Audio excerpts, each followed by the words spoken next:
into the pit of nothing, nothing but despair. Drop into the hole where nothing. Drop into the pit of nothing, nothing but despair. Welcome to the hole where nothing but agony is there. Time has managed to erase all the remnants of the pain. Now drop into the pit and nothing will ever be the same. Drop into the drop into the drop into the nothing will ever be the same.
Good evening, everybody. Welcome to Thursday Night Speedrunning here on the Nick Tarpy stream.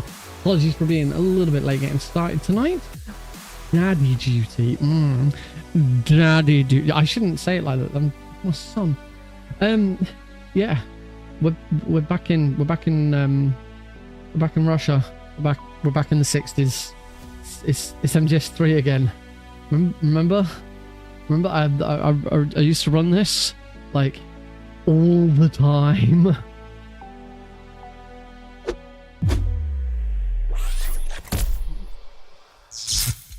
Heyo! Yep, we are back. on MGS3 already. Whoop. That was not the button. My game focus button is right next to my camera switch button, and I happened to hit because it's really easy to just hit it. And whoa! Now I'm over here, but now I'm back over here. Yeah, cameras. Woo. Hi everybody. Welcome to tonight's stream. I need to pause Spotify in the background. I think we're all good for once. Everything's like, apart from being a bit late, but that's not stream related. That's daddy duty this evening. It didn't take Alex too long to go down. And then I had to eat afterwards because I was working in the office today driving. It always takes me longer to get home driving, but it's cheaper to drive than it is to use the to get the train. So whenever I can drive, I will, although it's school holidays at the moment, so driving's fine. Outside of school holidays, I don't drive to work because it takes me like twice as long, because it's ridiculous. School run traffic adds up. This country's shit. It's too expensive to take the train, it's too expensive to drive, and even if you do either of those things, it's probably a terrible experience anyway.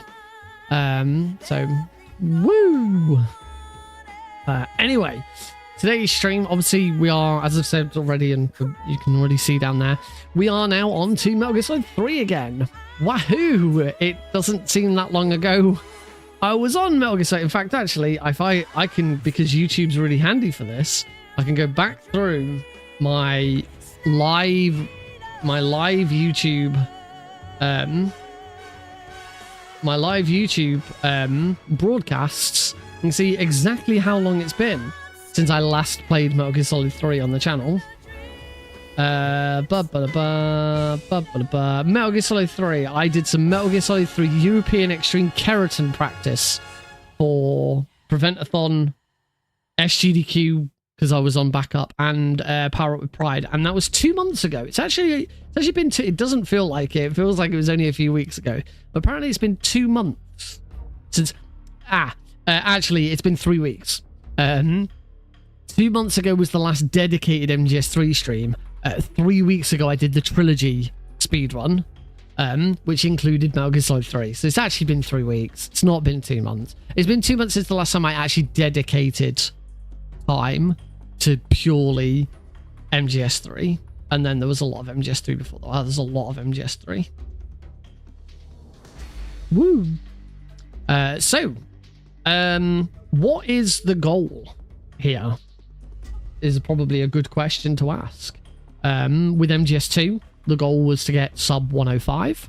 With MGS1, even though it wasn't on Master Collection, the goal was, and I achieved it, to get world record. And I did that. So I got a world record in the first game. I got sub 105, which has now been verified. I think I'm 5th on the board for MGS2. So what's the goal with MGS3? As I say, it's a very good question, because I actually don't really know. Not something I've really considered yet. I don't believe I have a run on the board for this. Again, because lots of different categories of game.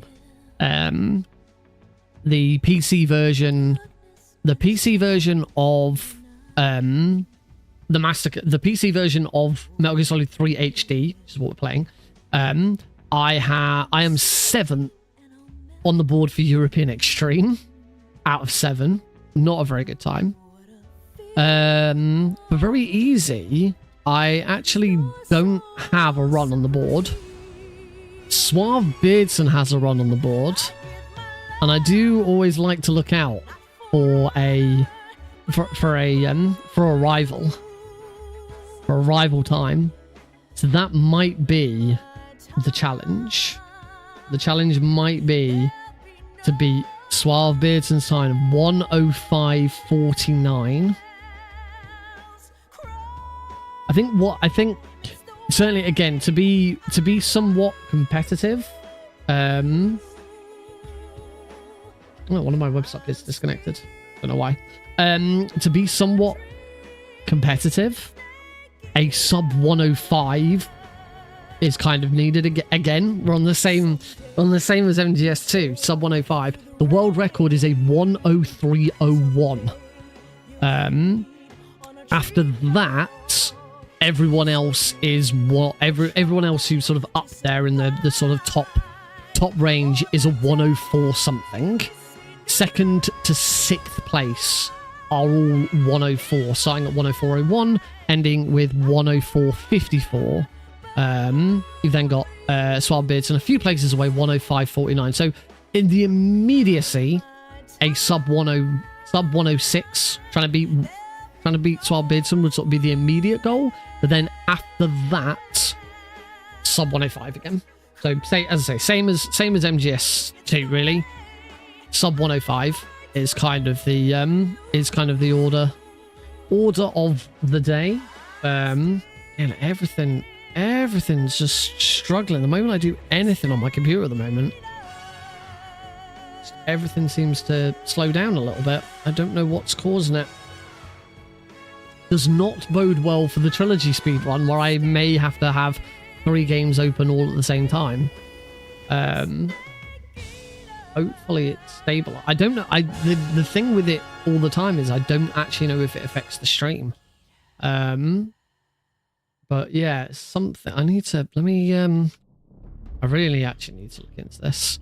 My CPU, my CPU shot up to like 72%, and it's OBS. But like what it is within OBS, I don't know. But we're gonna find out soon. There's been a tease of a new plugin for OBS. I don't know if it's a plugin or whether it's going to be built into OBS. I couldn't quite understand that bit. Basically a task manager for OBS, so you can see in OBS what it is that's taking up all of your resources. The funny thing is, like now I'm getting messages from YouTube that there's not smooth streaming. You know, my CPU's at 57% and my memory's at 36%. It is OBS overloading. I'm getting encoder overloading in OBS. I don't understand why. Because this hasn't been a problem for ages. We've been streaming quite happily. We've been doing the triple string quite happily for a while, and now all of a sudden, it's all really struggling. I'm glad I turned off. Oh no, I turned back on auto stop because everything looked like it was running correctly. And I may have to quickly restart the stream again. I'm getting a bit annoyed with this. What's the point in having this, really good computer that I won? It goes no. Oh no, there we go. Now it's working. All right, we'll see what that does. So if you're welcome back, if you're on YouTube. If you're on standard horizontal YouTube, it's now the same quality as Twitch, because apparently my graphics card really is struggling to do multiple processing at the moment, which is really dumb. I don't know, maybe it needs an update. I don't know, I haven't looked at an update in a while, so maybe that's it. Right. Anyway, without any further hesitation, let's get on. So, as I say, the intention is going to be to try and beat Metal Gear Solid 3 in the same time I've been trying to beat Metal Gear Solid 2. In under 1 hour and 5 minutes. That's the intention. Oh, well, at least he started crying before I started the run. Yeah, Alex is having a bit of a wail, so I'll be right back.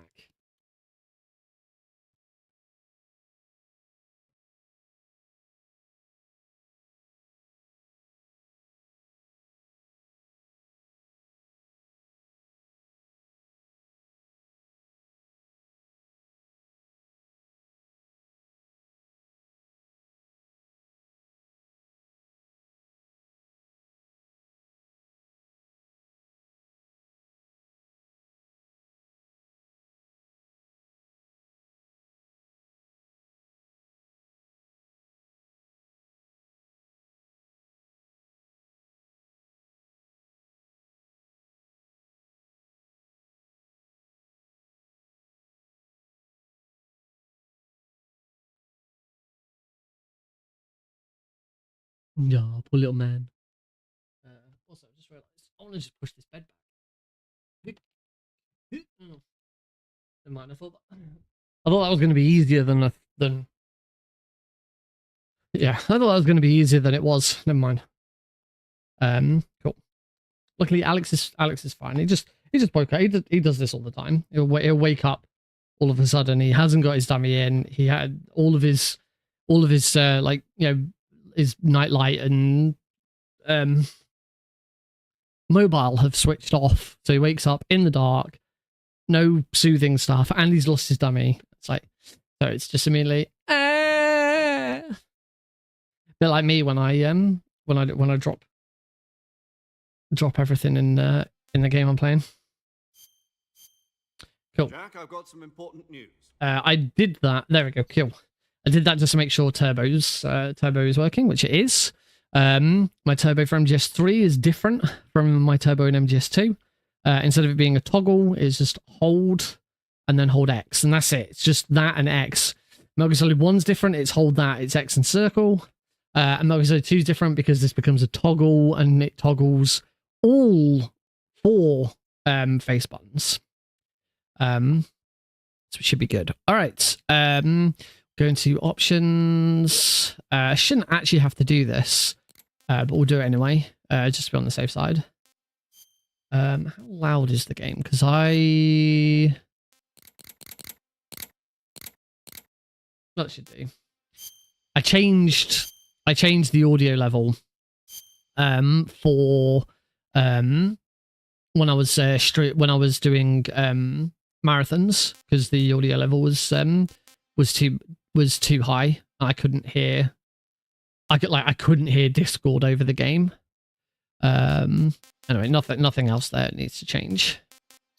All right, I can load a game. It's only carrots and frogs. You can't load a game and do a new game plus. It's got very easy there. Obviously, everything else is European Extreme because I don't really play very easy anymore. But that is what is called for the trilogy and ultimately the Pentalogy run. So we're going to do this, and hopefully the timer will start in 3. Oh wait, no, timer doesn't start until after. Oh no, it starts before. Never mind. So the timer will start in -5, 4, 3, 2, 1. When it started. All right, and we're off. Jack. Wait. Hey, Johnny. All right, we are off. Metal Gear Solid 3, the 3rd game in the Metal Gear Solid series, the 5th game in the Metal Gear series, or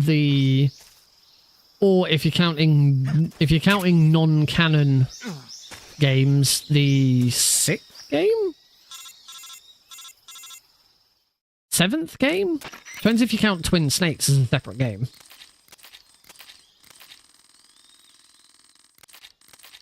Because by the time this came out, there had been 7. There had been 6 previous games in the series.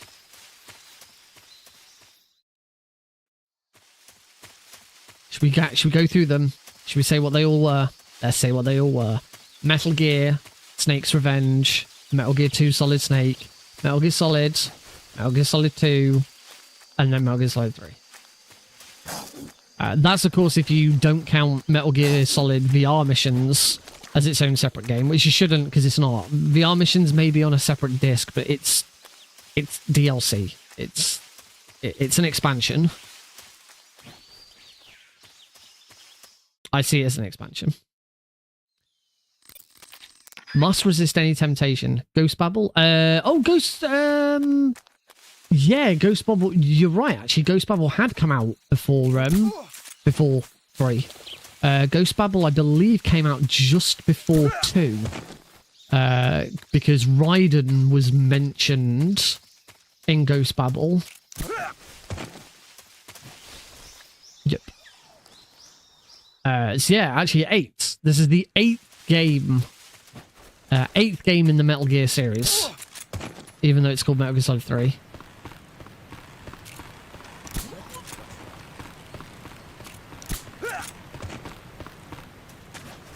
rid of that just to be on the safe side. Who's that? That's fine. We'll lose that alert. I completely forgot about Ghost Babel because I was thinking about portable games. I was thinking about portable ops and stuff, but portable ops didn't come out until after this. Because portable ops uses the same partly the same engine. It uses the modified version of the MGS3 engine. A rather heavily modified version of the MGS3 engine.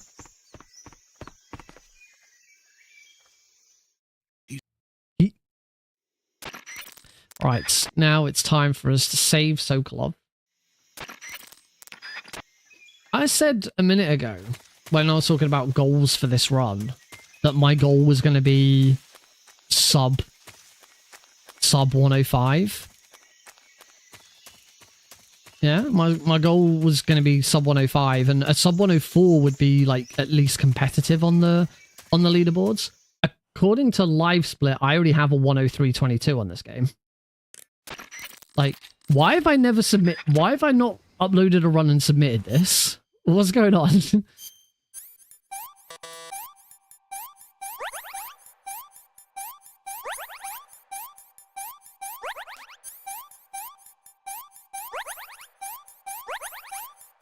Problem is, wherever that run's come from, I probably don't have access to it anymore. I don't think. I don't know. I'm confused now. Why haven't I got a run on the board for this game when apparently my PB is 103.22? That's what?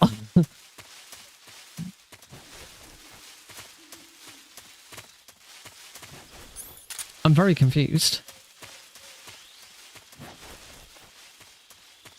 Because also 103.22, I believe, would be quite high on the... I'm pretty sure that's quite high in the rankings as well.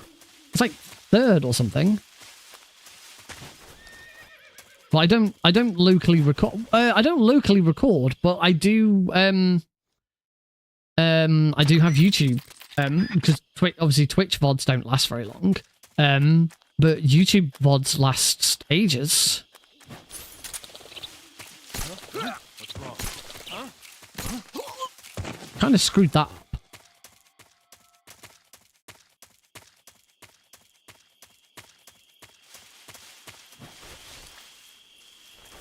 Oh, that's terrible.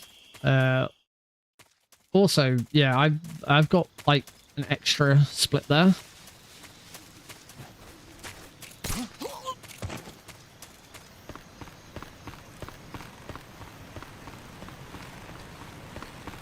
I'm a bit confused.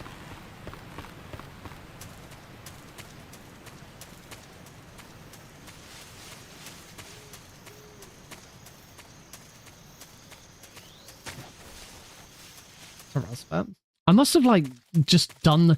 I remember doing the run. I must have just like done the run and just been like, yeah, that's it. We're sorted, and then never submitted. I'll have to have a look on. I'll have to have a look on my YouTube uploads and see if I ever actually uploaded that run.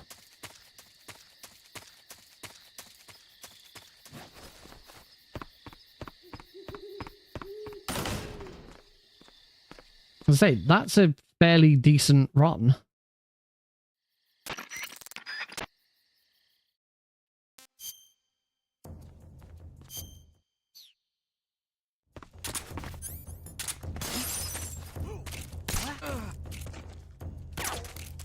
Where did that come from? Shit, I need shit going. I see him. Hopefully that's it. Oh, I missed one. Well, I'll just slam him. That was...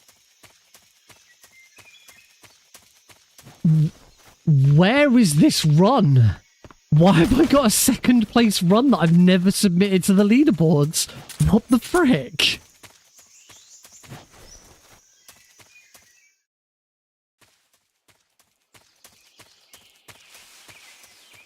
Unless my PB's unless that's a lie and I don't have that as a PB. I can't believe I guess because like I remember being like, I've done so much VE all keratins that I should probably just do a a non-keratin run at some point.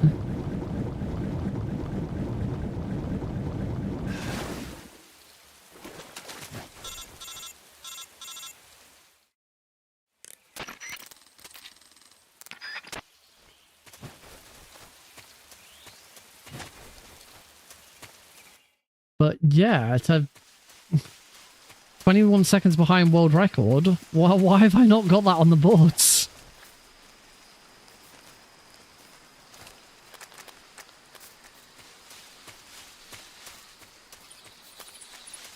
I'm guessing because at the time I probably thought, oh, through the fence here.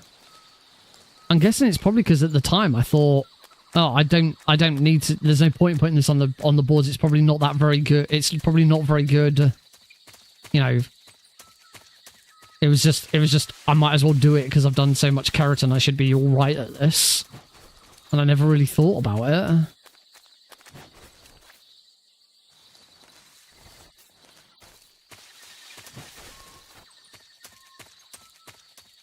I guess the next question is, could I go for world record then? I don't know. I'm so confused as to what I've done.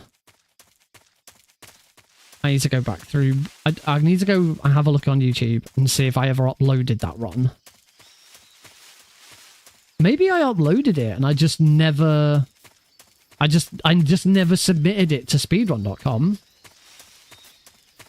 It wouldn't have been deliberately. I know I've had issues with them. With Metal Gear, but I wouldn't have done that deliberately.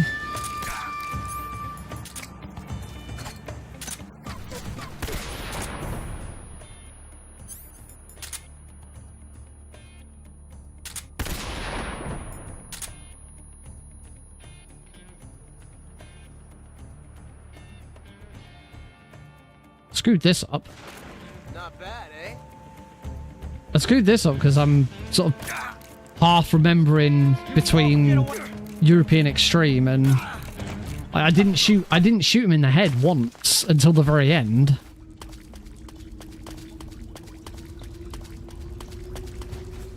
It's like I'm half remembering between European Extreme and Very Easy.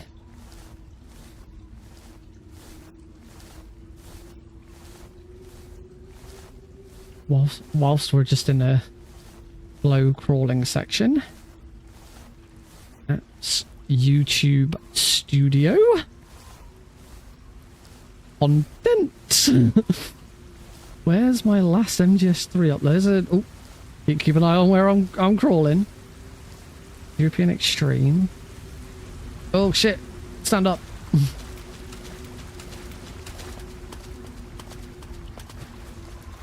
I won't have the Twitch VOD anymore, but I'll almost certainly have.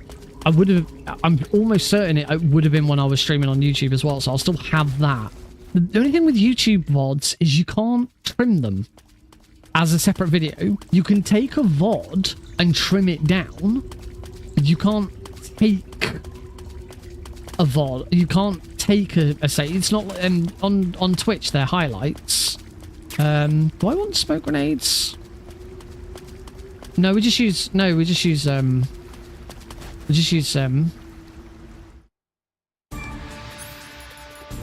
stun grenades.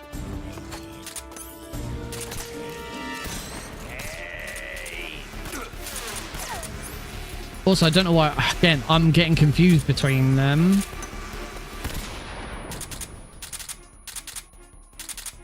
I'm getting confused between European Extreme and Very Easy again.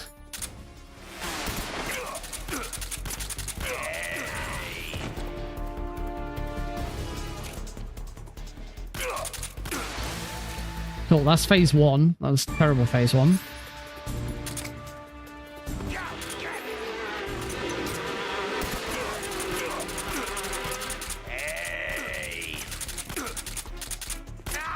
Couple of headshots in there though, that was nice. And again, my splits, I've got like a really old split file. Maybe these aren't my splits. Because this split file, I don't use all of these splits.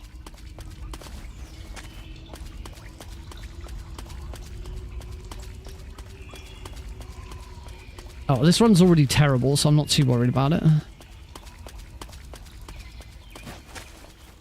But no, these must be my splits because there isn't anyone else on the leaderboard with a... There is no 103.22. There's only one 103 on the board, and that's the world record, 103.01 by Vermilion.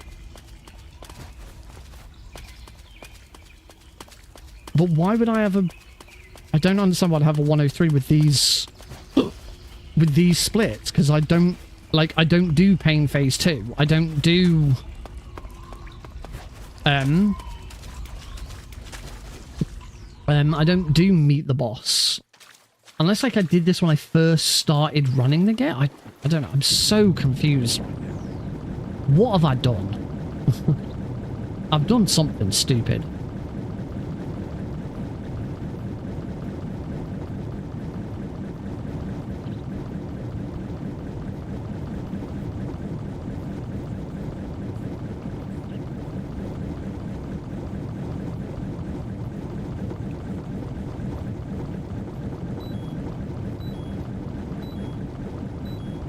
Bidum, bidum, bidum, bidum, bidum, bidum, bidum, bidum.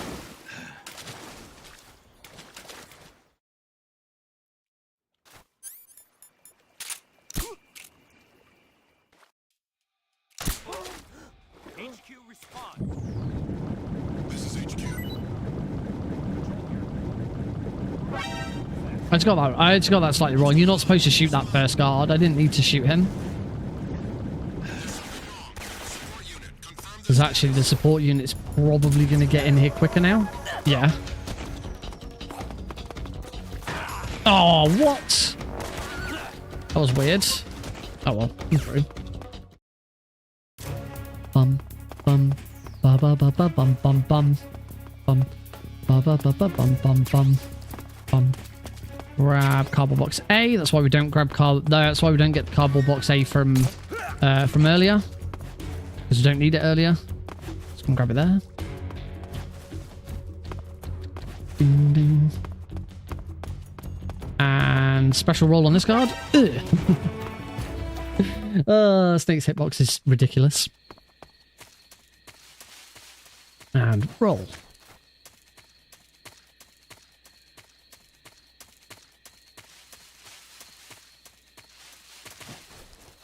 And we don't equip the cardboard box very early. Equip it after we fight the end. It would save time in a couple of little places, but the time saves are so minute that they don't really make up for opening the menu.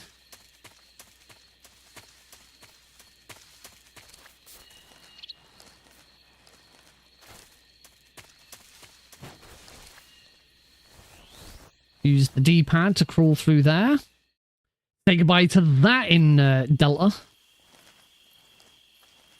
No, for good reason. You won't be, but from the looks of it, you will not be able to use the D-pad to move in Delta. But that's because they're assigning a bunch of quick menus to the D-pad instead, which look great. The new camouflage menu looks really good. I'm hoping it's as fast as it looks like it's going to be.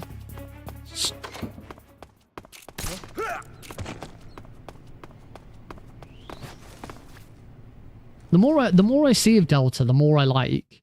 I just still worry a little bit about like the purpose of it. I still think it looks like it might be a little too close to just being the same as a too faithful a remake, but we'll see. I mean, it does look promising. We do now want to grab, on our way out here, I do want to grab the handkerchief. It's over here, you can't see me. Grab the handkerchief. Because on very easy, it's going to take ages for Snake to drown. I got him. It takes Snake ages to drown during the Sorrow fight. So it's much quicker to whip out the handkerchief. It's a tactic that kind of hasn't really needed to be used for a long time. Oh, I got an alert there. No loading. Sadly, it was IGN, I believe, that had that did a preview. Sadly, loading screens are still a thing. Apparently, the game is still split up into. Whoops! I don't know why I pushed that button. I believe the game is still split up into the same areas. Hopefully, loading screens will be minute. That loading screen just then was tiny. That was kind of impressive how small that loading screen was. Well, that's because I've already been in this area once. Hi, B-Man.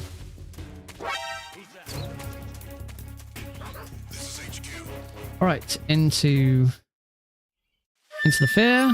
Immediately fake death call. Good question. Wait for him to move.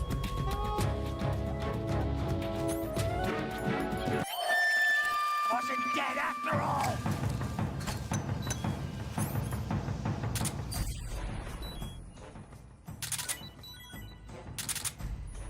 Got him. Nice.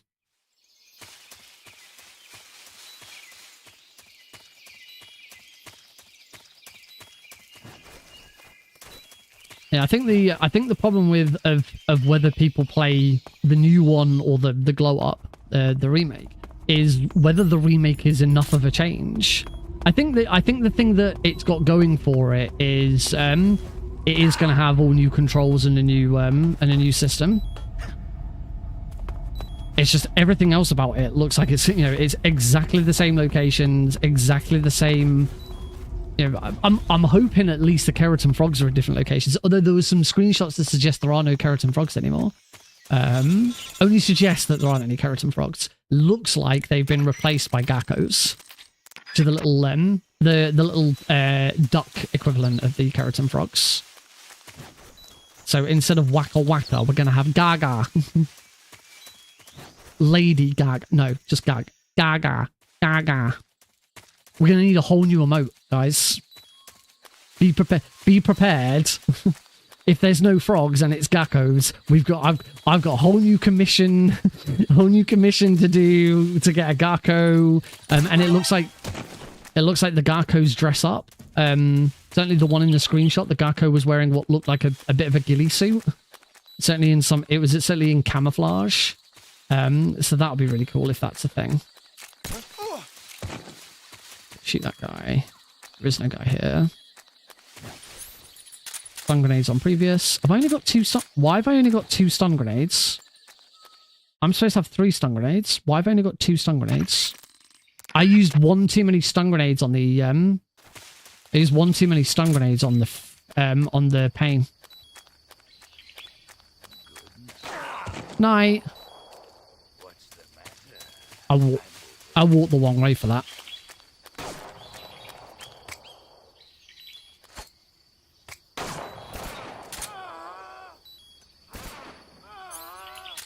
God only knows what I do here.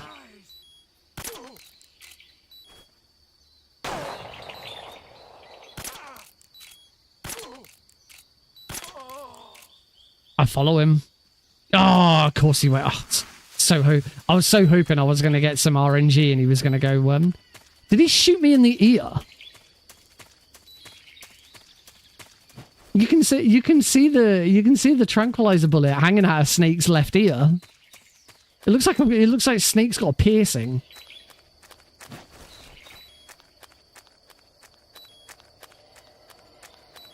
Luckily, there are only a few places the end will appear.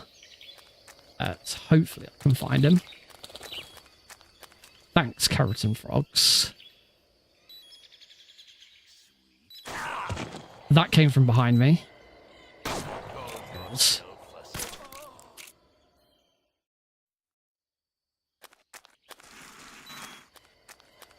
a good job this is just a practice run.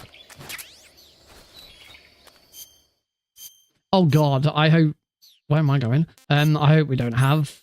I hope they do something. They have the opportunity to really to really cut out some of the egregious stuff from this game.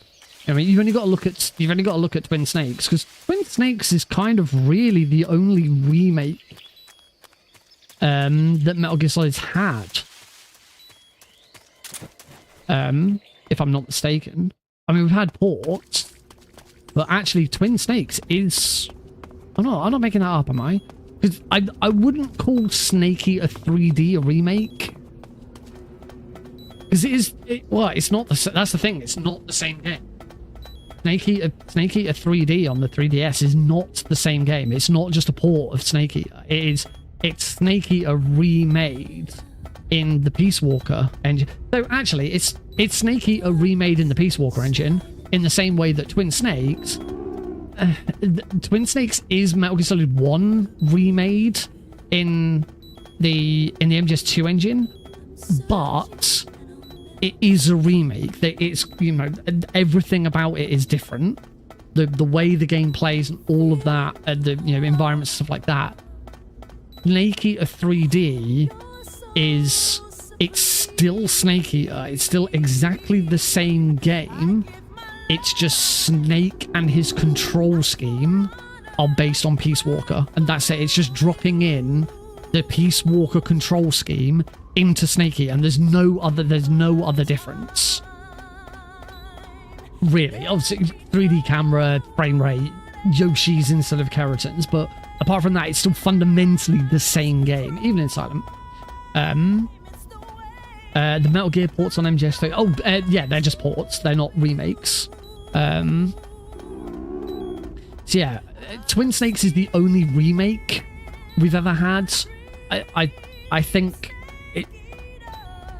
Snake Eater 3D is kind of like a weird hybrid of a port and a remake. I think. I don't know.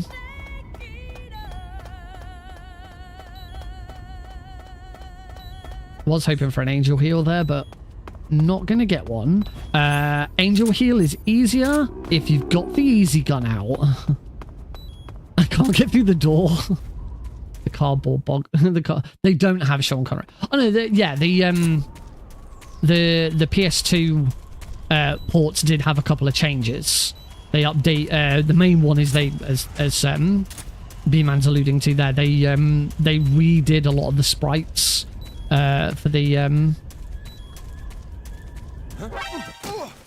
They redid a lot of the sprites for the character portraits in the codec to make them look more like you know, the characters we know. I think I saw some. So as a result, they don't have Sean Connery Big Boss. Don't have Sean Connery Big Boss. They don't have Mel Gibson Solid Snake.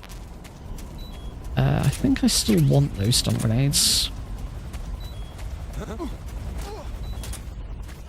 Swap back to this camera.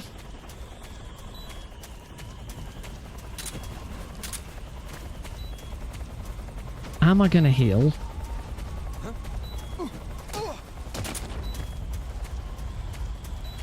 I don't know if I want to heal.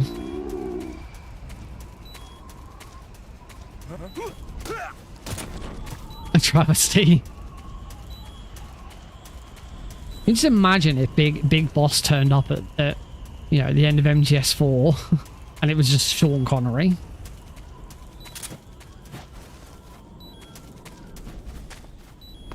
Then again, Solidus was meant to be a more accurate representation of Big Boss, so Solidus would have had to have been Sean Connery as well. You came in handy as bait. Gigantify an emote. Look out. Rorschach's gigantified his emote. What? Snake, you wanna... That's better, isn't it? This is good, isn't it? You remember me, don't you? You drone. Oh, That was bad. That, going into that door, was almost as bad as my Sean Connery impression. I think my Sean Connery impression is borderline offensive. Because not for like a deliberately offensive oh crap. I need to grab the other noodles now. Stupid 3D camera, why am I using it? I hate the 3D camera. Oh god, this is why. It's not that bad. Is it? Really? Terrible. Oh, that's bad. There we go. Sean Connery skating around with a pair of katanas and doing...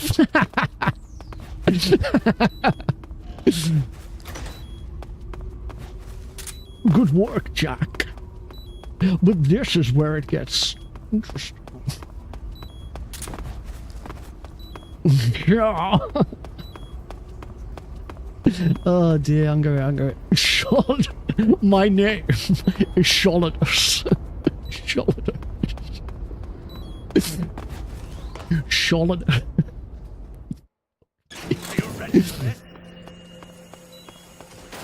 Where we dropping, boys?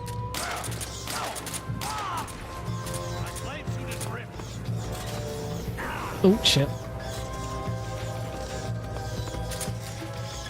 Oh, I couldn't get him in time. Oh, thanks. Where did he go? He moved. You bitch. Aww. Aww, flame on. Are you ready for this?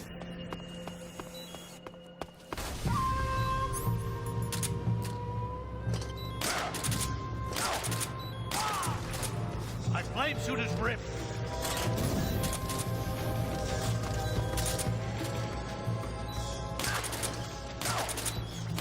There we go. That's more like it. That's how the Fury should go.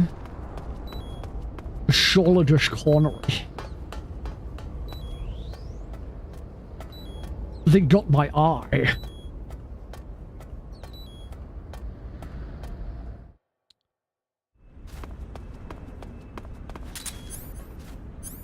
Oh.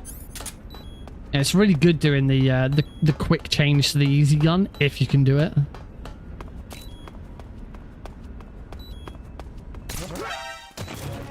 Blah. Noises.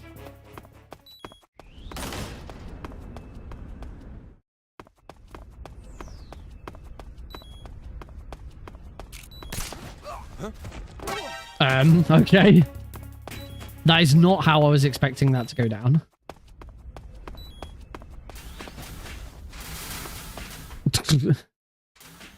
Alright, Rykov grab. I hate the Rykov grabbing very easy.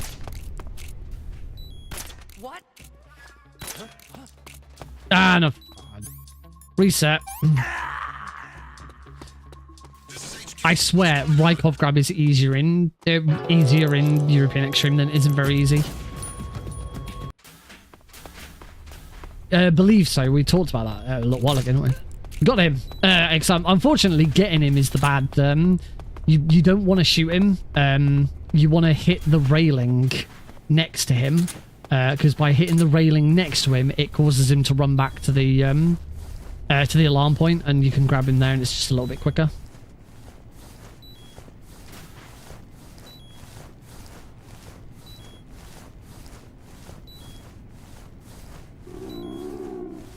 If they got Sean Connery to voice Big Boss, you reckon they'd have got him to voice the Fury as well?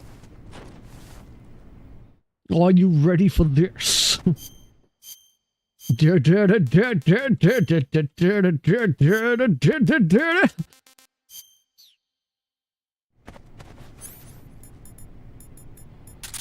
I'm not proud of this impression.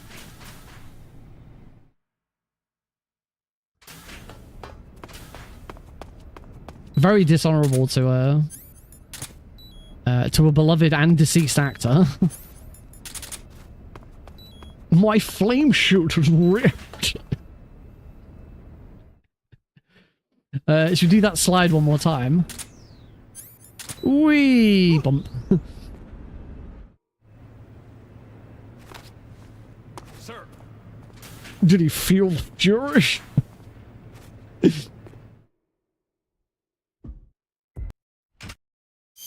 Oh, crap. Right, something's up with those times because I've got a gold split for the weapons. Oh, we're gonna mute the audio as usual. tell me. Stop it. Because I got a gold split there, and I shouldn't have a gold split. Something up with these. Compare against game time. Okay, they are all already game time. Compare against personal best, game time. Raw. Yeah, this is all correct. I'm so confused.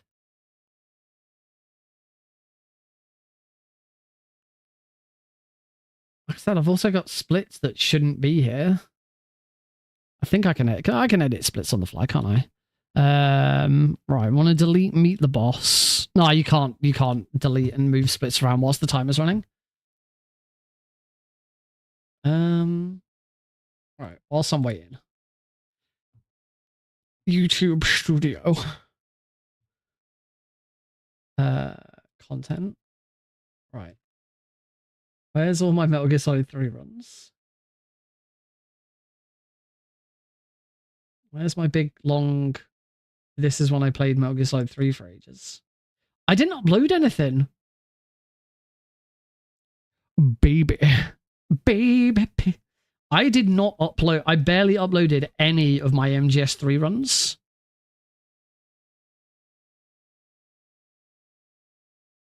I have an All Keratons run that I uploaded.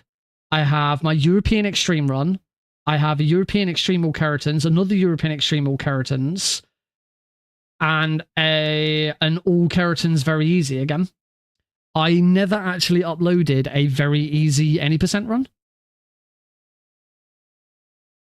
So the question is, of my live broadcasts, can I find? The problem is, I bet it would have been... I think I'd have done it on a Keratin stream, and I was just like, you know what, as a warm up, I don't know why I ran towards him thinking I needed to grab smoke grenades. I'd have ran it during a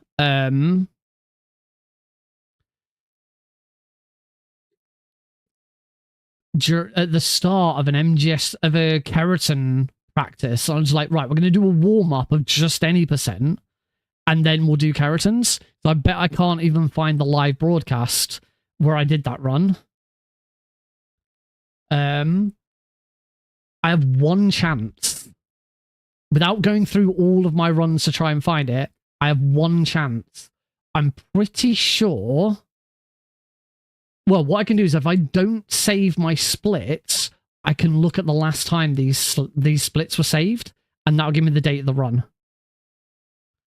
That's European Extreme route.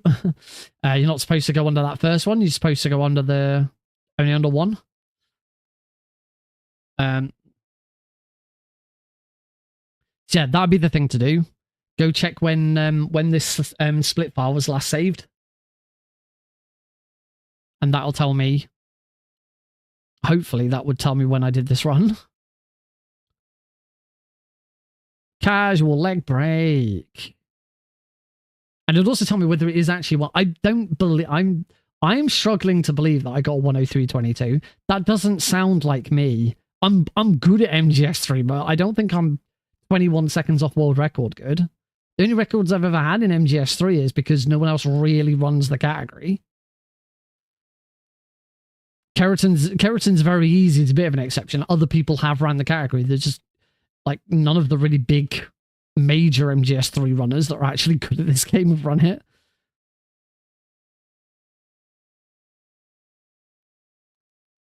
And you know when Delta comes out, which A, streaming it, and B, my first run, I'm getting all the keratins or all the geckos or whatever they end up being. That is stream 1. We'll watch all the cutscenes. We'll do all of it. But we're also doing the we're getting the geckos.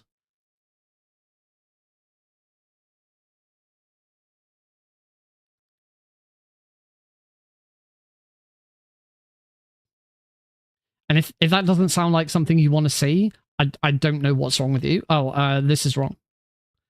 Backpack, weapon, handkerchief. 1, 2, 3. Bleh.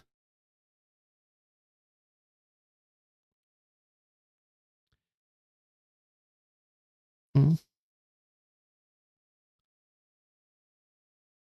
we go. That was a bit slow. Oh shit, game audio. I always forget. Thank you.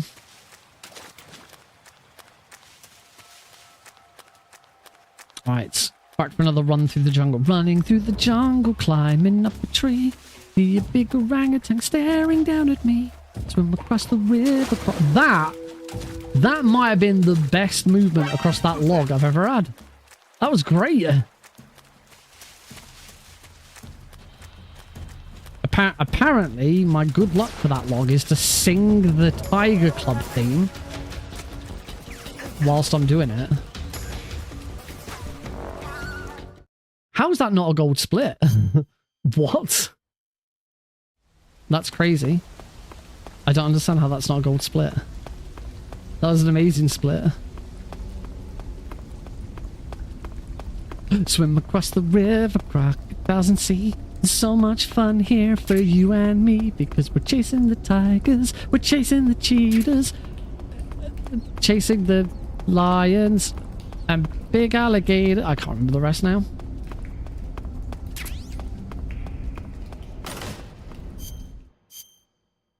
No, don't need camouflage. Ken. I need that. No, I don't need that. Yeah, I do need that. I don't need that. I do need that. I do need that. I need that. I need that. And I need C3. I just need cardboard box B.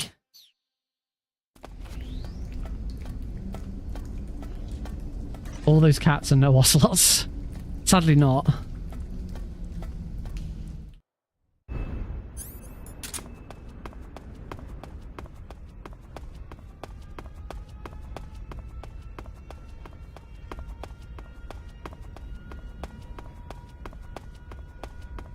We're having fun at the Tiger Club. Anyway. What if that's still a thing?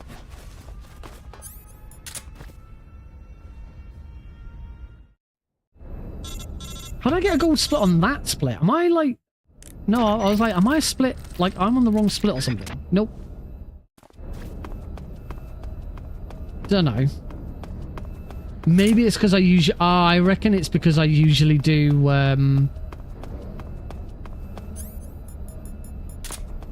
I usually do... the menu stuff in that room instead.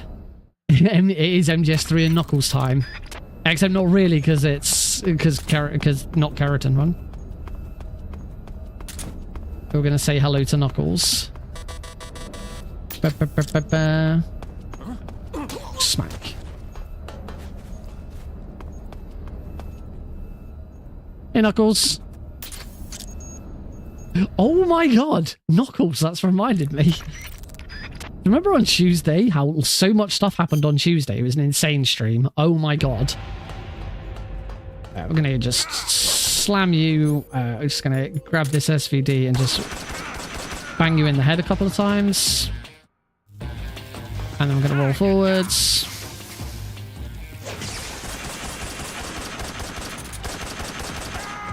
Very nice. That's Vulcan. Again, okay, I need to get rid of Vulcan phase 2 as well.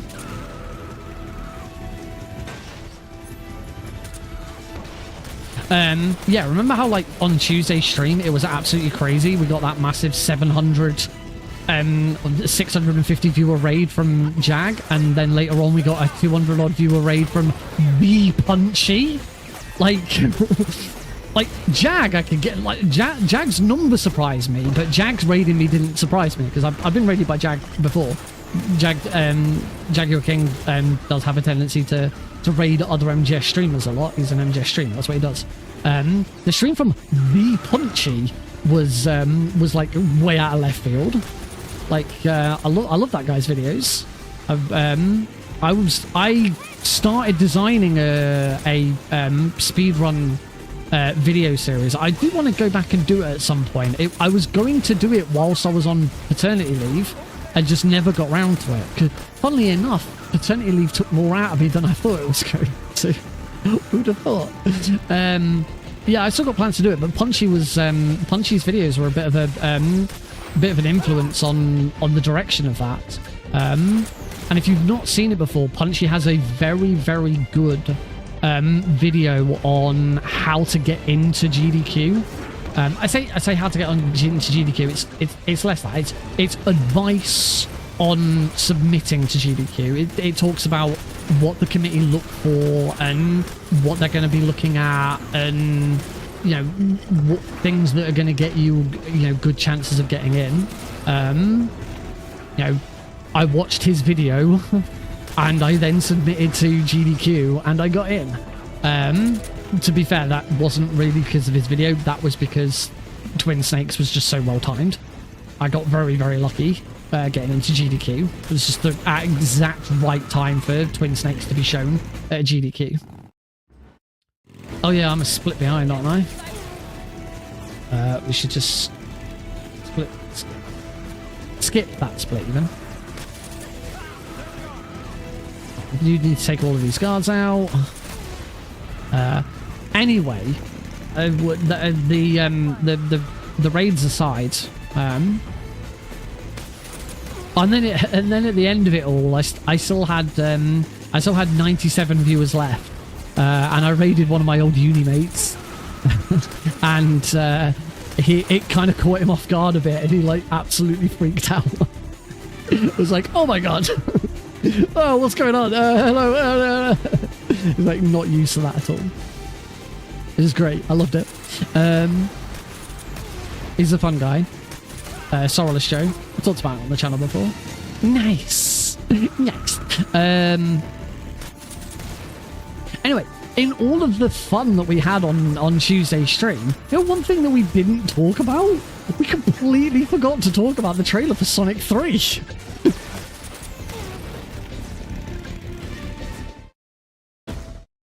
Oh, look at that gold split. Yeah, that was so Tuesday the trailer for the third Sonic movie came out.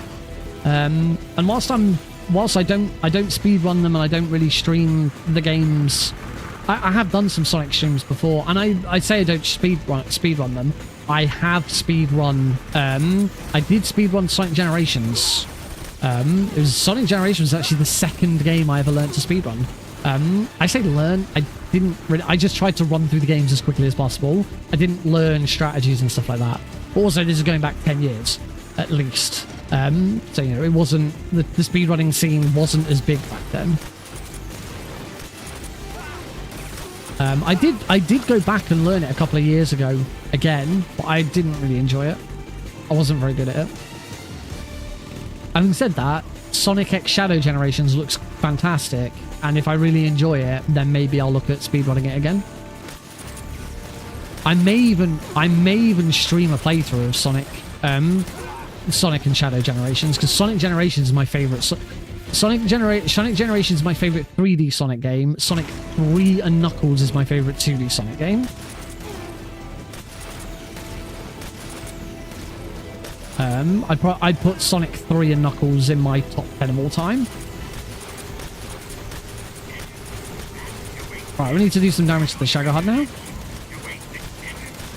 Luckily, because one very easy, you really don't have to do that much work. In fact, I think I'm already done. There is a threshold, you can't go any further. I think I've hit it. Yeah, I've hit the threshold, so I don't need to do anything now. The only thing is the Shagohod will attack if I don't attack him back. Doesn't really slow you down.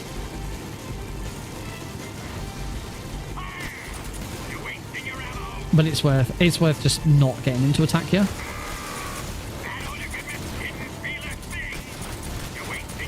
Because I'm actually a little low on stamina.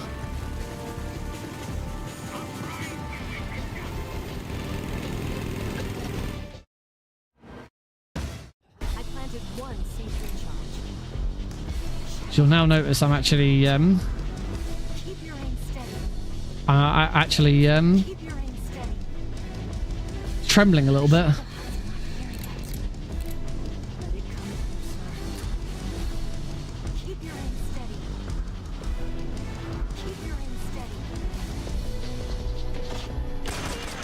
Oh, so good. All right, I'm gonna try and concentrate on this fight.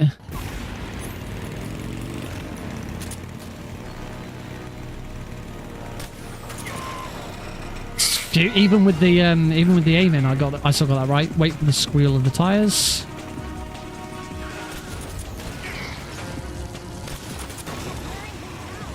Oh, I didn't shoot that quick enough. Hopefully, I can still get one more.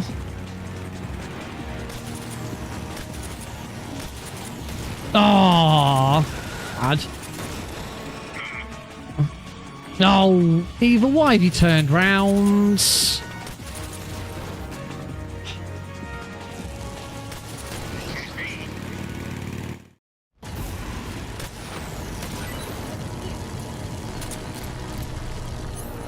I've screwed this up. I shot way too early.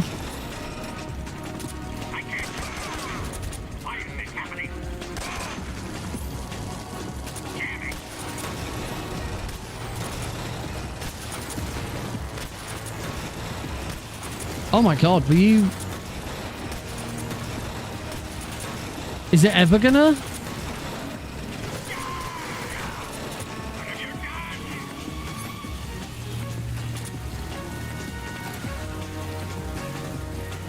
Oh my god. That was awful. Yeah, this is why I forget again. This is European Extreme versus VE. On European Extreme, you don't lose stamina. Wow, that was a good shot. On European Extreme, you don't lose stamina because you have no way of getting that stamina back easily. So the gate, I don't know if the Orscam camo does anything as well, but yeah, on European Extreme you don't lose stamina. On very easy, you need to keep the easy gun out, and I completely forgot about that.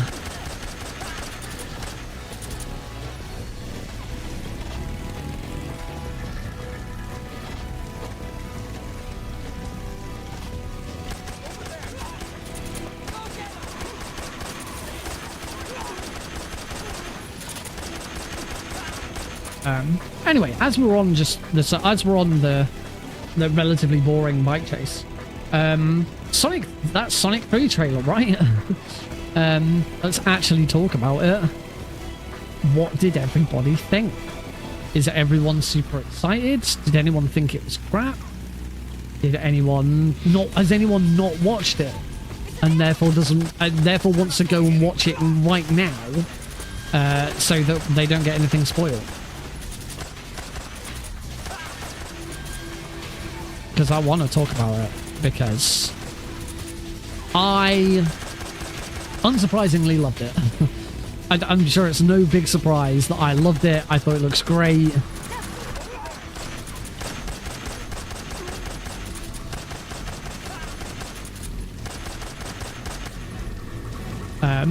I loved the first two Sonic games. I loved the first two Sonic movies. I thought Sonic 1 was good. I didn't think Sonic 1 was like amazing. I didn't think it was like game changing or anything like that. I just thought Sonic 1 was a good, solid video game movie. The main thing that Sonic 1 did well was set up Sonic 2. Without Sonic 1 laying the groundwork, we would not have got Sonic 2.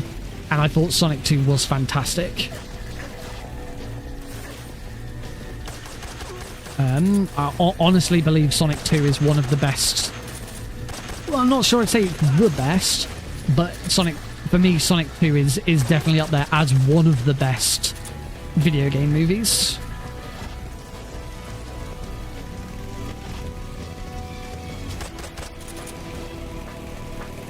It's probably arguable that Super Mario Brothers movie is better. I think I think it would be fair to say I'm biased and I'd say Sonic 2 is better than Super Mario Brothers, but that is me being biased. I am a Sonic fan. I'm not a huge... I like Mario. I saw the Mario movie in the cinema. I've played Mario games, but I'm not like a Super Mario fan. I get it.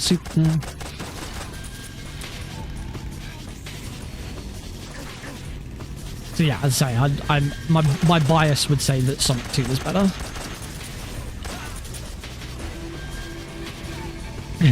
Both.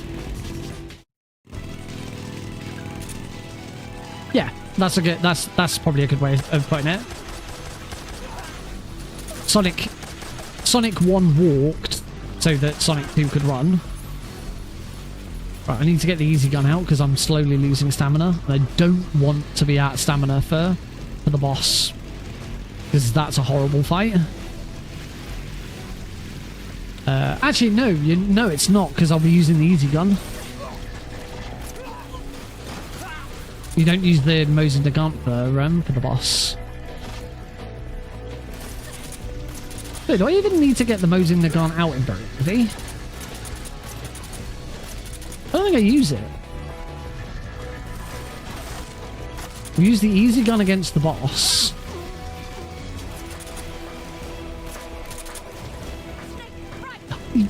Yeah, probably. I think the Super Mario Brothers movie definitely benefited from Sonic 1. I think the main thing the Super Mario Brothers movie probably benefited from was the original Sonic trailer, where Sonic's design was redone. Because, you know, any thoughts that they had about trying to change Mario's appearance, or, you know, whether they went in a slightly different direction, were probably, you know, quenched the moment they saw Sega announce, okay, we've heard what you said, we're going to change Sonic's design.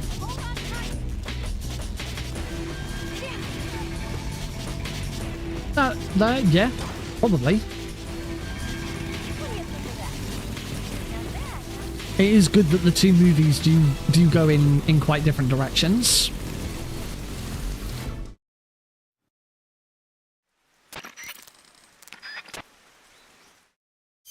Right, foods, instant noodles, give to Eva.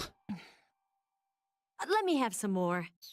And cure Eva. Stretch those. There we go.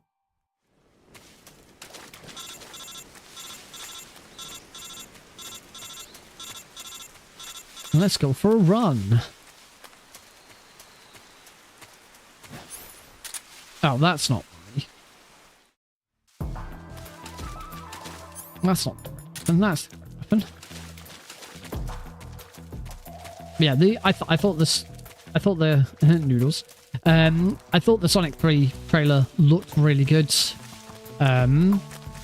I've seen a lot of stuff online about it since. One of the things that a lot of people picked up on is that the three main characters look a lot more colourful. They look brighter than they did in Sonic 2, which is good.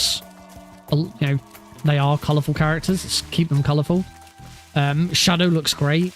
I from the moment it was announced that Keanu Reeves would be voicing him, I thought it was a really good choice. And you don't hear him that much in the trailer. He only has like 2 lines. But from what I heard, it sounds good. Let's say I always thought Keanu Reeves was a good choice. So I doubt I'm going to be disappointed. I love that he's got the bike. I love his animation. It's been shown one of the animators, because he posted about it on Twitter, one of the animators for Shadow in the movie animated him for the Shadow the Hedgehog game opening movie. So, you know, one of the animators is a Sonic and Shadow veteran. They know what they're doing.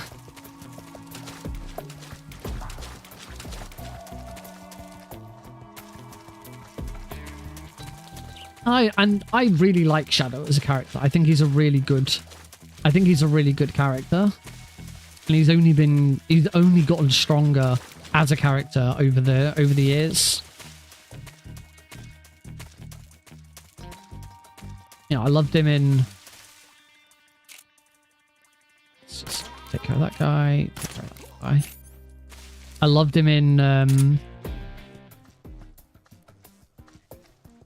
I don't have much love for him for Sonic Adventure because I think I've only ever played through Sonic Adventure 2 once. I don't really remember it, but he was good in Sonic Heroes. I unapologetically enjoy the Shadow the Hedgehog game. I recognize that it's a bad game, don't worry. I did tech support without help. Oh dear. That doesn't sound good. Happy dude, what did you do? What did you do? You have no access to any... If it's faster for the kid stuff, you don't have any access to it. The server's not online.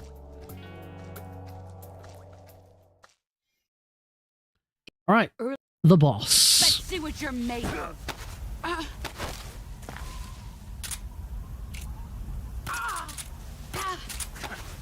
Slam. Excellent, Jack. Bro.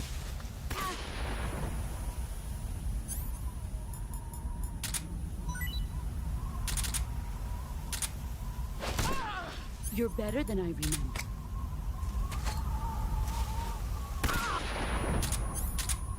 Oh. And game. That's a really good final boss. There we go. So 6 minutes behind, which is... I could be working, damn it. Not that kind of tech support. Basic computer tech support. What kind of basic computer tech support? How basic are we talking? It's kind of blank slate in SA2. Yeah, it makes sense.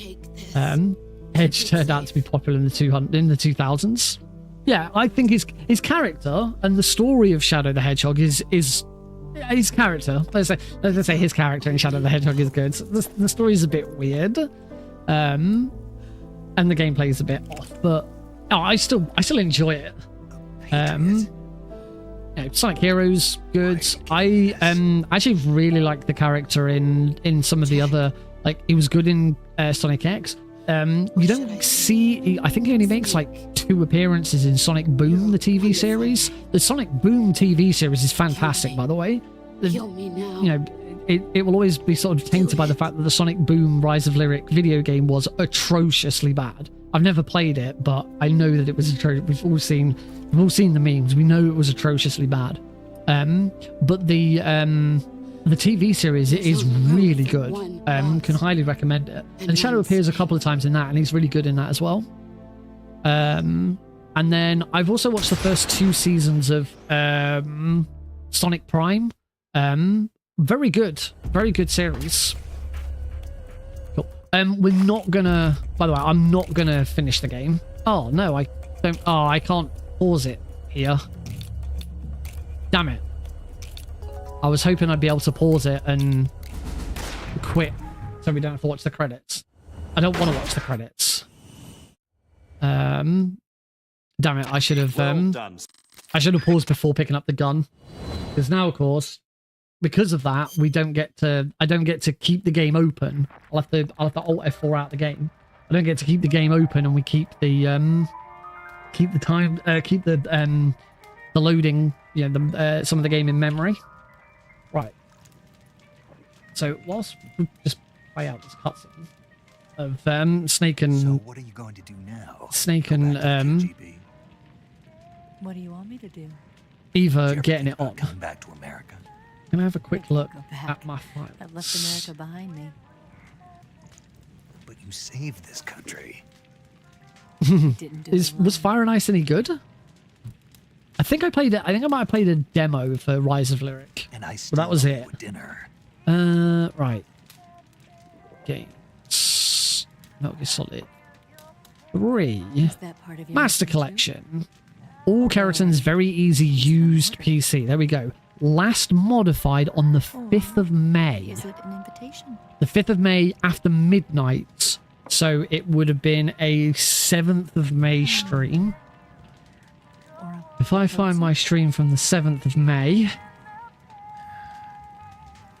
I don't take orders from anyone now. I have an okay, I do have an 8th of May stream.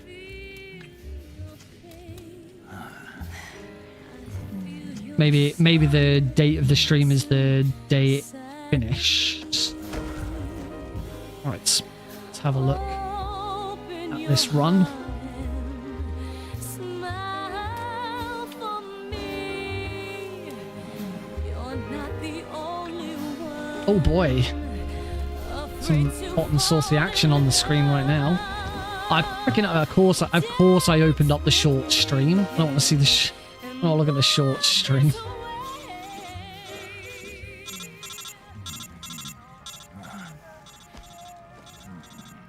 I don't know which one's which. Ah, oh, that helps. Alright. Very much a Nintendo handheld platformer.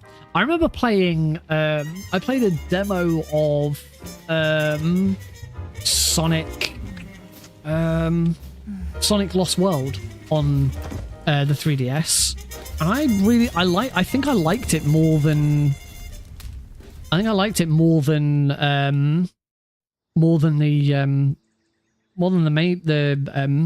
main console version. To this day I still haven't finished Lost World. I wasn't a huge fan of it. Right, all Keratins. I did an all Keratins run. I did a second all Keratins run. That stream I did not do.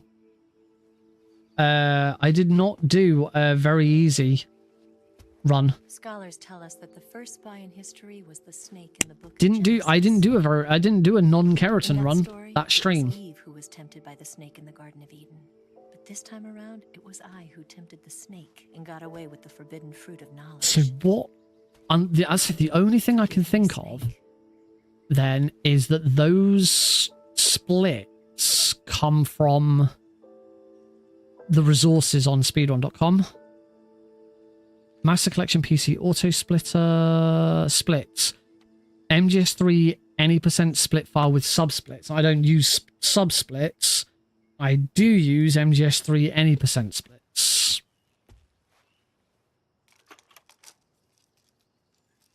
And actually, it was uploaded by Vermilion.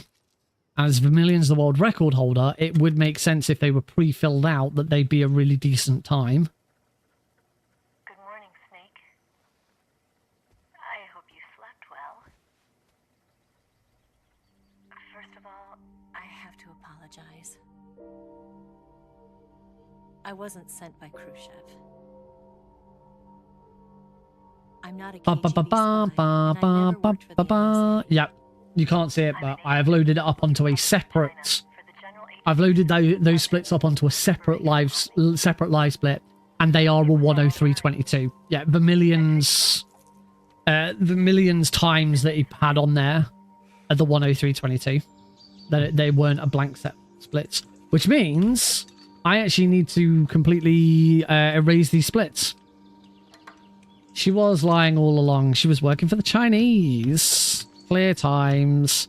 Clear summer best. There we go. That explains why I had what looked like really, really good times. I also need to delete some splits. So we're going to delete Meet the Boss. Remove Meet the Boss. We're going to remove Pain Phase 2 and rename Pain Phase 1 to just Pain. Or, it's given its correct name, The Pain. Didn't go through 4 years of the school to be called Pain. Saving me the trouble of having to eliminate him. Is I sneaked in fine. by pretending The I end was sort of him. in south is fine. And you and Sokolov and Volgan, you all believed me. The philosopher's legacy Sorrow. was originally held Volgin. accountable to Volgin, I Soviet don't Union want and 2 China. phases of Volgin. I just want Volgin. Couldn't let the Russians and the Americans take it all for themselves. Shagohod and The Volgin Chinese 2 I carried do the giant separate. legacy too. It's 2. Right, I think that's I it. got I think the that's all the film ones that I needed And to get also rid of the the splits nuclear for. missile launch I think data we should from be the good. Shagohod. 5 years I can ago, now the Soviet save Union these stopped supplying splits. us with nuclear weapons technology. Since And there then, we go. China's Right. beyond on easing We're all good hydrogen now. bomb and space rocket I have a projects blank fallen set. So behind. we go back to the original goal. The original goal is a sub 105. That is not what this was. Obviously, it was never going to be. But also, this would have been a PB because apparently I don't have a PB in this category. Anyway, I'm gonna have to Alt F4 the game because we're not gonna sit through all the credits. Obviously, we're gonna boot up a fresh game, start over, get straight on with run number 2. Take a break later. Though I could do with the loo. Okay, we are on second thoughts. We are going to take a break.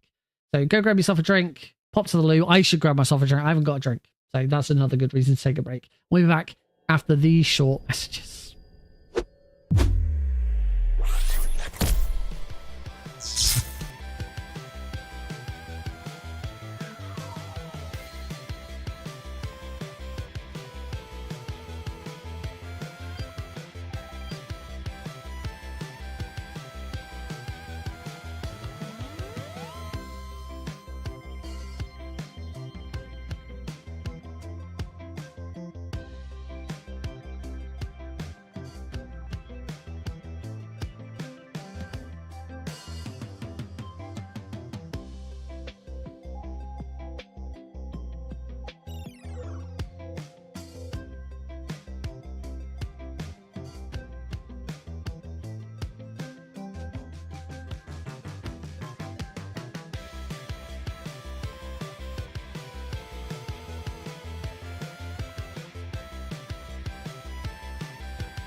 All right, how about we go from round 2 and this time we take it a bit more seriously We know that we're actually working towards a brand new time. We want to get sub 105. So let's do.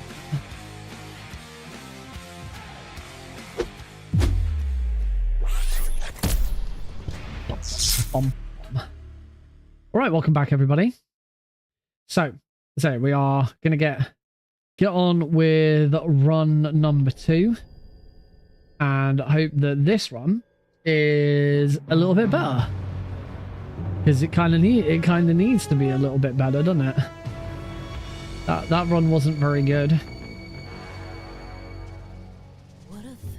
It's all practice. It's all good. Right. So we have our target of sub 105. I could actually load my all keratins splits and save those instead.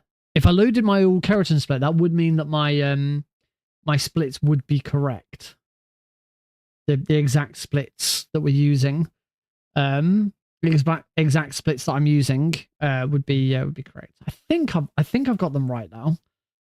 Yeah, I think I've got them right. We'll go for it. All right, let's do this. So load game. Oh, hang on. No, because I'm loading a game. I shouldn't need to change the control scheme. Load game, very easy. Where's she snake here? 3, 2, 1, go. I forget. After the end of World War II, We're off. the world was split into two. We're off. East and West. This marked the beginning of the era. All right, called the Cold serious War. face now. Serious face. Jack? We are seriously playing Metal Gear Solid right now. No more goofing around. Come on, guys, I'm serious. I'm not joking around. That is my impression of Seth Meyers doing an impression of President Biden, which is almost as bad as my Sean Connery impression. Solid snake.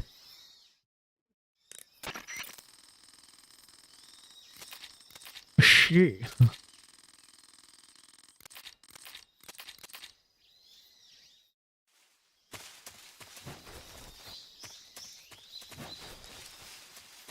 Good split. Good splits. Good times. Come on, we got this. We got this time. I remember what I'm doing. Watch out for that crocodile. Alligator. Crocodile. Crocodile. We talked about that. We've talked about this in the past. Are they crocodiles or are they alligators? The crocodiles, because there's an item in the game called the croc cap. So that tells you that they're crocodiles, not alligators. Smart. Not that smart. Smart.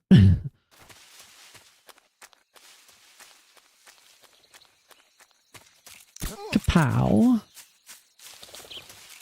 Kapow.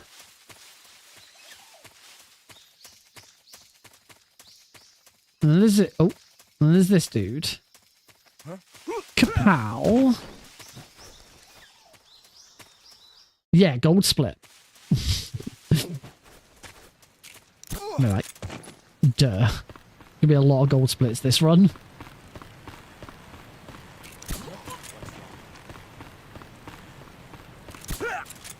There we go. You want to shoot the second guy really late, because when guards are first falling over, and for like the first second they're on the ground, Snake will run over them. It's only after they've properly hit the ground and have been there for a second and sort of settled into this is their state now that Snake will sort of tiptoe over them instead. So that's why you should wait until the sort of very last second to trank that guy. Oh, that was terrible. Yeah, another gold split. Keep them coming. I should have put on my. I really should have put on my keratin splits just so that I had something to compare against. Although no, because my keratin splits have more splits because I go backwards and forwards between certain rooms and stuff. So actually no. Putting my keratin splits on would have been a really bad idea, so I'm glad I haven't done that.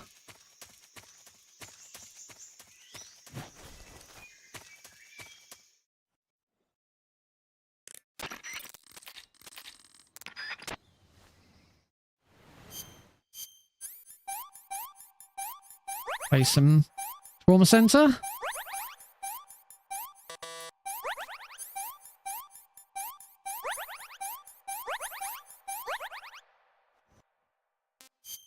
Save boss. I did get hit by at least one save boss in the previous run, so I'm hoping that doesn't happen again.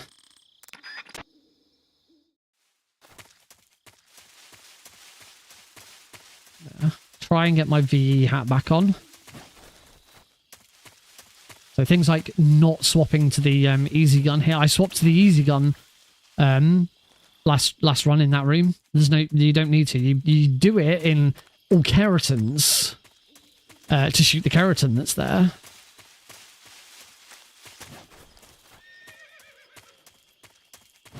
But you don't need to because there's nothing. Well, when you come to here, you don't have it out anyway. You now need to get it out.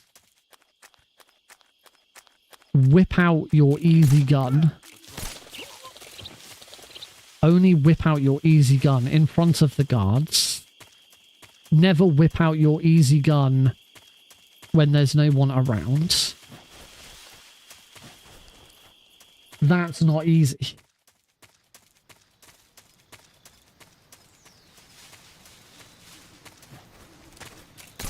You don't have to shoot that guy. But sometimes it's fun to shoot guys. With the easy gun that's a tranquilizer gun. It's not normally good to shoot. It's not normally nice to shoot people with non-tranquilizer guns. That's bad. That hurts people. You shouldn't do that. This is life advice. I'm going to make sure I keep a recording of all this life advice and show it to Alex when he's old enough to take my life advice.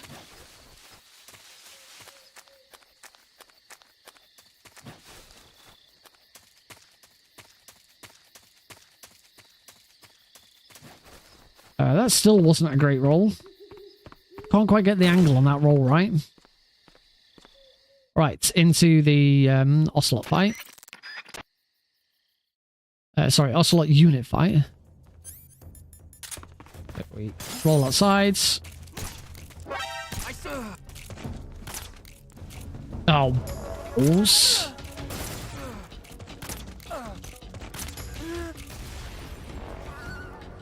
Oh, there's still 2 left.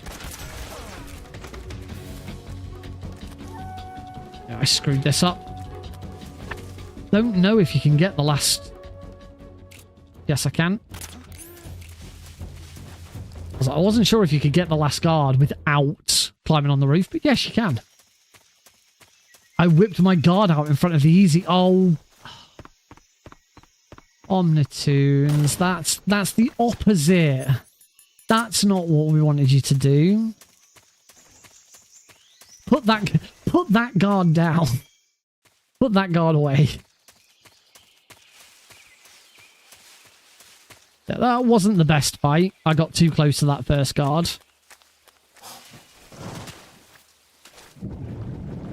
I can't even remember the I can't remember how you originally do that fight. Because that's not the strat for that fight that I learned. I learned a different strat for that fight originally. That's also not what... I think, why did you crawl back down? That's not the strat that I learned for that fight when I first learned it. I can't remember what the original strat was. Because that strat that I was trying to do there was first made by Ms. Luna. So I can't actually remember the original strat.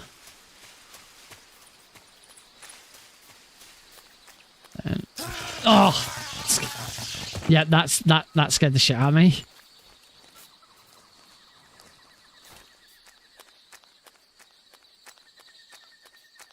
Round the doggy.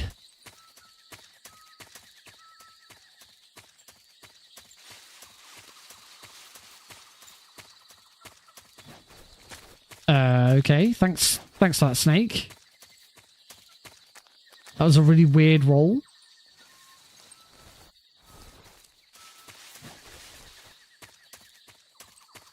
We're through.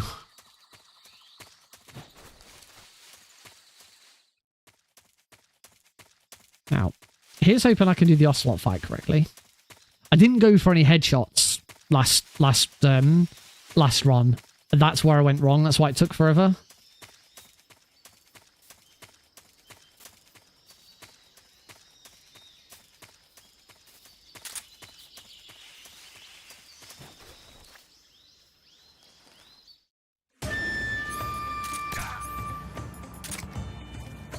So, turn, put the easy gun, right, headshot. That's better. Overarm stun. Headshot. Headshot. Beautiful. Much better Ocelot fight.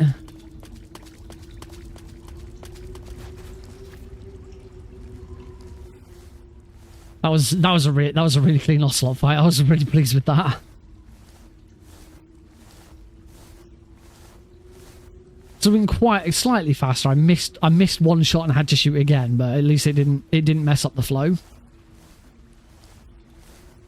It's one of the good things about learning European Extreme.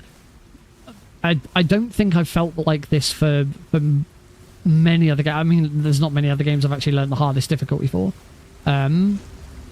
But you really do gain experience in very easy by playing European Extreme.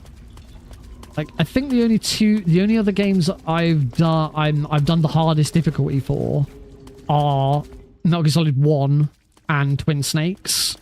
And the only thing with Twin Snakes I would say that Extreme kind of makes you better at is Psycho Mantis.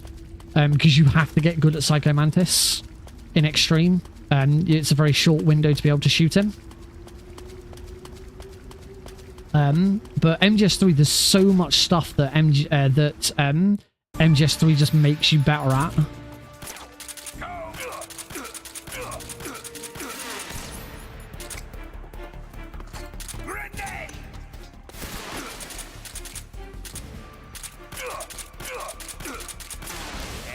It's a little awkward, but got there in the end.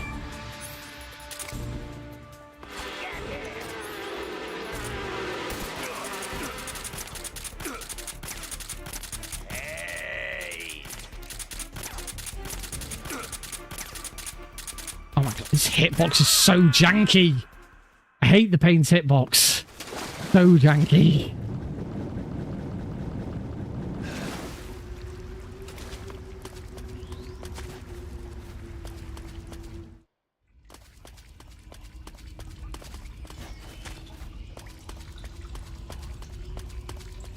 The amount of people who tell you that the Fury is the worst boss in this game, and it's not. It's the Pain.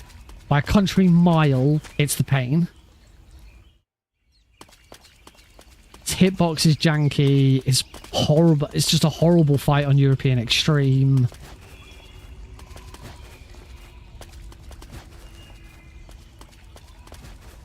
I really do hate the Pain. Horrible fight. Really, really is.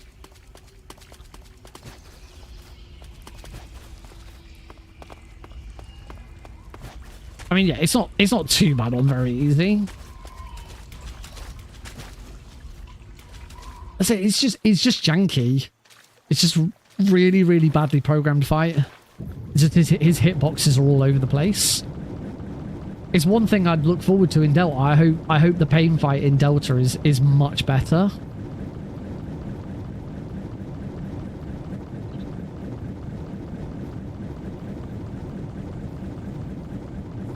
One thing that Delta is going to make me do, I am going to actually go back and learn MGS Snake Eater 3D, Snake Eater 3DS, because I couldn't before because the emulator version seemed to be a bit broken, but I've discovered since what the cause of that was, and I know what the solution is. So hopefully the emulator can work. I do have the game on my 3DS, but unfortunately, I don't have any way of capturing my 3DS. I can't afford a capture card for the 3DS. They're ridiculously expensive. I sure hope it's an improvement. Follow-up. Oh wow!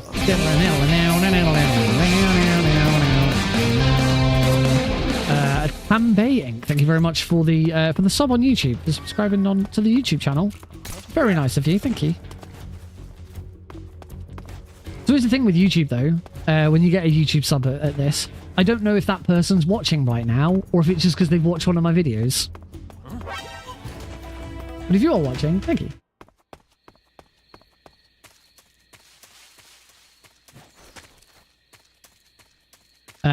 So yeah, I'm gonna go back and I'm gonna learn Snake Eater 3D. As I can't run it on a 3DS because I just don't. I don't have a capture card in my 3DS, and getting one is really expensive.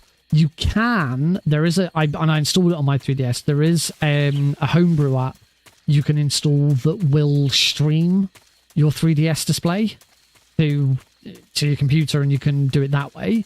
Unfortunately, it's only really viable with a new 3DS. The old when I say new 3DS, I mean, like, you remember how there's a second 3DS and it was called the new 3DS, and it had some exclusive games for it, but it's a more powerful 3DS. It's a more powerful 3DS. It did have some exclusive games for it, and it did have an analog stick already built into it. That was the other thing with it. Whereas on the original 3DS, if you wanted to use 2 analog sticks, you needed to get the Circle Pad Pro, which I do have. Yeah. And I don't have a new 3DS, and it's too expensive at the moment for me to get a new 3DS. And I'm not going to buy a new 3DS just for Snake Eater 3D. Not at the price they are. Like, I bought my PS TV pretty much purely for MGS1, but that was like 60-70 quid. We're talking like a couple of hundred. I did buy my Xbox Series S purely for MGS3, which I now don't need because Master Collection. However, I did play Vampire Survivors a bunch on it, and actually recently I've been playing Neon White on it.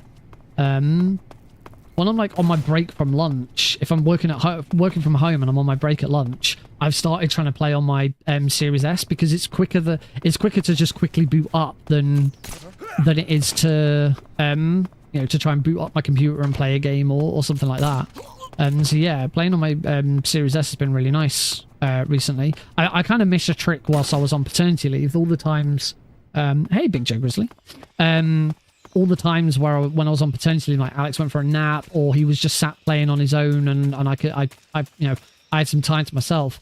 I played Star Wars Hunters on my Switch. I really should have brought my Xbox Series S downstairs and actually played through some games. I think that would have been really nice to do. I didn't think about it, but yeah, Neon White's been quite fun. I'm enjoying Neon White.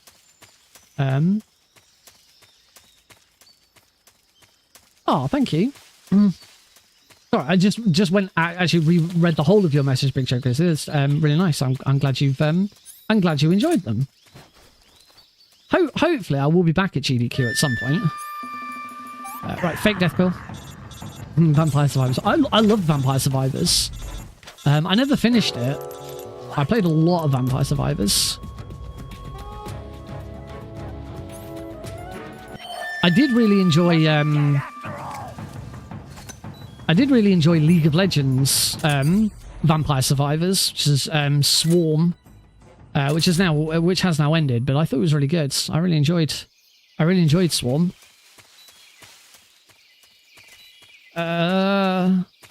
Changing the camera, I kind of screwed up changing the camera there, and I wasn't sure where I was going.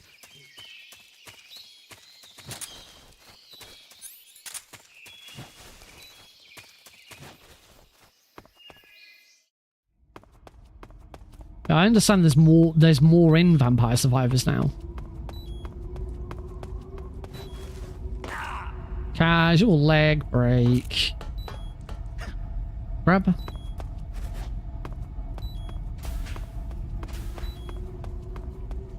Actually, Vampire Survivors has multiplayer now, if I recall. This is how long ago it's been since I played Vampire Survivors.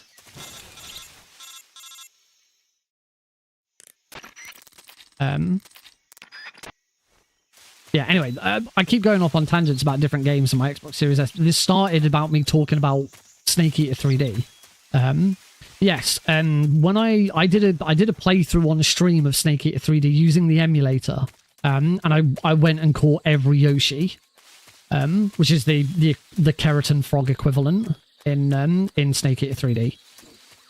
But we kept having an audio issue where like the audio would just cut out, and it was just a problem with the emulator. I later discovered from Bracon, who's done a lot of Snake Eater 3D as well, that is fixable by switching off the new 3DS option. In the emulator, there is an option to make the emulator think you're playing on a new 3DS, and you just turn that off, and that fixes it. The FPS is awful. It's atrocious. I think it runs at 12. And it's either 12 or 20 something. Yeah, it's bad. The FPS in Snake Eater 3D is just awful. Whoops. I messed that up.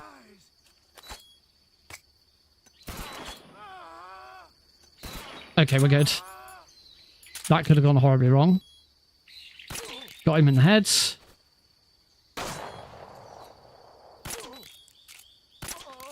Nice. That was pretty good, actually. Even though I actually got a quick kill on him there.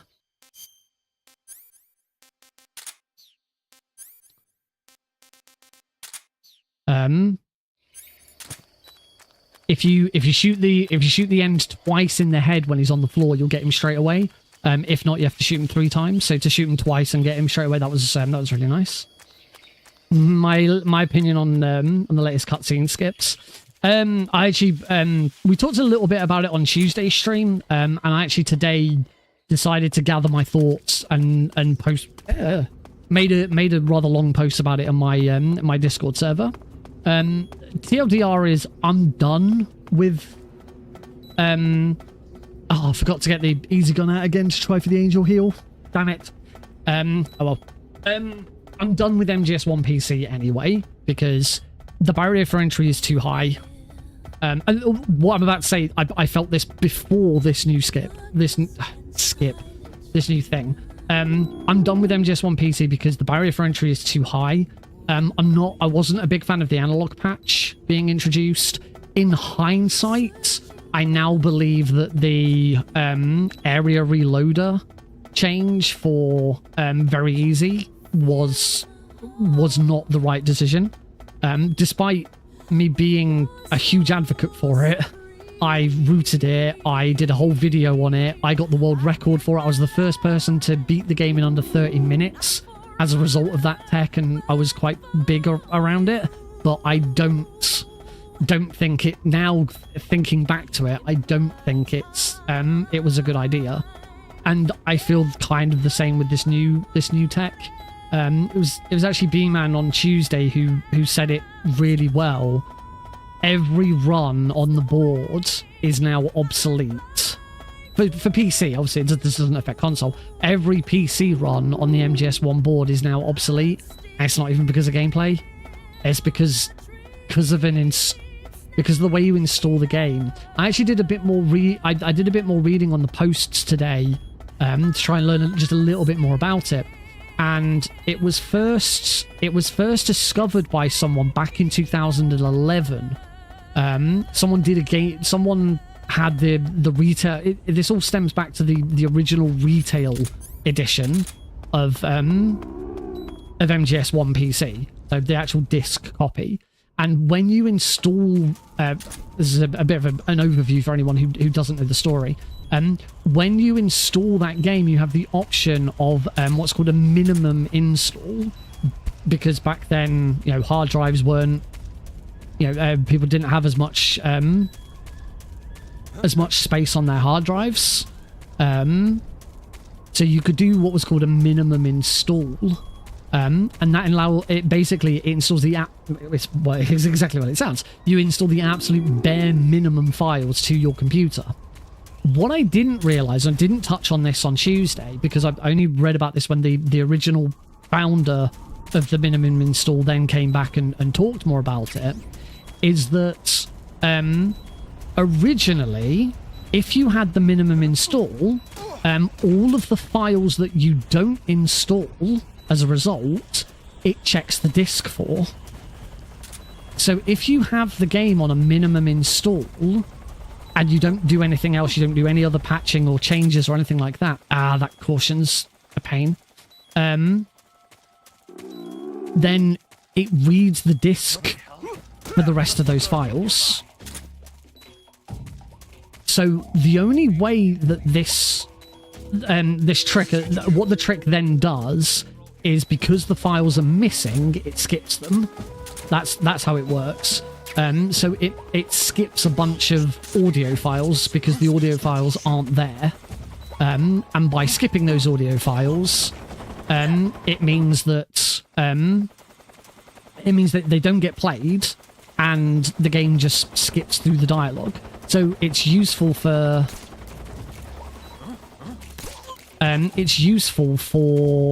moments in the game where there are points of unskippable dialogue. That's all it does. It saves something like 70 seconds on any percent. I don't actually know if I'm going to be able to go through the door here because of this caution. I think so, because I've carried the caution all the way through. Yeah, because caution's fine. It's evasion where you can't. Oh, that loading time. So yeah, it doesn't read the disk, because obviously the disk's not there, so it just ignores the file and skips through it. Apparently some of them cause crashes as well, so the community's had to work out which files they need to keep so that it doesn't then just crash.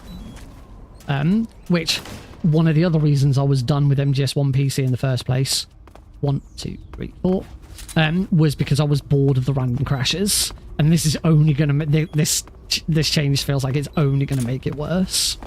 Yeah, so as that person explained, the only way this trick worked in the first place, because the game would read the files from the CD, and if you didn't have the CD in, the game would complain at you, is you had to have a no CD patch, which therefore means for this trick to have worked originally on the original retail version, it had to be modded. My blade suit is ripped.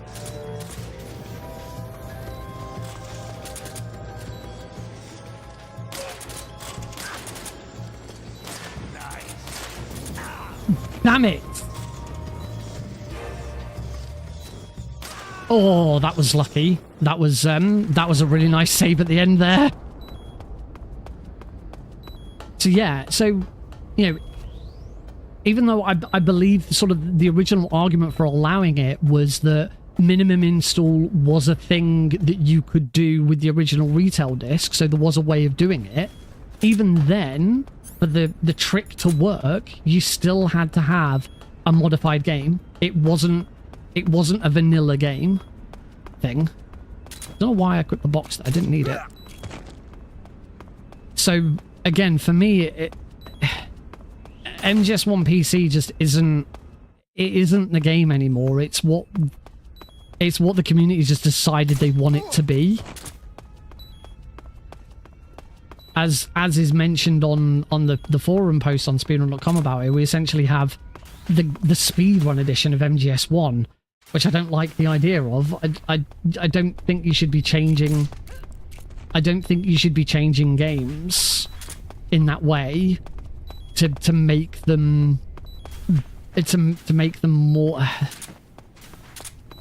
I wouldn't say easier to speedrun, to make them more speedrun friendly. For me, that's not the point of speedrunning. For me, the point of speedrunning isn't to take a game and mess with it until you're at a point where, like, yeah, okay, I'm happy with the state of this game now and I'll speedrun it. No, you speedrun the game as the game was presented to you. So yeah, I'm not a fan, but that doesn't mean I'm not gonna, say, oh, I'm never ever gonna play MGS1 PC again. I'll never ever do it. And anyone who does, people are free to do whatever they want.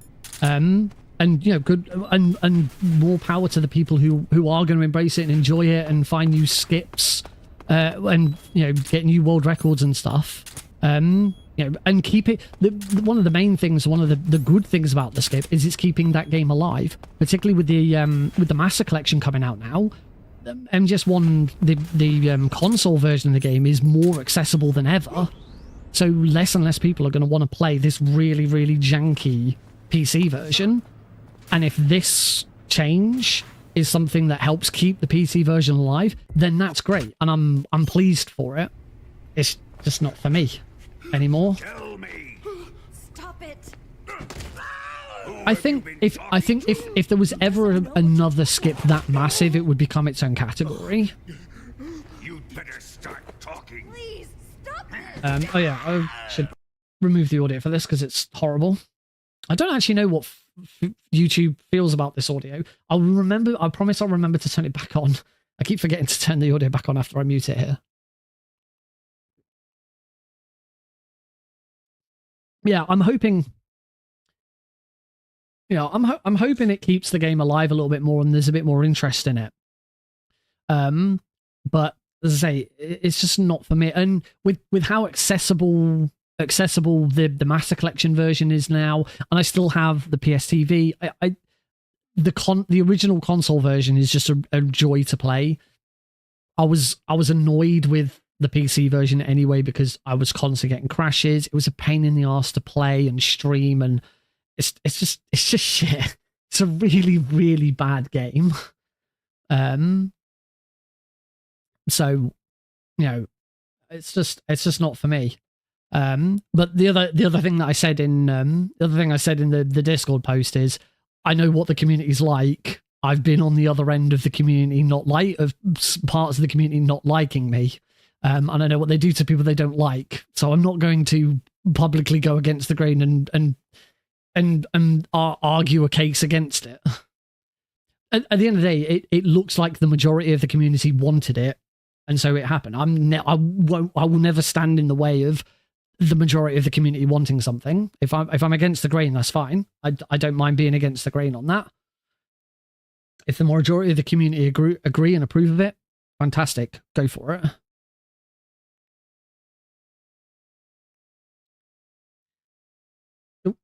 You must have your limits, and I am a patient man. Right, 144.75. Oops, overshot that massively. Door's been unlocked. The other point that I made in my post is about non-speedrunners complaining about cheating. So today I wrote this post. Yesterday I spent quite a bit of time whilst I was at work, just in between doing other stuff, arguing with someone in one of my videos about cheats. Because I went back and looked through some of my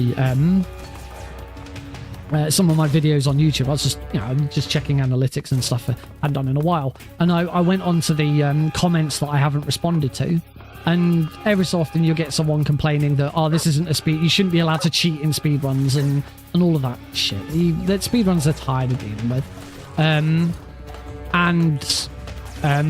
This person had put a timestamp in one of my very easy runs, or just one of my Metal Gear Solid 1 runs, and said cheating speedrun starts at 6:19. I think they just put a timestamp to say when the first cheat. Well, it would have been the vent glitch, the first time I did the vent glitch. So I've now taken it upon myself. I have for MGS1, and MGS1 is where I get most of my YouTube views on videos. I've now just got into a habit of anytime anyone accuses me of cheating in a speedrun, I post them a link to my glitchless speedrun. I have one glitchless speedrun of MGS1. So I post them to that link. And I say, okay, if you don't like glitches, here's a glitchless run. Watch that instead. And that person made that comment a month ago. And as I say, it was only because I'd only just noticed it was there when I was looking through. I posted it. And that person came back to me with a question, which was, when you say glitchless, you mean glitchless or glitchless? Now, I said glitchless one word, so there are no glitches in it. The clarification wasn't needed. But they followed up the question with, was because when someone starts cheating, they rarely seem to be able to stop. I was like, right.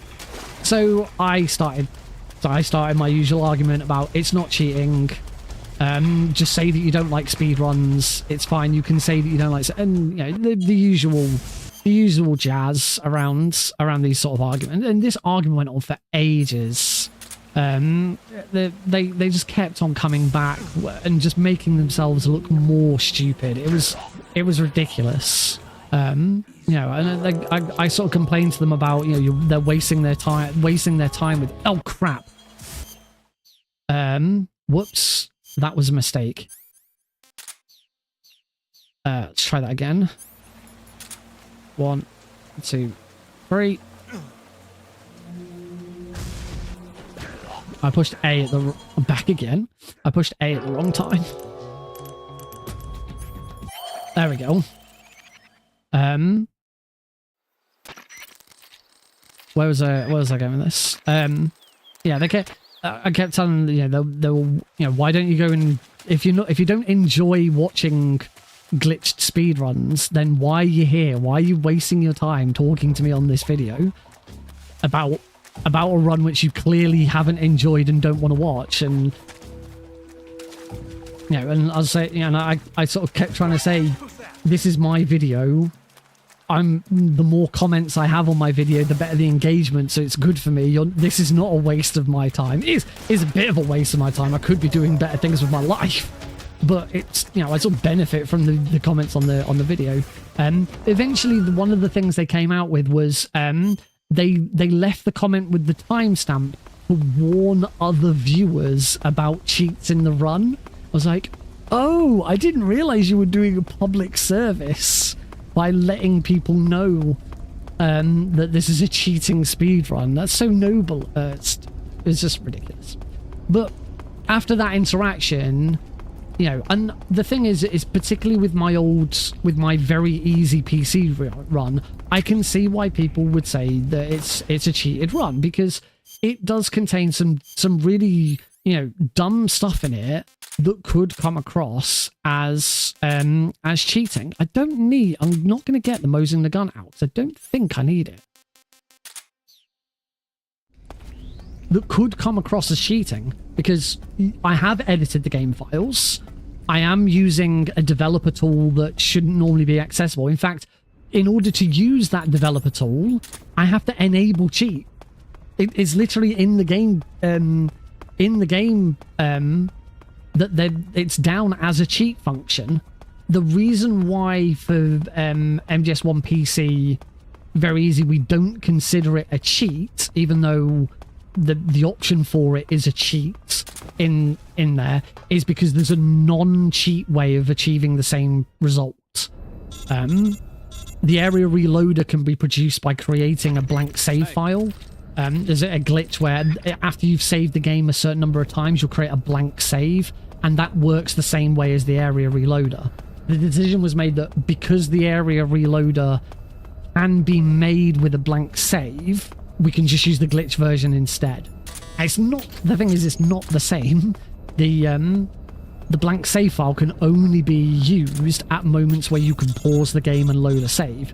The area reloader can be used at any point whatsoever, and it completely broke the game, and that's what I worked on and stuff. But that's why I say, sort of in hindsight, I don't think that should have been allowed. That's not going to screw you, is it though?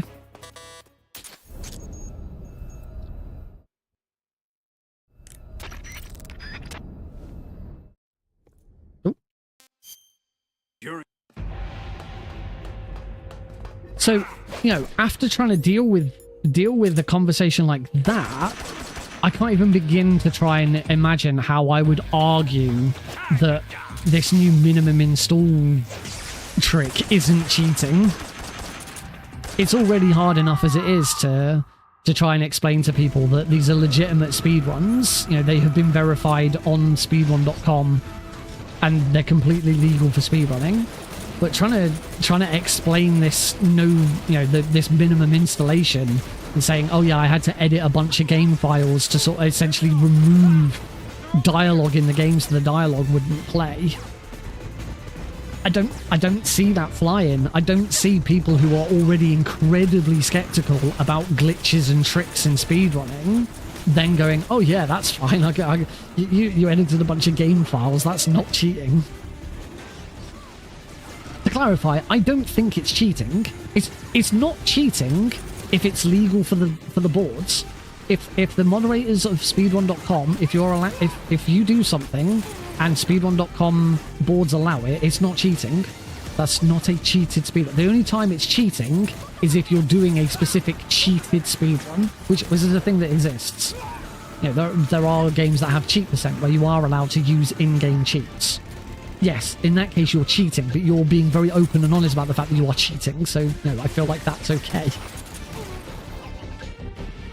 You have to play the game exactly how that guy wants you to. And that's it. That's the other thing that they came up with. The other usual thing about, oh, this takes away from all the people who play the game legitimately. I was like, it makes no difference whatsoever to anyone else. I said, let me be very clear to you. This run and the way that I play this game has absolutely no effect on your life whatsoever. And he tried to argue that it did. Tried to argue that, it's not fair on all the people who play the game correctly. Who cares? It's a single player game. Nobody cares. The only time cheating like that makes a difference is if you're playing a multiplayer game and you're cheating someone else. This is really the thing that just makes me laugh so much about the argument. It makes no difference to anyone else. It does not take away.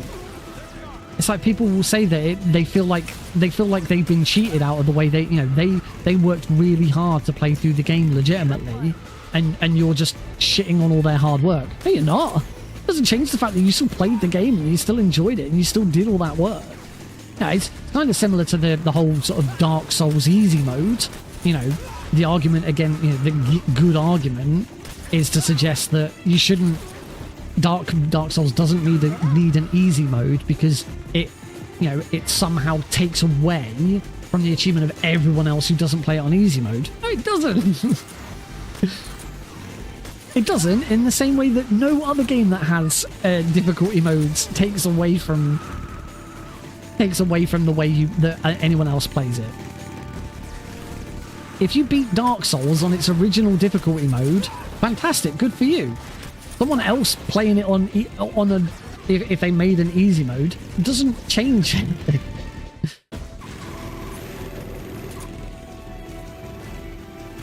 People are way too overprotective of things like that. There are way more important things in the world to be worried about. Yeah, I don't fancy trying to have a conversation with a skeptic about running MGS1 PC now. That's not the reason that I'm against it. And I said in my post that people who hate or don't like speedrun should never factor into how a speedrun is performed or rules behind it or whatever. But it's something that I think about.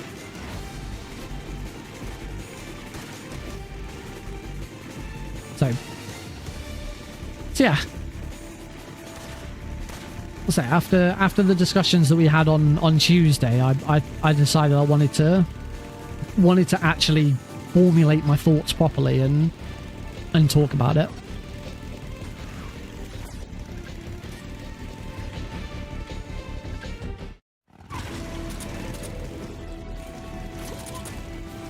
I think what will be interesting now is to see whether MGS1 PC could actually get into GDQ. And there's a big part of me that thinks that GDQ just wouldn't accept it. If the games committee knew how much it had been, how much the game had been edited and changed, I don't think they'd let it in. Because any video, any submission video you do will presumably talk about it and explain it. Not that the game committee is going to watch every single, the whole of every single video. But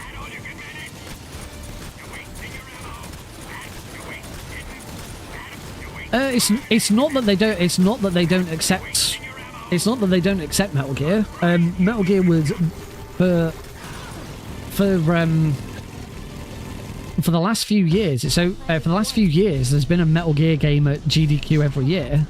A couple of years ago, there were two.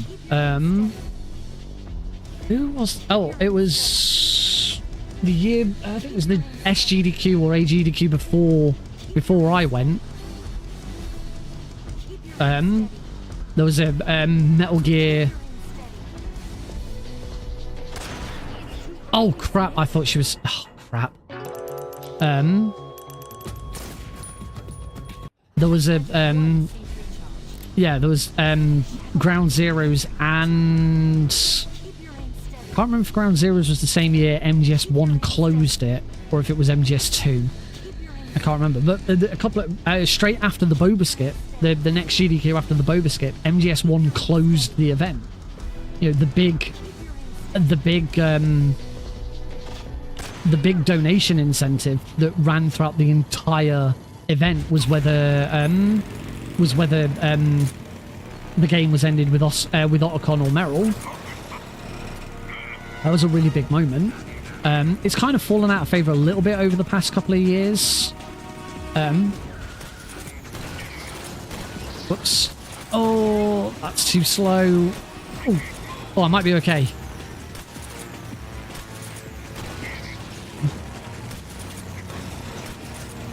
I've fucked it up. Oh, that was a good hit though. Right.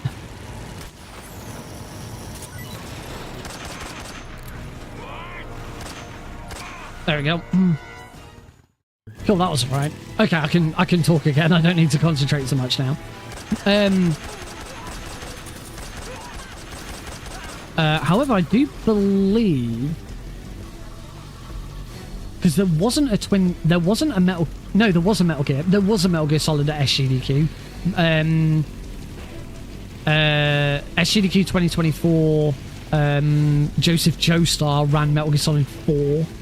There was no Metal Gear Solid at AGDQ 2024, so there was no Metal Gear Solid at AGDQ this year. And then SGDQ 2023, I ran Twin Snakes.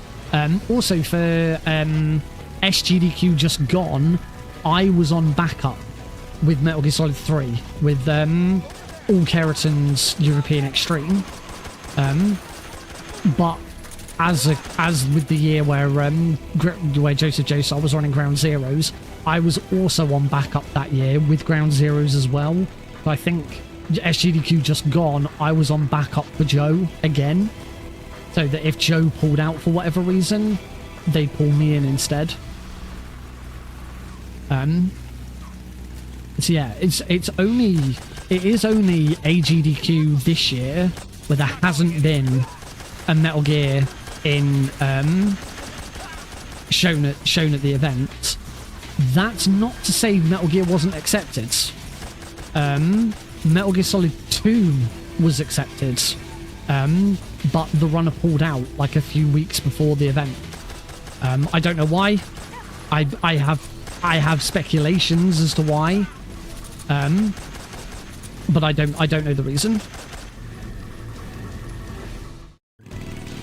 It was the side of the community that I'm not involved in, so I don't know why. To be honest, I say the side of the community that I'm not involved in. I'm not really involved in the other side of the MGS community, the MGS speedrunning community either.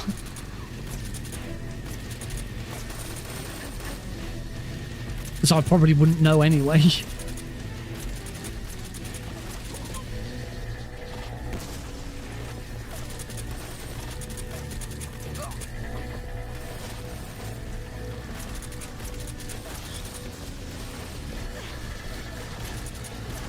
I mean, I'll be submitting again for AGDQ 2025. Once again, I'll be submitting as a remote runner. I until something big changes, there's no way I can go back in person. SGDQ 2023 was kind of a one-time thing. I always said that if I ever got into GDQ, I'd want to do it properly. I'd want to go to America and do it. It was my holiday for that year. So yeah, I don't think I'll do it again anytime soon. I'd love to go back. Don't get me wrong, I'd absolutely love to go back. I think if I was to do it again, I'd want to do AGDQ rather than SGDQ, particularly if SGDQ is going to be in the same place. SGDQ 2024, so this year's SGDQ was in the same place as 2023 is the one that I went to. If a GDQ is going to be in the same place in America, then I won't go. I won't become I'll only submit as a remote runner, because if I'm gonna make the trip back to America, if you can't tell, I'm from the UK, I'm British. It's a big deal trying to get to America. I've only been to America twice. I went to Florida when I was about 13, 14, and I went to Minneapolis when I was 33. Yes, I'm 34 now, and it was last year, 33. So if I ever went back to America, I'd want to go somewhere else. I'd want to do something different. So yeah. But having said that, it's going to be a few years, quite a few years. You know, I've got a 10-month-old son now. I cannot afford to go on holiday to America again. And certainly, in a few years' time, when Alex is old enough to kind of understand what's going on, I'd love to go back to GDQ and take him, because I think that would be a really cool experience.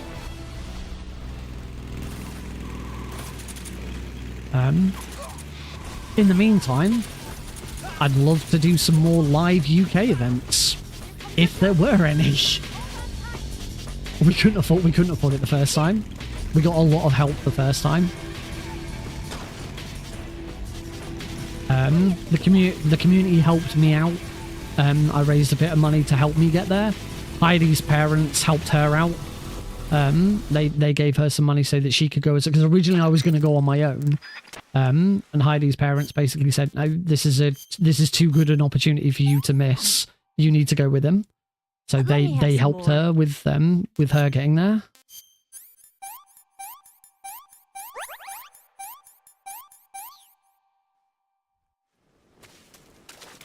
I was very appreciative of them for that. Yeah, making the baby announcement at the end of the run would not have been the same without Heidi being there. Yeah. Yeah, we were fine. You weren't that far. How far along? Wait, what was it? It was the last week of May, wasn't it? Oh, 5 months. She just walked into the room and said 5. Yeah, she was only 5 months pregnant at that point, so it wasn't that she wasn't that far along. It really it worked. Everything with that GDQ run worked out so well. I was accepted to run. I was accepted to host. I got invited to commentate on the Klonoa 1 run. I got invited by Bubsia to take part in the blindfolded speedrunning panel. And Heidi was on school. My wife Heidi's a teacher, and she was on school holiday for it. She wouldn't have been able to go if she was at work, because she wouldn't have been able to get time off work. So she could come, and as I say, it was she was 5 months pregnant, so it was a good time for her to be able to travel whilst pregnant, and for us to announce it. It's just, it was so, oh, absolutely. I was so nervous. Luckily, I'd already done my first hosting shift by that point, so so some of the nerves had gone a little bit. The initial, oh my god, I'm on stage and I'm talking and I'm doing stuff, I'd kind of gotten over that, but I was then sort of front and center of attention rather than, you know, being a host. If Nick were American, he'd be able to run for president soon. Is it that you have to be at least 40 to be president? I know there is a lower age. There is a lower age rating. The other thing is I've done loads of marathons. It wasn't my first live experience. Oh, we have a raid from Caro. One viewer raid from Caro in the box. Welcome, buddy. Thank you very much for the raids.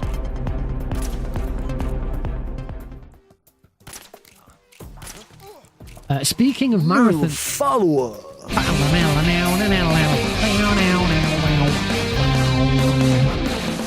Duck, thank you very much for the follow. Please, everyone, go check out Caro's stream as well. Give Caro a follow. Speaking of marathon runs, Caro is running MGS2 plants very easy for speed docs tomorrow. And they very kindly invited me to commentate again. It'll be the third time the two of us have done Caro running, me commentating. So it's gonna be really good. I'm really looking forward to it again.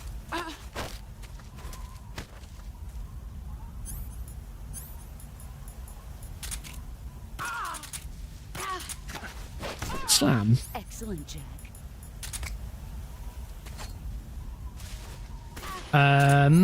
I'm not sure, actually. Hopefully Caro will be able to help you out with that. Ooh, I shot her too quickly. Get ready.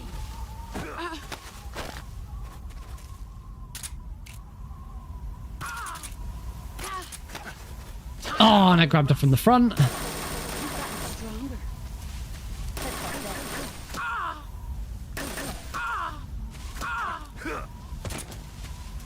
Well, this boss fight has kind of gone a bit array. 8:35 UK time. I think I needed to reset. All right, you can post the URL. I don't have URLs disabled. There we go. We got there at the end.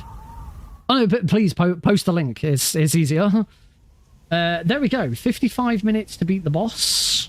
This is a PB because I've not actually done this specific I've not done the Master Collection PC category before. So this is automatically a PB, but my aim is sub 105 again. I don't think I've hit it. I'm pretty sure it's from beating the boss, it's 11 minutes. So I think I'm still a minute short. But that's fine, there was plenty of time saved to be had. I died twice. And there was a couple of other mistakes, so hopefully a second run would... a third run, this would be the third run of the evening, would prove to be a bit more fruitful. Jack. Peanut butter. Keep that stuff away from me. You're a wonderful man. In all seriousness, keep that away from me. Peanut butter can kill me. Kill me now. I say kill me. Probably wouldn't kill me. Do it. I have a very mild peanut allergy. But like so mild that I don't ever mention it. Like whenever we go, I don't know if it's the same across. I don't know if everywhere's the same now with it. There's only room for one boss and one snake. Oh yeah, and Heidi has one. Heidi has one as well. I love crunchy nut cornflakes. Crunchy nut cornflakes are great. Can't eat them. That's how I discovered I have a mild peanut allergy. I was on holiday. I must have been about 14, something like that. Was on holiday with my parents, just somewhere in the UK. We'd stayed in a hotel next to the beach. And we need to mute the audio because this song will just get hit by copyright strikes. Alex probably will as well, yeah. Yeah. So and for breakfast they had little boxes of cereal. I had a box of crunchy nut cornflakes. And sort of 10 minutes later, my throat was all really swollen and I could breathe. I was fine. Eating that bowl of crunchy nut cornflakes did not. I wasn't in distress. I wasn't. I wasn't dying or anything like that. But I could feel. I could feel my throat was really dry. It was sort of closed up a little bit. It just felt horrible. And then when Heidi and I were dating, when we were at uni and we were dating, her parents came to stay with us. I think they must have stayed in a hotel. I'm pretty sure we were still living in student accommodation at that point. And we went to a Chinese restaurant for dinner. And as part of the starter, they had satay chicken. And Heidi didn't realize she had a peanut allergy at this point, and I didn't realize that satay was peanut. So we both tucked into these satay chicken skewers, and then within sort of 10 minutes, we were both like, "Oh, this isn't very nice. Drink." As I say, it is only a mild. It's so mild that I don't mention it. Whenever in the UK, I don't know if it's the same anywhere else. That's how I met your mother. We bonded over a mutual peanut allergy.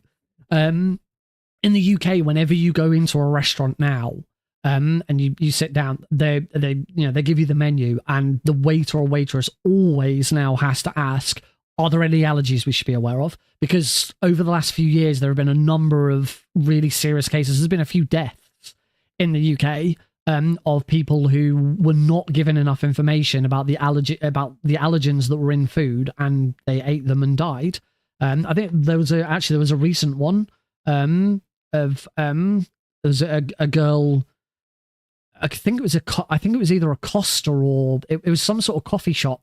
She got into some coffee shop with her mum. Her mum ordered her a coffee that didn't have milk in it, or oat milk or something. It wasn't proper dairy milk, because she had a deadly dairy allergy, and the information was not relayed properly to the right people. She tucked into a full milk coffee and later died because she had a severe allergic reaction.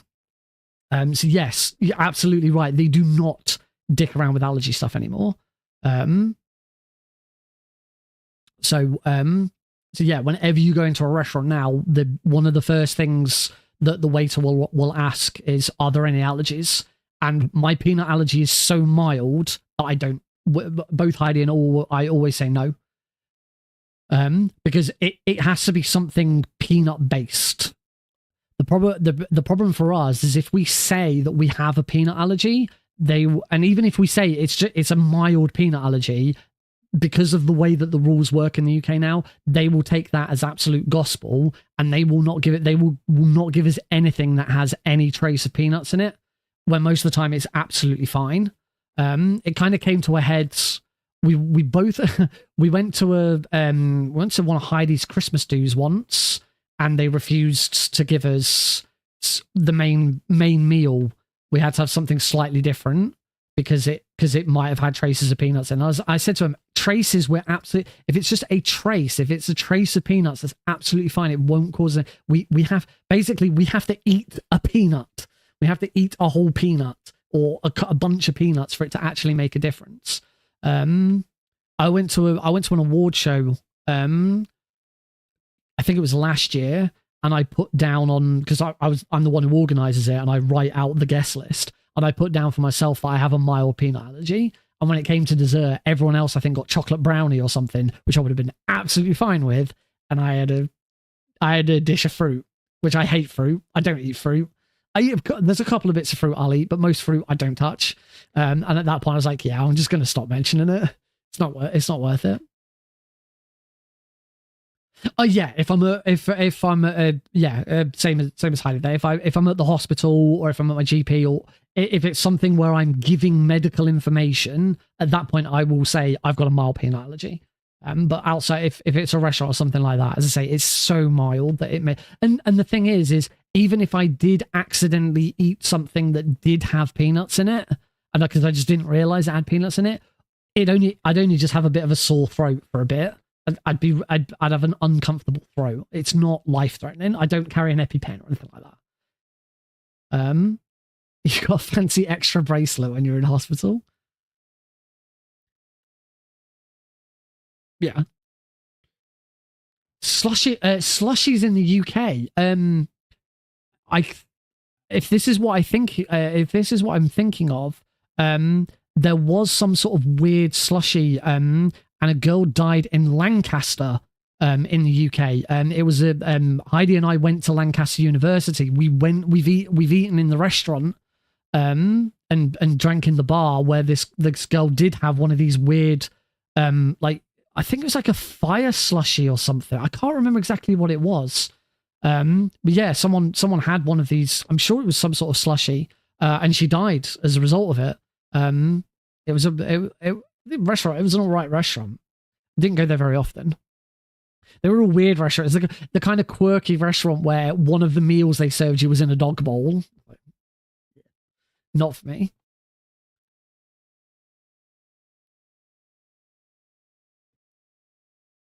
Don't even breathe on it.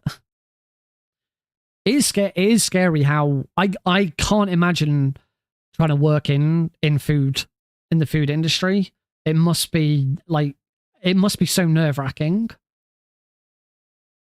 It's not a job I think I'd enjoy. Well, I'm not very good at cooking. I'm not a good cook. So there goes sub 104.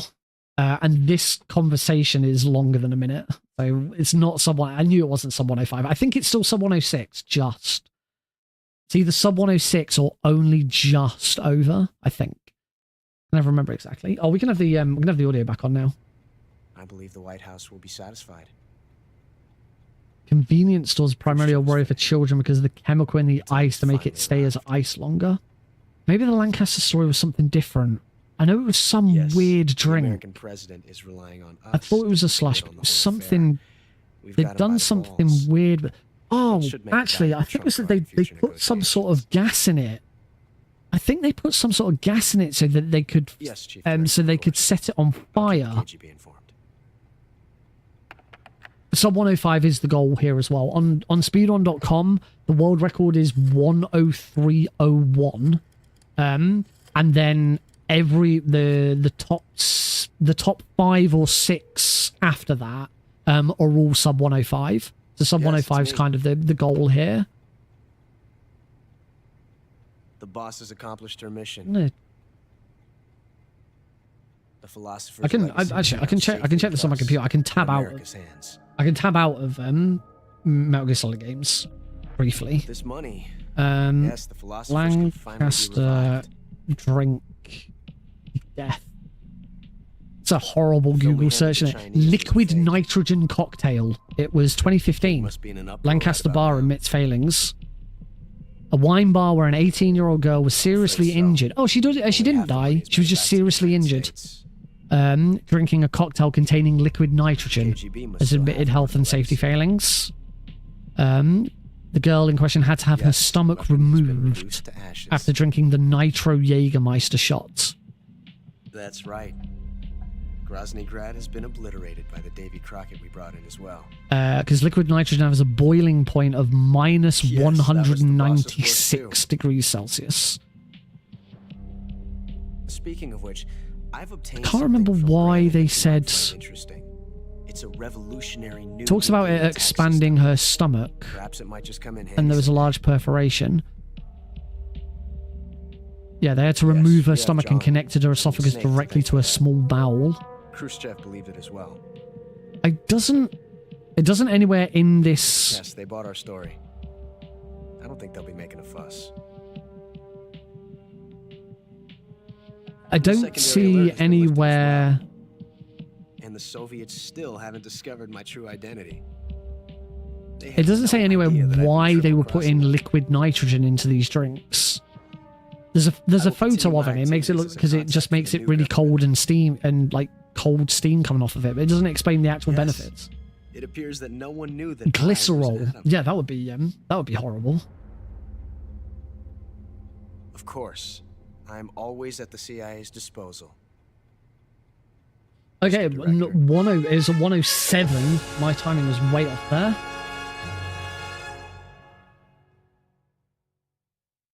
So yeah, fair bit of work to do. Fair bit of work to do to get this under 105. Well, I say a fair bit of work to do. A minute and a half needs shaving to get it under 105. I can definitely do it. There's definitely one. I mean, I say the world record's 103. I died a couple of. Well, there's two continues there. As I died, one of them was I accidentally clicked continue when I was fighting the Sorrow. The other death was, what's the other death? I died to the Fury. I think I died to the Fury. I died to the Fury. No, it was the first one I died to. What was my second death? I do something wrong and I had to take a death. Next time, can you not use cheats? Well, that's the thing with Metal Gear Solid 3. There aren't really any. You can't really have a glitchless speedrun of Metal Gear Solid 3 because there's not really much in Metal Gear Solid 3. The only real glitch in Metal Gear Solid 3 is the box glide, and that's only used very briefly. I don't. Yeah, there's no the only sort of real trick or cheat is the food skip, which allows you to you can skip the lab with it. You can skip the lab with it. You can skip the ladder climb with it, but food glitch is only usable in a multi-segment speedrun. Oh yeah, and PS2 has the mountain skip, where you clip through the floor in Mountains 3 and go straight into the underground passage. You don't go up, you don't go into the ruins and talk to Evie. You just skip that and go straight into the mountains. That's exclusive to the PS2. I've never actually seen it. But yeah, food skip because of the way food skip like completely breaks the game and messes with the game. You have to load the game first to make it work. It doesn't work just straight away. So yeah, MGS3 is kind of the really one of the purest games in the series. MGS2's got a little bit more. MGS2 you're allowed to use turbo throughout, which kind of breaks it a little bit. You could see that as cheating if you want. MGS2 does have Prozac skip, which allows you to skip the engine room in the tanker. And it wasn't called Prozac skip when it was discovered because it was Raiden. A TTS is fairly pure, apart from the Prozac skips now. So MGS2 you also skip Tengu's 1, and there is a Tengu's 2 skip for normal difficulty onwards, where instead of fighting the Tengus, you just spray them with coolant. It doesn't save a huge amount of time, but it does save time, and it's kind of a skip. The other thing for MGS2 is it's got Emma Zips. It's got Emma Zips and it's got swim glitch. There's quite a few glitches in MGS2. The thing that MGS2 doesn't have are any sequence breaks. There's no story flag sequence break. The closest you could get to a sequence break, because the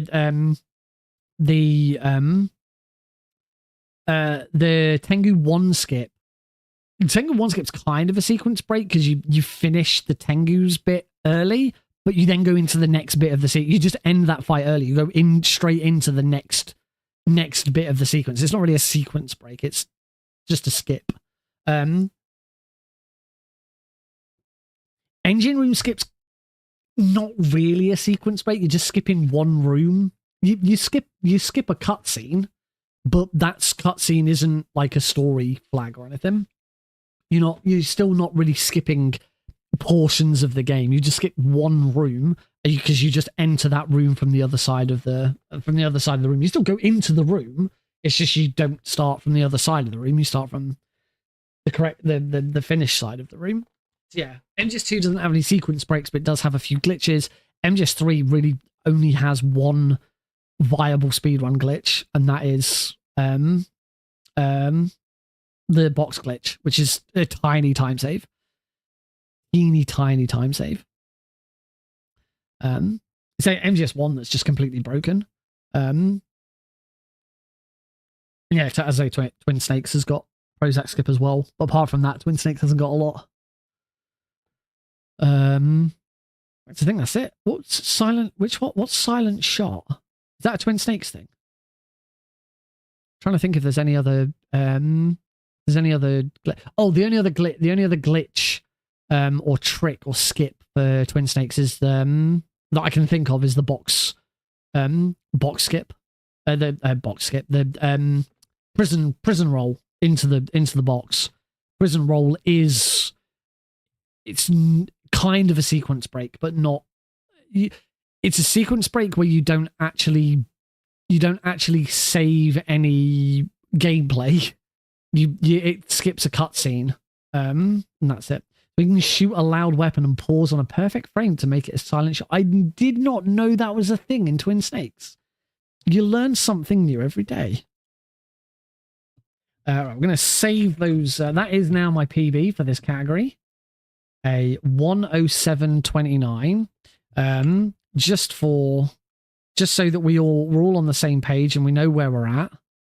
A 107.29 would put me very easy. PC would put me 11 on the leaderboards. One place behind Blues for the Red Sun, one place ahead of Dead Engine. Most importantly, 2 places behind Suave Beardson with a 105.49. My first goal is to beat Suave Beardson, 105.49. I love having a rival. So it's good to have a rival. Yes, as I say, the world record is a 103.01, and then 2nd through to 6th. So they are all sub 105s. That's kind of where the competitive run is. So sub 105 is again the intention here. Cool. So with that, I think we roll this one more time. One more time, yeah, can learn to be like someone like me. I have some pings as well. I have the glycerol in slushies from Bracon, thank you. And just a message from Caro about speed docs. Cool. Sorry, I'm getting distracted. Let's go for run number 3. Oh. I just got a message to say unable to refresh your YouTube authorization token. I have no idea what that was in reference to. I don't know if that, am I still live on? I think. Thank you. I think that was.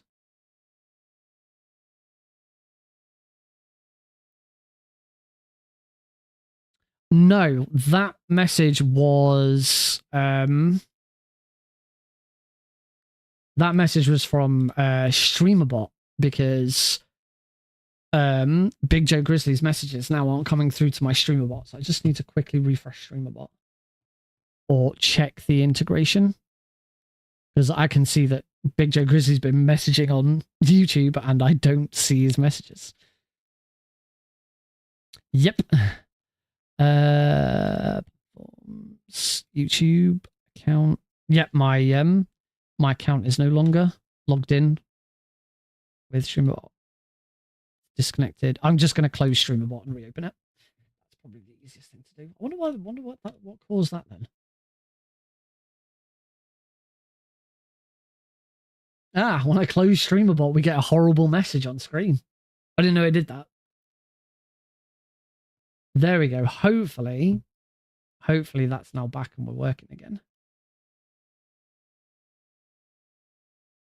Go to platforms, YouTube, accounts, disconnected, sign in, continue. Yes. Right, I'm now signed in again. Hopefully that now means that if I get a message from I see testing 1 2 1 2 from Big J. I wonder if that message was slightly too fast. Way, there we go. Now we're back. We're rocking and rolling again. The double stream. Wahoo! All right. Round 3. Let's start. What's the deal with airplane peanuts? Wouldn't know. I can't eat them.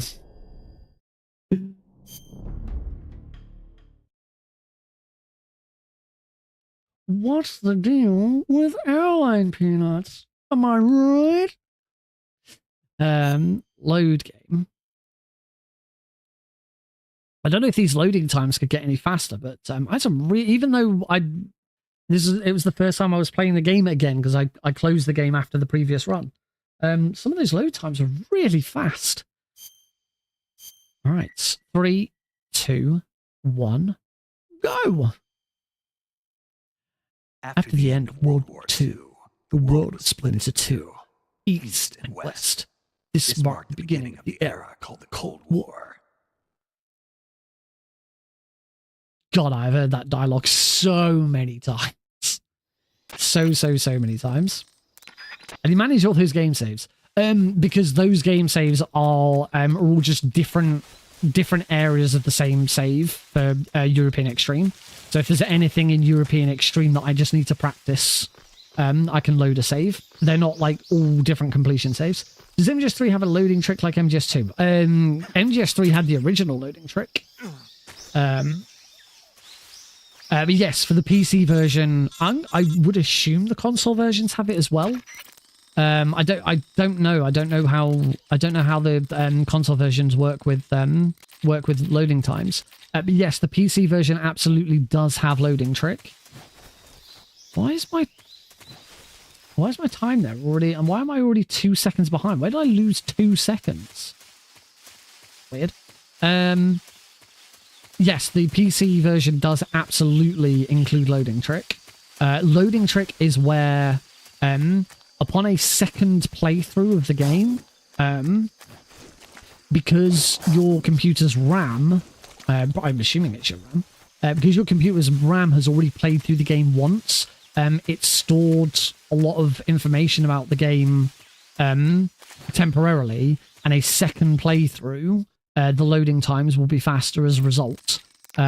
This was a thing that originally was a big thing on the PlayStation 3 version of Metal Gear Solid 3.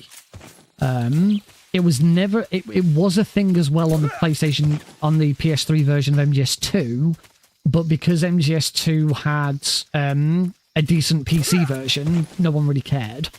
It was that for a very long time, the PS3 version of MGS3 was the best way to play MGS3. That changed when the Xbox Series S and X came out. The best way to play MGS3 and there was no loading trick or really bad loading times and stuff, was to play the Xbox 360 version on Xbox Series S or X. And now, of course, the best way to the easiest way to play is to play the Master Collection either on PC or on console. As I don't know if the console versions have loading trick. So yeah, on the PS3 version, because the PS3's internal memory and cache were a lot smaller. Obviously, PCs these days have you can have about 64 gigabytes of RAM in this computer, but the internal cache of a PS3 was a lot smaller. For MGS3, you could play up until torture. You could play up until torture, and then after torture was over, you would exit the game. I think you'd take a death and exit. Any other way of exiting the game would break it. You take a death, exit, and then your next playthrough, every loading time would be faster. On PC, it's not just you can play the whole game because, as I said, we've got more memory on a PC now. However, this is one of the reasons why just loading in general is one of the reasons why the PC version opts for loading remove time as the official timing method. So if you're looking at if you're not on my vertical stream, if you look at my live split, you'll see that I've got 2 timers running. I've got one at the top, which is slightly behind the one at the bottom. Because the one at the bottom is at like 4:12. The one at the top's at 4:03. The one at the top is my loading remove time. So you'll notice whenever I load into a new area, it pauses momentarily. The one at the bottom is my real time. That one does not pause. So loading remove time means you don't need loading trick, and it also doesn't matter how fast your computer is. Everyone will have the same time. You're only being timed on your gameplay. You're not being timed on loads. Consoles obviously can't do that. There's no such thing as an auto splitter for consoles. Oh, got to stop holding L1. I'm in MGS2 mode now, where I'm holding L1 to aim and run, which is bad. You shouldn't do that in MGS3. It slows you down. There is no auto splitter. There is no loading remove time for consoles. So consoles still go by IGT.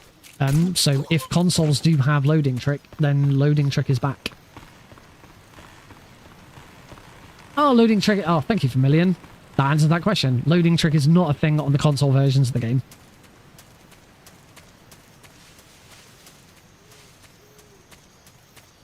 Loading trick for on PC might make more of a difference for people who've got it depends on how good your PC is. I've noticed in running, I haven't noticed as much with MGS3, but when I was running MGS2, I would notice it's only like maybe 10 seconds, if that, would be time saved on a second run.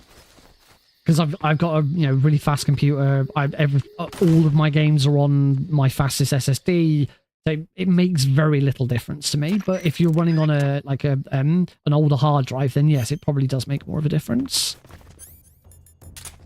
All right, let's see if I can save some time here.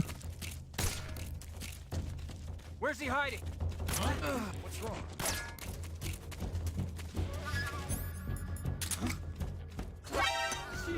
I don't know if that's going to get everyone.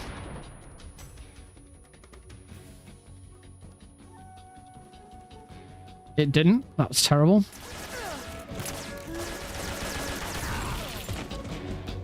I get that last guy. Yeah, I did. Okay. That was... It's still faster than the previous one, but that's still not the right version. Console's extremely consistent. That is really good. That probably suggests that console is the better way of playing it. I would probably think you're better off playing the game on console than on PC.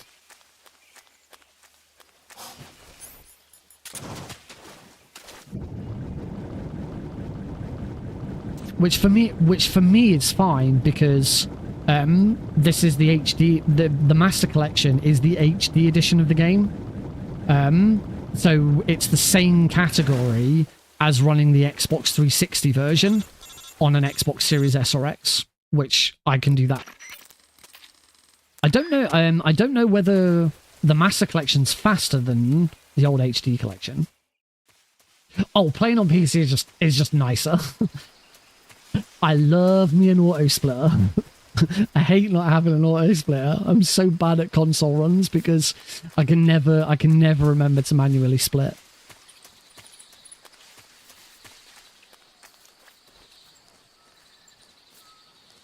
How long does it normally take you to learn and execute speedruns for these games?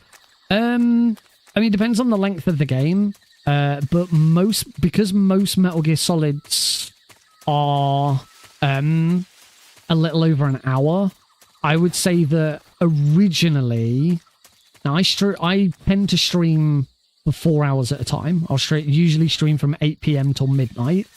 Most Metal Gear games I can learn in 2 to 3 streams.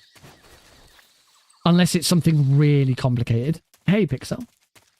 I am excited for Delta. The more I see of Delta, the more I am excited.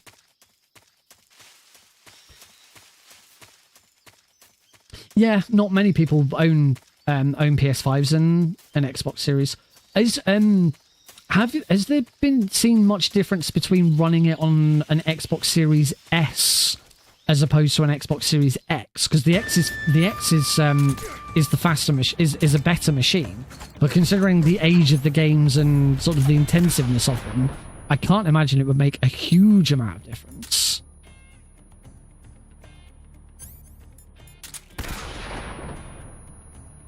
Nope. Got him. Nice. A little bit slower than before, but we're okay. Don't think it matters because the S, yeah.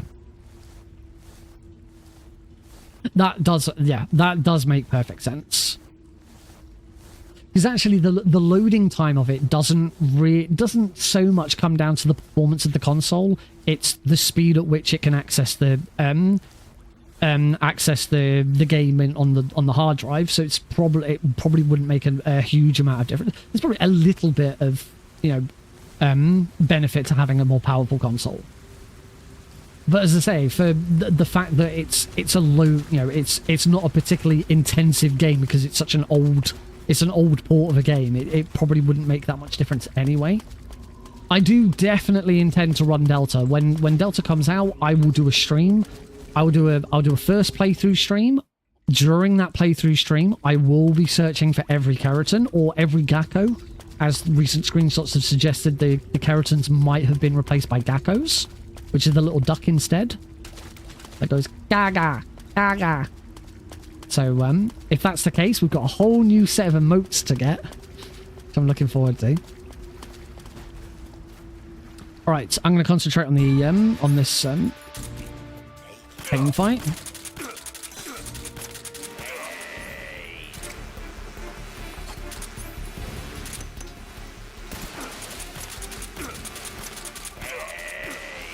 Nice.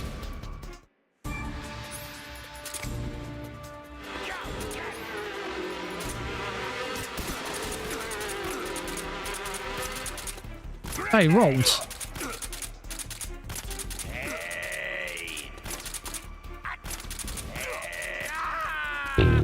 God, I hate the pain. Hate that fight.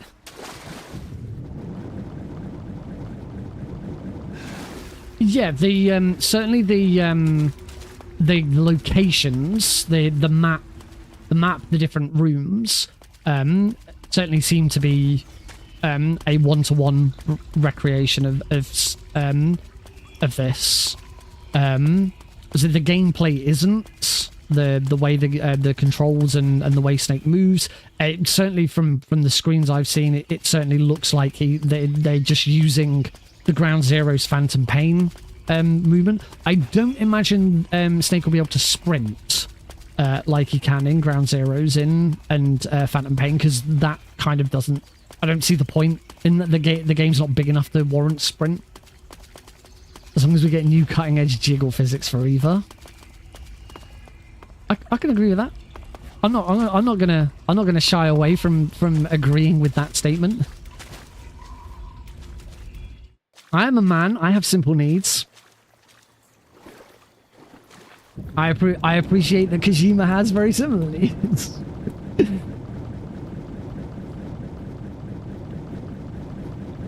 That's not to say I need that in my game. It's a nice to have.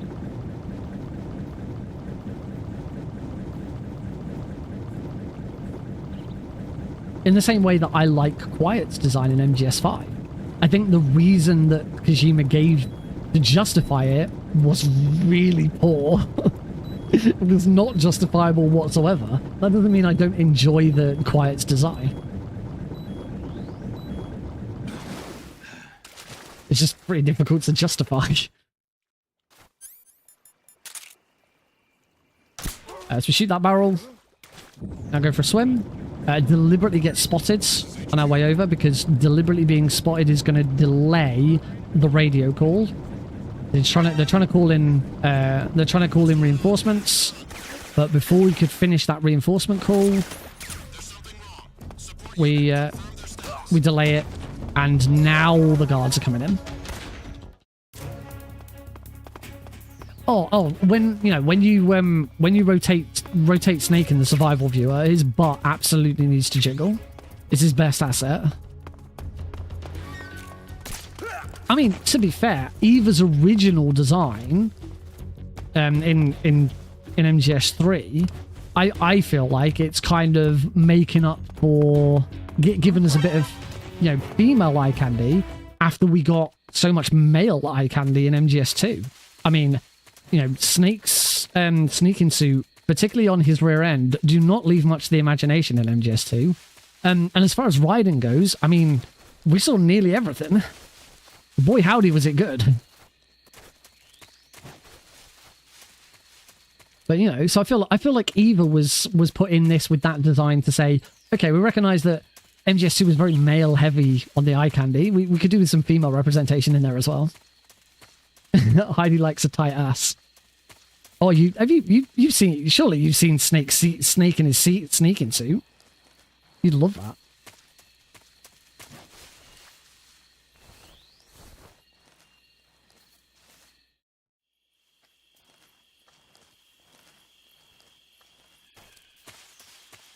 It is easy for me to say. I play Metal Gear Solid 2 quite often. And quite often in Metal Gear Solid 2, you're viewing Snake from behind, so you see his butt a lot. Snake in a sneaking suit.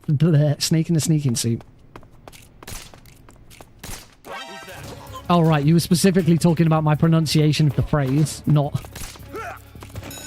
Oh dear. That alert might be a problem. Snake in a sneaking suit. Snake in a sneaking suit. Snake in a sneaking suit. I can't do it. Whoops. Stupid 3D camera. I hate the 3D camera.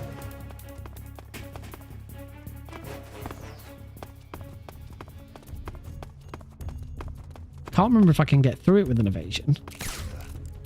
Where'd he go? No, I'm gonna have to take it there. Mess this up.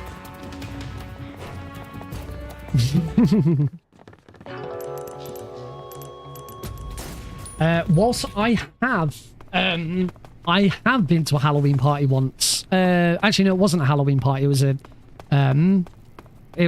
Boland Extrav in the end of my first year of uni. It was the big end of year party at university. I did dress as Naked Snake for that party. I don't think Heidi would be able to pull off either.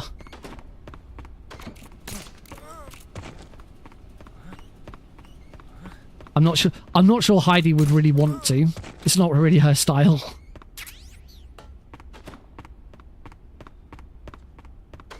This is going to be... How far behind am I going to be now? Because my splits are now all over the place as well.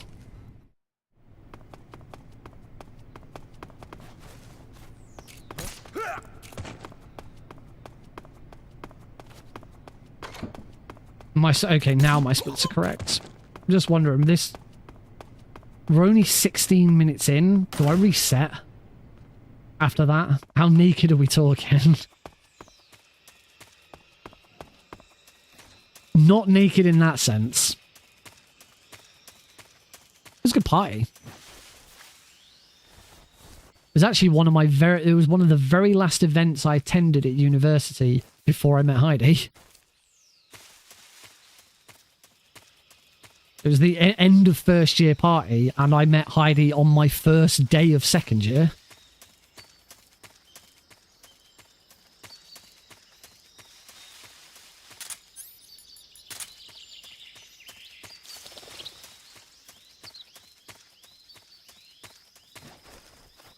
Right. The fear.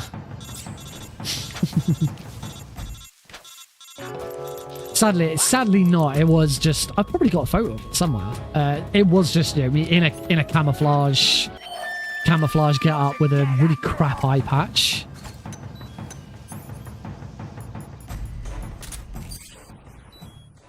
Oh shit, he's in me. Oh, balls. I didn't move far enough forwards. Okay, that was a good recovery. But I'm nearly a minute behind. This is just a special edition of How I Met Your Mother. Maybe. Oh, I haven't... Wait. No, I'm on the right spot. Why is that 5 seconds? Oh, I, like, properly screwed up in the previous run. No. I proper screwed up that room in the previous one. I got lost because of the 3D camera. That's why I got a PB for that one.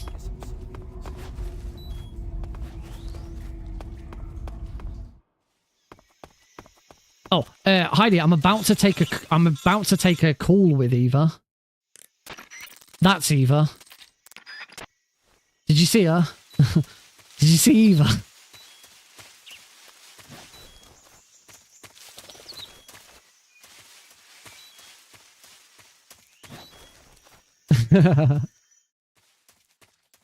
just one polygonal merit. That's a good crush to have. I wouldn't say I have a crush, but in Twin Snakes, if you play through the game on your third playthrough after completing the game once, saving Otacon, and completing the once saving Meryl, so you've got both the stealth gear and the bandana. On your third playthrough, Snake wears a tuxedo. The ninja is red and kind of looks like Spider-Man / Vision. I swear it looks more like Vision than Spider-Man. But Meryl is wearing Snake's sneaking suit, and that's a good one. I like that one. If Eva was a squirrel, I got that cosplay down. Heidi does make a very good squirrel.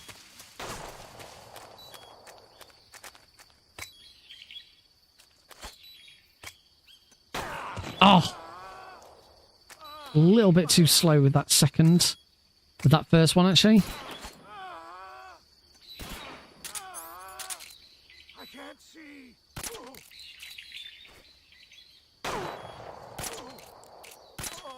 Oh, crap. I forgot to let him cock his gun.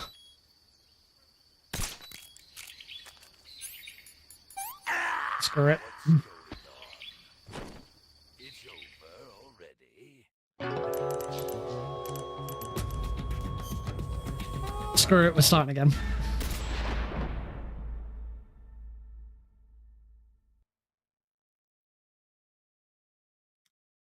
Do I have a pic? Do I have a picture of Eva or a save file of Eva with Eva to show Heidi?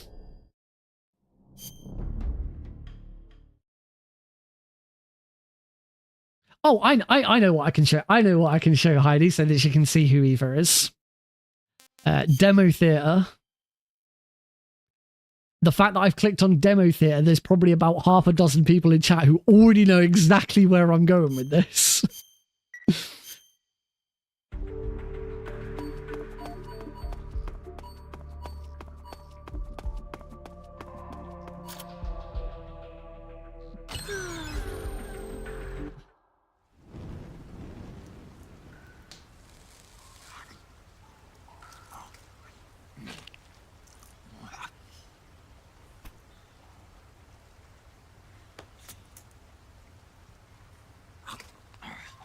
Actually, yeah, this isn't fair. This is cave Eva. This properly doesn't show Eva's.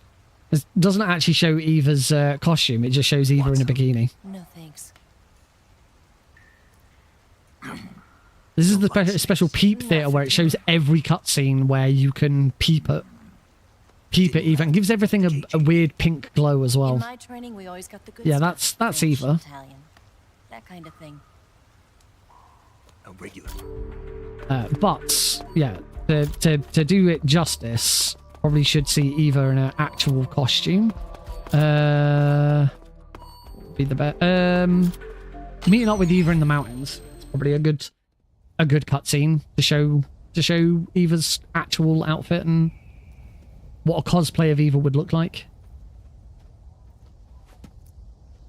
I think I've ever actually I've seen pictures online of Eva cosplays. I don't think I've ever seen an Eva cosplay live.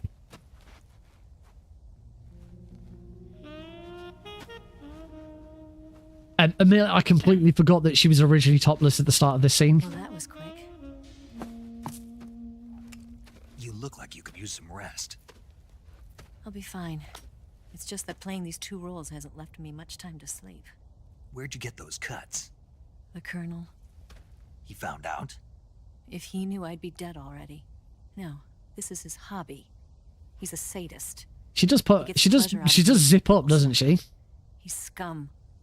Do I need to pick a different scene?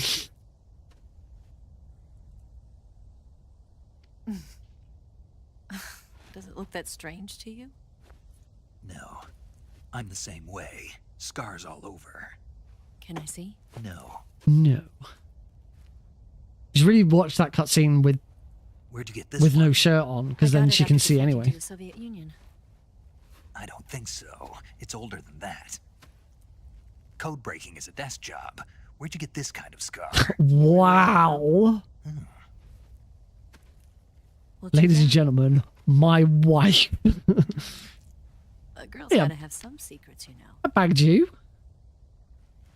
But enough about that. You've got to get going. The Phase 2 trial of the Shagelhot is... Shouldn't put close. yourself down It like looks like that. someone might be coming to spoil the party. Khrushchev? His forces are on their way here. The Colonel is gathering his troops to... Here we go. She's right. She's putting her coat on now. If we You can don't see get a what she move on, normally security will be dresses even like. tighter than it is now. You'll need this key. It unlocks the door to There we the go. That's underground tunnel. Once still you're in not there, how you she can normally follow the tunnel dresses. to get inside How she Grozny. normally dresses is like that, but with the zip Better down. take these 2. They should come in handy. I wouldn't say And fat. take I'd say these 2. cuddly. What is it? The food of the future. A well-balanced meal for the space age. Anyway, no, Do you know where exactly? All right. But how am I supposed she to unbuttoned escape now? once I get Sokolov out of there? Command said you're supposed to have something ready for me. And I do. There's a lake 30 miles north of here. no, never mind. I hid a wig there. A wig? It's a state-of-the-art... No, because she's... Oh, there we go. Ta-da! Finally, this is what Eva traditionally See you around, looks Snake. like. Take care of yourself. What about you? I've got to hurry. That back is to how the she train line normally up the dresses. cart. Are you going to be okay? So I'll see if I can find the just before we start this next run. I'm pretty sure it was a Facebook profile picture at one point. You got to remember, this is going back a few years. This is first year of university. I was 20. I was 20 when, if I can find the picture, I was 20 when this photo was taken. I turned 35 on Sunday. So this is 15 years ago. Jeez. First year of uni was 15 years ago. Oh my God. Oh my God. 15 years since I was at university. What the fuck? Sorry, 15 years year of university. I was at university for 3 years. Albums, profile pictures. Pretty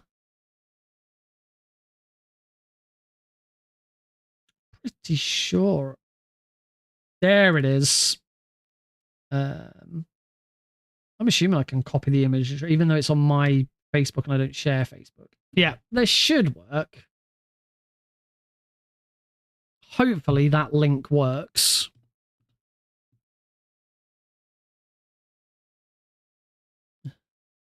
You'll have to tell me if that link works. That's not the best. That's not the best photo of that, actually. But yeah. Sorry, 14 years. 2nd of July 2010. 14 years ago, that photo was taken. So I was 20. Yeah, I was 20 at the time. 20, about to turn 21. I wonder if I have a better image. Trying to scroll back through Facebook is, well, that didn't post. No, you're right, that didn't post to YouTube, did it? That's weird. Mom, my YouTube, my capability to post to YouTube has disappeared. Let me post it. That's odd. When I posted it in chat, then it should have gone to everyone, and I seemingly can't post it to YouTube because it's too long.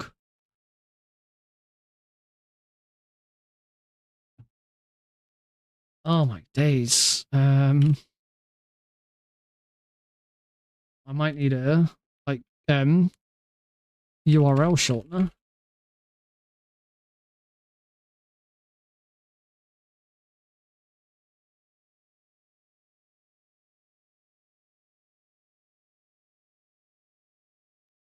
Yeah, YouTube wouldn't accept it. Wouldn't accept it because the link was too long. There we go. Yeah, I don't know why. Yeah, on StreamerBot, I can see all the YouTube chats, but I've completely lost the capability to post to YouTube. I wonder if that's because I had to sign. I wonder if that's because I need to close my chat box and reopen it, because yes, I did. It's because I logged into YouTube after I opened the box. I say that's almost certainly not the best photo of that. It's whether I could even go back and, because trying to search. Anyone else realize that Facebook is just shite now? It's so bad. Like, you go on Facebook, I never see posts from anyone I know. Anytime I see posts on Facebook, it's ads or suggested posts from shit I don't follow. It is awful. Much further back do I need to go? Not much further back. If I see pictures of me and Heidi, then I know I haven't got far back enough, because as I say, it was before I met Heidi. Just. I know someone else took a better photo of it. And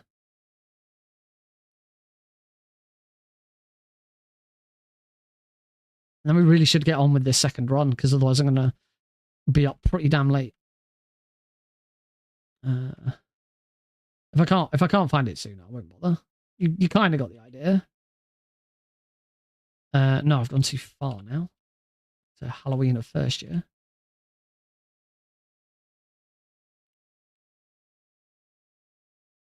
Oh yeah, there's one other photo. Copy image address. Put it into URL shortener again.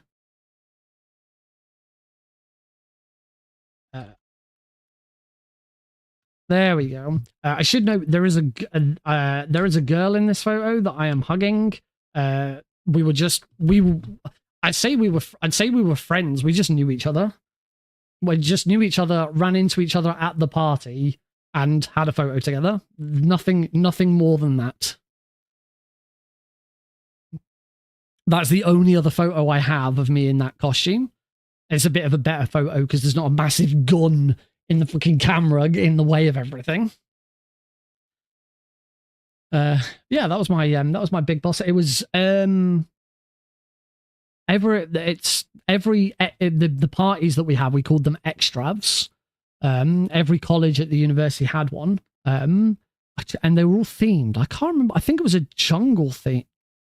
Or was it superheroes? Might have been superheroes or heroes and villains or something like that. I wish I looked identical. God, I wish I looked like that. I still look like that now. That was the Nick that Heidi fell in love with. This is before I knew you. Right, anyway, let's get on and get this other run done. Where am I at the moment? Oh, I'm still here. How do I get out of this? Oh, exit, touch. There we go. I know this might sound hard to believe, but I did have girlfriends before I met you. I know, shock horror.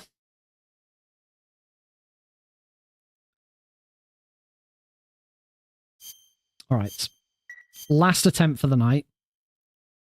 We're a little behind time, so this is going to go over. I'm working from home tomorrow, and it's a Friday. It'd be fine. Beginning of the era called the Cold War. She's so mean. My wife, she's so mean. Publicly as well. I just can't stop cheating. I did.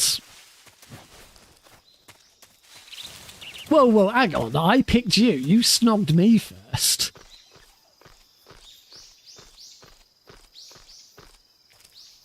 I was just minding my own business, having a nice dance. Then all of a sudden, I get grabbed and someone sticks a tongue down my throat.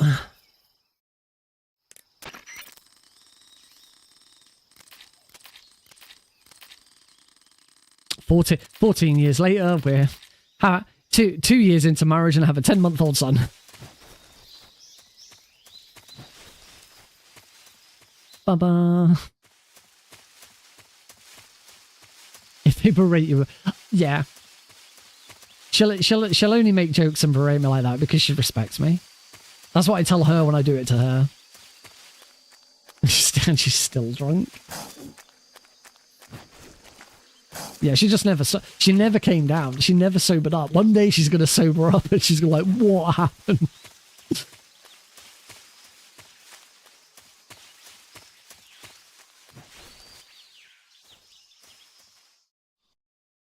I miss cosplaying and dressing up. I haven't done it in ages. The last time I did any sort of dressing up, I think it would have been UKSM. Yeah, for Insomnia. Which, if people haven't heard, I did post a link to the Twitter post in the Discord server. UKSM closed this week. So UKSM, I can't remember what UKSM stand. UK Speedrun Marathon, probably. So and another a UK based speedrun marathon team decided to shut down this week. Not from anything like malicious or anything like that. It's not like they were forced to shut down or it's just the people who run it have had enough. They want to move on and do other stuff or get more time back and as a result they've closed it. I'm quoted I did a quote retweet of the post that they made. It was disappointing. It's never nice to see stuff like that die, particularly stuff that's had. Have I been speedrunning Snake It for 3 hours? Yes. 3 hours and 40 minutes. But not all what this isn't my first run. This is run number 3. Each run takes an hour. If a speed run took 3 hours, then that's not me speedrun. That's just me playing the game. That'd be a bit shit. Gotta get that sub 105. Yeah, I made a retweet of the post. Said, you know, it's always sad to hear events like that dying.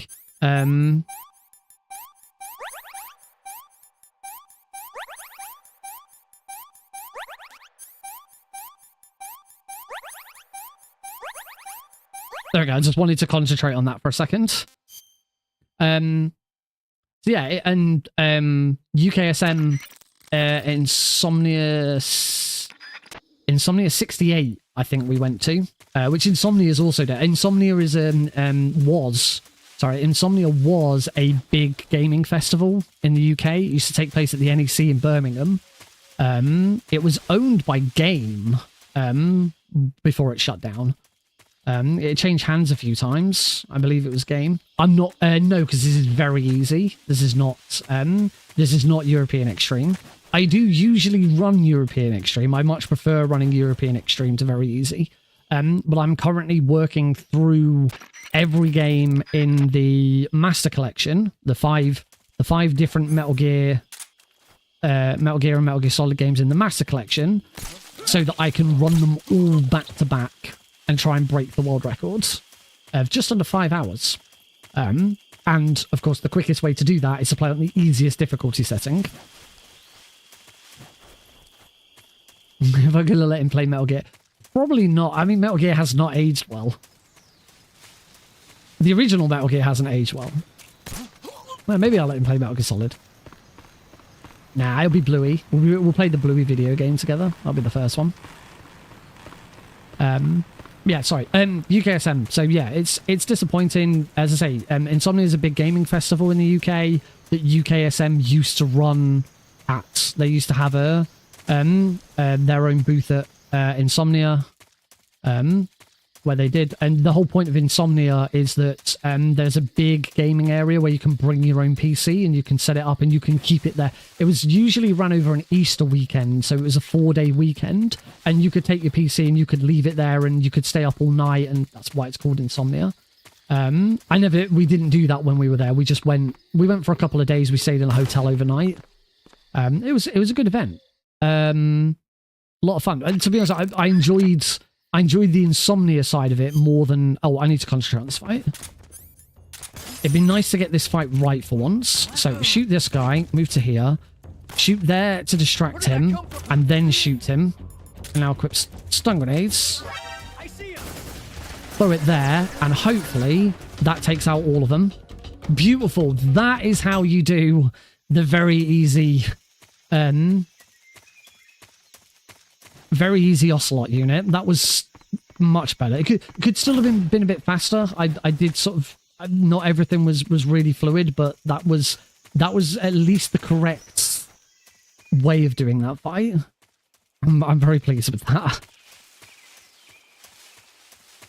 Yeah, I did enjoy the Insomnia side of it more. I didn't do... for the actual speedrunning stuff, we did nothing on day 1. Day 2, I did commentary for House Test's run of Metal Gear 1, and then I ran Unmetal, and Heidi, you did my commentary for Unmetal, didn't you? Oh, I'm gonna get hit by that, aren't I? I didn't get hit by it. Nice. Yeah, that was the last time we Heidi and I dressed up. I did a cosplay as Jesse Fox, the protagonist of Unmetal. I've worn that costume since at home for marathons and stuff, but I've never been out in public wearing it again. And Heidi, we got Heidi a squirrel costume because there's squirrels in the game. So she was a squirrel. And I was that. If you'd like to see that cosplay,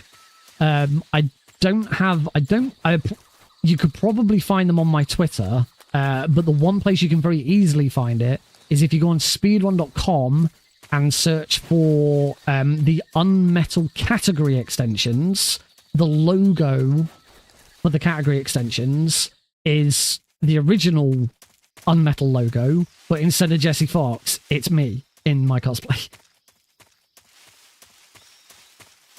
They really do. It's so much the Master Collection for. I think MGS3 is the one game that has really benefited from the Master Collection. I don't think any other game in the series has benefited quite as much.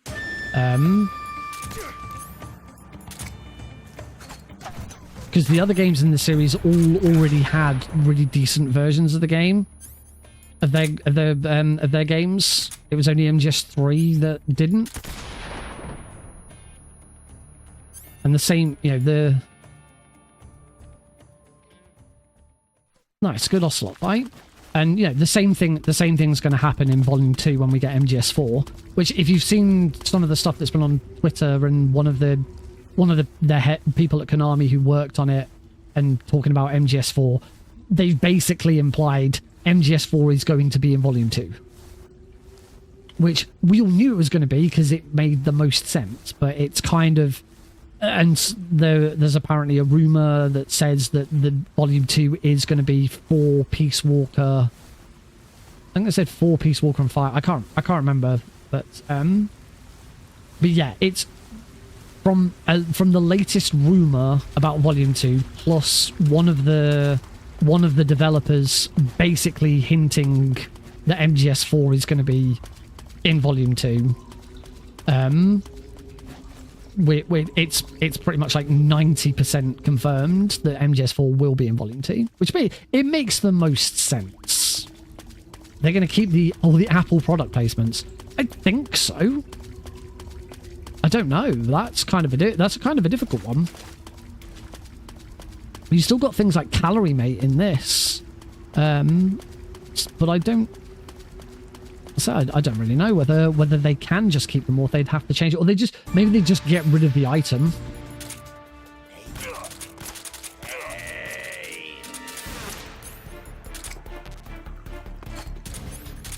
Warning light. That's phase 1.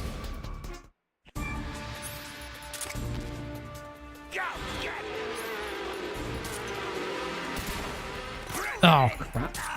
Oh, crap. Oh, I've made a mess of that.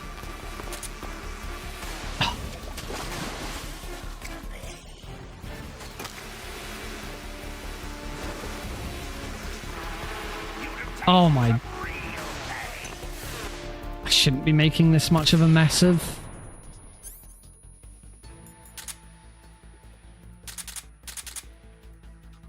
I really shouldn't be making this much of a mess of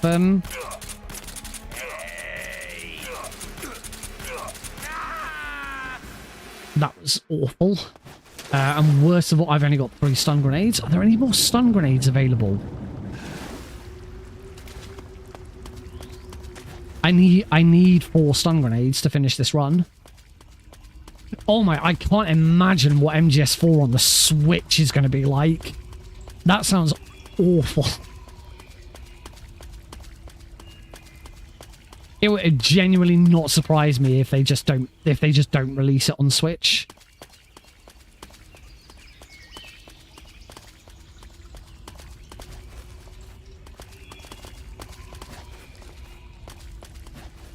MGS, you're right about MGS4 deserving a remake or a remaster, because at the moment the only real way to play MGS4 where it's a nice, smooth, fluid experience is to emulate it, but you've got to have a really beefy computer to do it.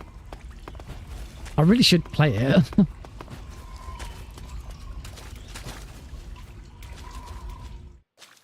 Oh, they have fixed a lot of the issues. That's good.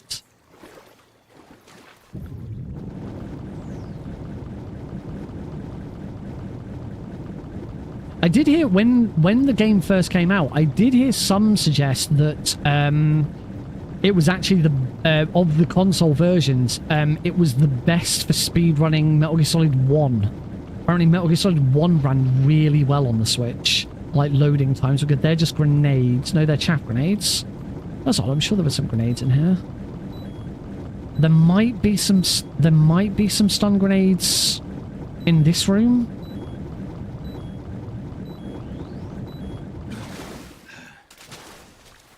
I'm not that far behind. I could still PB from this, but that fight was really disappointing.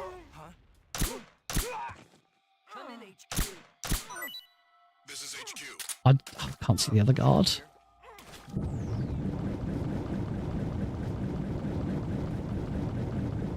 Acknowledged. Sending reinforcements. Use extra caution.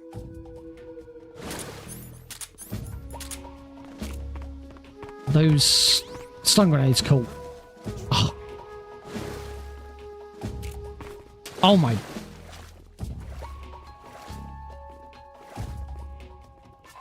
Good God. Intruder. He should be around here somewhere. 28 seconds behind now just to get some stun grenades. Who's that? What happened? I'm not sure if I could pull this back now. Yeah, unfortunately I need those stun grenades. You must Control here. you have to have at least 4 stun grenades coming out of the pane. Because you need one stun grenade for one stun grenade for the fear, and 3 stun grenades for the end. And ideally to save menu, I think to save menu. Well, maybe not to save menuing. No, because you'd still stay at 0 stun grenades. You'd have to menu them anyway. But to save having to pick more up later, it's only takes like a second to pick them up, but it is a time save nonetheless. You want to have at least 1 left over. So ideally, you want to come out of the fear, out of the pain with 5 stun grenades, which is absolutely what you should have if you don't mess up. If you don't mess up like I did. I am really looking forward to MGS4 being on the Master Collection.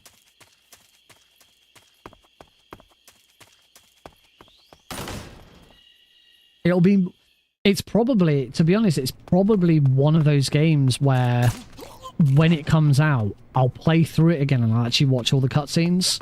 I think, to my knowledge, my first playthrough of MGS4 is the only time where I've ever watched all the cutscenes and really understood the story.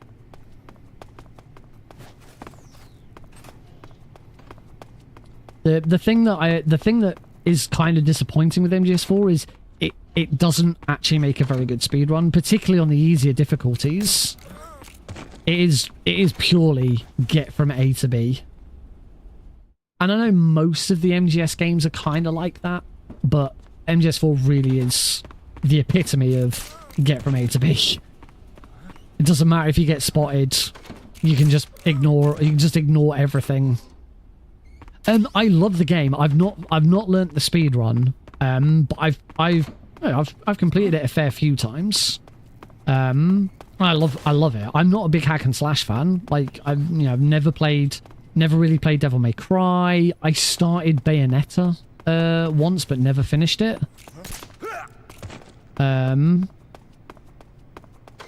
I love Revengeance. It's a really, really good game.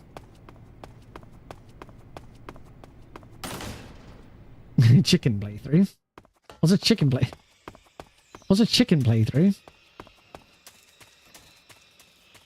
I know there's the chicken. Oh, it's chicken to get the chicken emblem.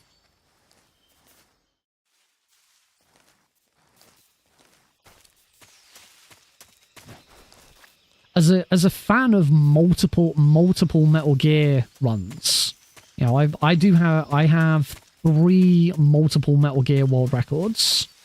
I have the Metal Gear Solid Trilogy world record. I have the Trilogy world records, which is MGS1 PC, fastest version. MGS2 PC and MGS3. I played it on Xbox. Oh, sick, I've done it again, haven't I? I played it on Xbox Series S. Nowadays, the PC version would probably be better. What? There we go. Oh. Oh. Screwed this up completely. This is terrible. What am I doing?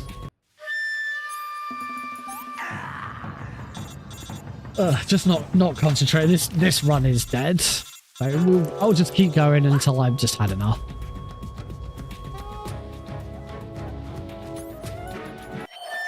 There we go.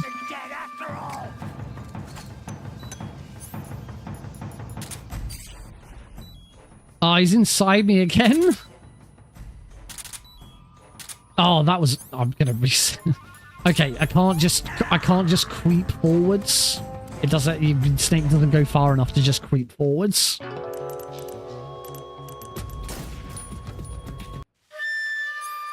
This fight's awkward on the Master Collection because for some reason, like, the fear gets closer to you. He's in a different position in this version of the game, and it's really weird.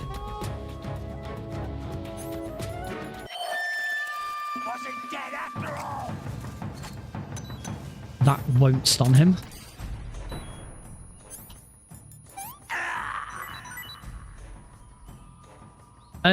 Some of them, not all of them. My multiple Metal Gear runs. I was streaming and talking because I've never done a multiple one off stream. My most recent world records, which was oh, for God's sake, I've got to work on this. My most recent record I got a couple of weeks ago, which was the Metal Gear Solid 1 very easy console. Very easy console world records. That I did do off stream because I kept trying it on stream and I kept fucking it up. So eventually I was like, I'm going to do an off stream run and see if I can do it, and I did it.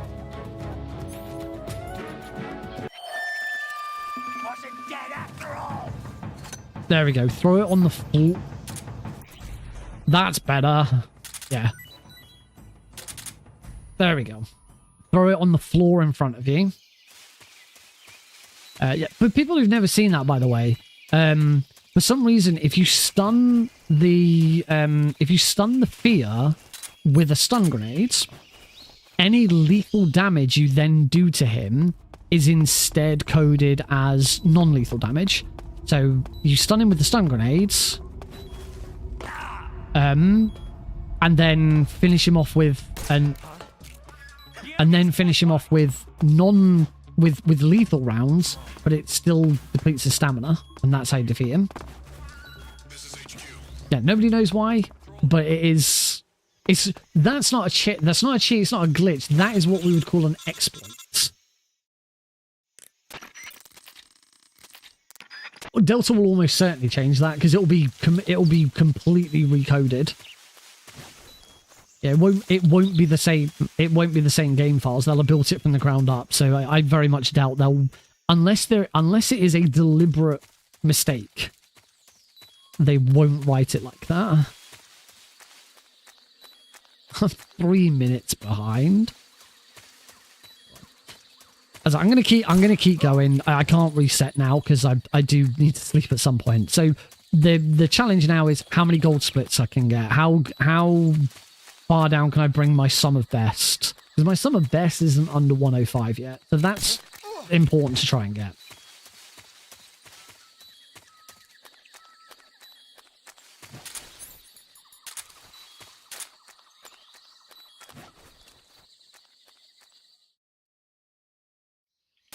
Yes, there's a very important distinction between a glitch and an exploit. And the way I once saw it explained online, and I always take this as I take it as gospel, is yay, I didn't get shot this time. That's still slow though because I kept turning around for some reason. Shoot. Dodge. Wait for him to cut. There we go. Now shoot him. There we go. Cool. That was alright. And that was a gold split.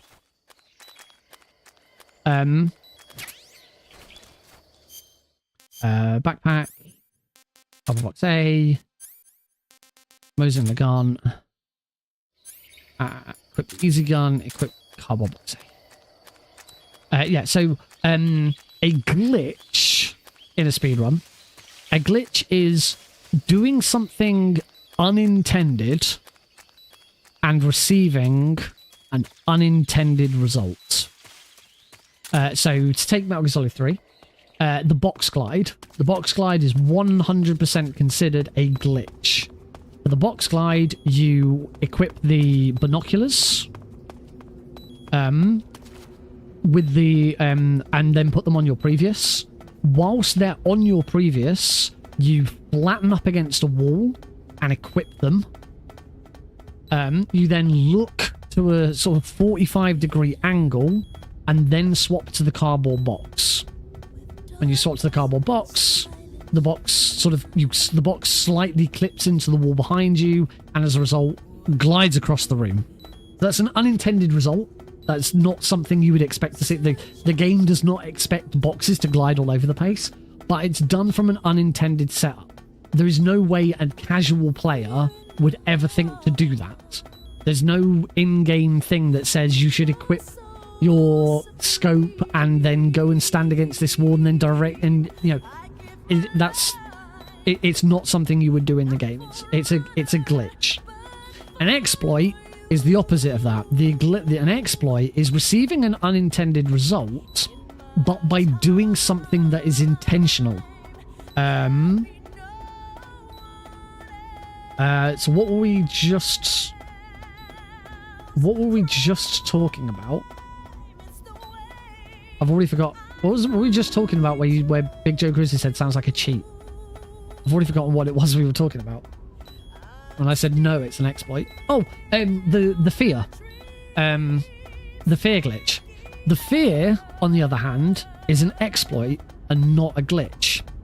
Because everything that you do with the fear is intended. You are throwing a stun grenade at him to try and dazzle him, to stun him, to deal some damage to him, and you're equipping a weapon and shooting him. The order of the actions, the exact order of how you do those actions are not necessarily intended. You wouldn't necessarily expect a player, because you normally expect a player to do one or the other. They try and do non-lethal damage, or they try and do lethal damage. The average player wouldn't try and do both. However, the simple act of what you're doing is you're doing damage to him, and that is absolutely intended. It is expected that a player would throw stun grenades at him. It is intended that a player would shoot him with a lethal gun. So in that case, the fear is an exploit and not a glitch. The same would go for Psycho Mantis. Psycho Mantis in both MGS1 and Twin Snakes has both fights have an exploit. In the original MGS1, there is the grenade skip, where you shoot Mantis 7 times with a it varies upon difficulty, but on easy difficulty, you shoot Mantis 7 times with the SOCOM and then throw a grenade at him. The explosion of the grenade does enough damage that it skips the next phase of the fight. Again, that's an exploit because you are doing damage to him. You're throwing a grenade at him. You are you're shooting him. These are all intended actions, so it's an exploit. Similarly, in Twin Snakes, Mantis has an exploit where, for some reason, and nobody knows the reason, it's hilarious. Psycho Mantis's right leg is coded with headshot damage. If you shoot Mantis in the right leg, I think it works with lethal damage as well as non-lethal. I don't really know about lethal damage because you don't tend to, except on hard difficulty, you don't tend to do lethal damage on them. On Mantis in Twin Snakes. If you shoot Mantis in the right leg, it does the same amount of damage as it would do if you shot him in the head. Again, that's an exploit because you are fully expected to shoot Mantis. Yeah, it's great. The fight is so much easier because you just shoot him in the leg. You shoot him in the leg instead of shooting him in the head, and his leg has a much bigger hitbox. So much better.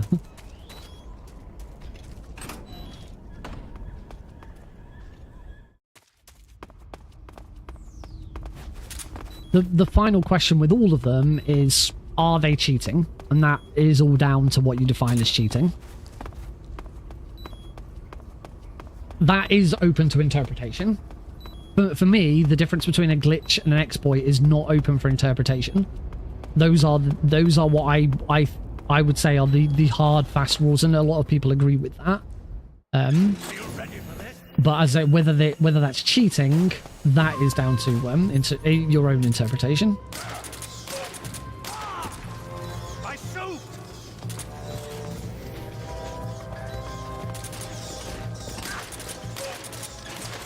Oh, you little bitch!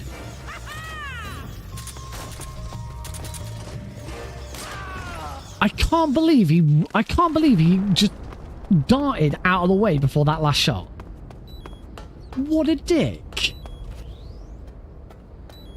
The Fury's such a dick.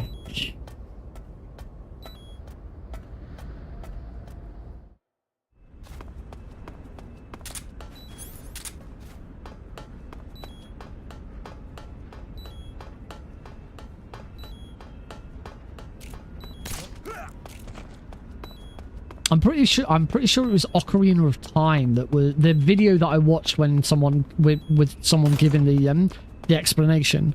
It was they were using examples from Ocarina of Time.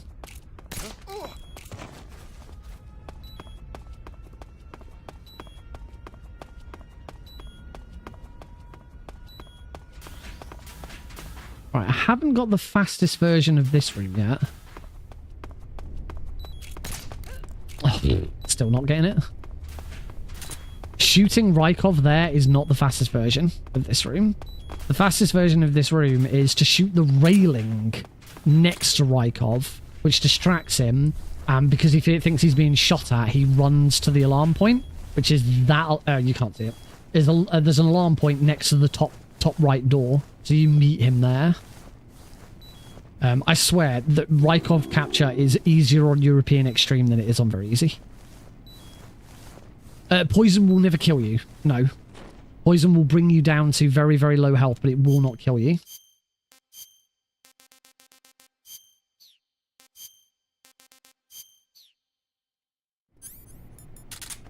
It's talking to glitches. Let's do a glitch.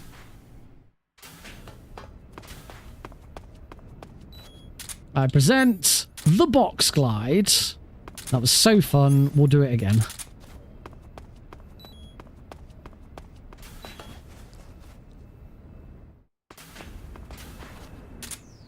Oh, no.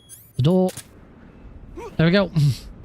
That's it. There's the only glitch that we use in the entirety of Metal Gear Solid 3. Have I ever discovered any glitches? Are they named after you? That is a good question. The answer... Oh, crap. That was... Save. I have discovered a number of skips, exploits, glitches in various games. Most tend to be just skips rather than glitch. I don't think I've ever discovered a glitch. I have one skip which is a glitch, but the glitch wasn't discovered by me. It was the use of the glitch that was discovered by me, which is called the Nick Eater skip. It is exclusive to Metal Gear Solid 1 PC, very easy, all bosses. There's a trick that I just I did discover this glitch. I discovered the glitch which I called the elevator reload, And one version of the elevator reload, which is the first version I found of it, I called the Nikita skip. But using the elevator reloads, using the area reloader in Metal Gear Solid 1 PC, you can skip the Nikita section of getting to the ninja. The elevator reload, you use the area reloader whilst changing floors in an elevator, and when you do that, it moves, it resets Snake back in the floor he was in, but puts him in the relative position of the floor he was going to. As a result, you can go out of bounds because it will place where it can place you out of bounds. So if you do it before you fight the ninja, you go down to B2 where you would go to fight the ninja. You then go back up to the first floor, but before you reach the first floor, use the area reloader. It then places you back on B2, but in the starting position you would be in on the first floor. You're out of bounds, and you can run straight over to the ninja's fight without having to do the Nikita. And as a result, it is called the Nikita skip.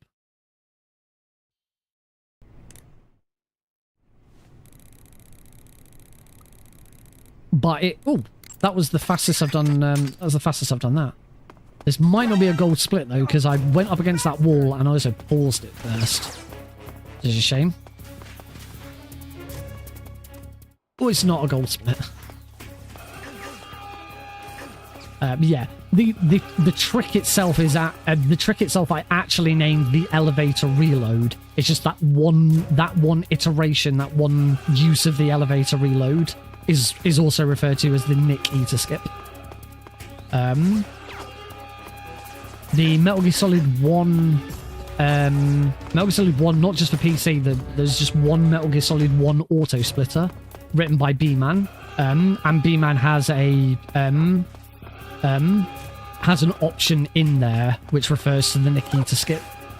It's to skip a split. Skip a split to stay on track with your splits if you do the Nikita skip.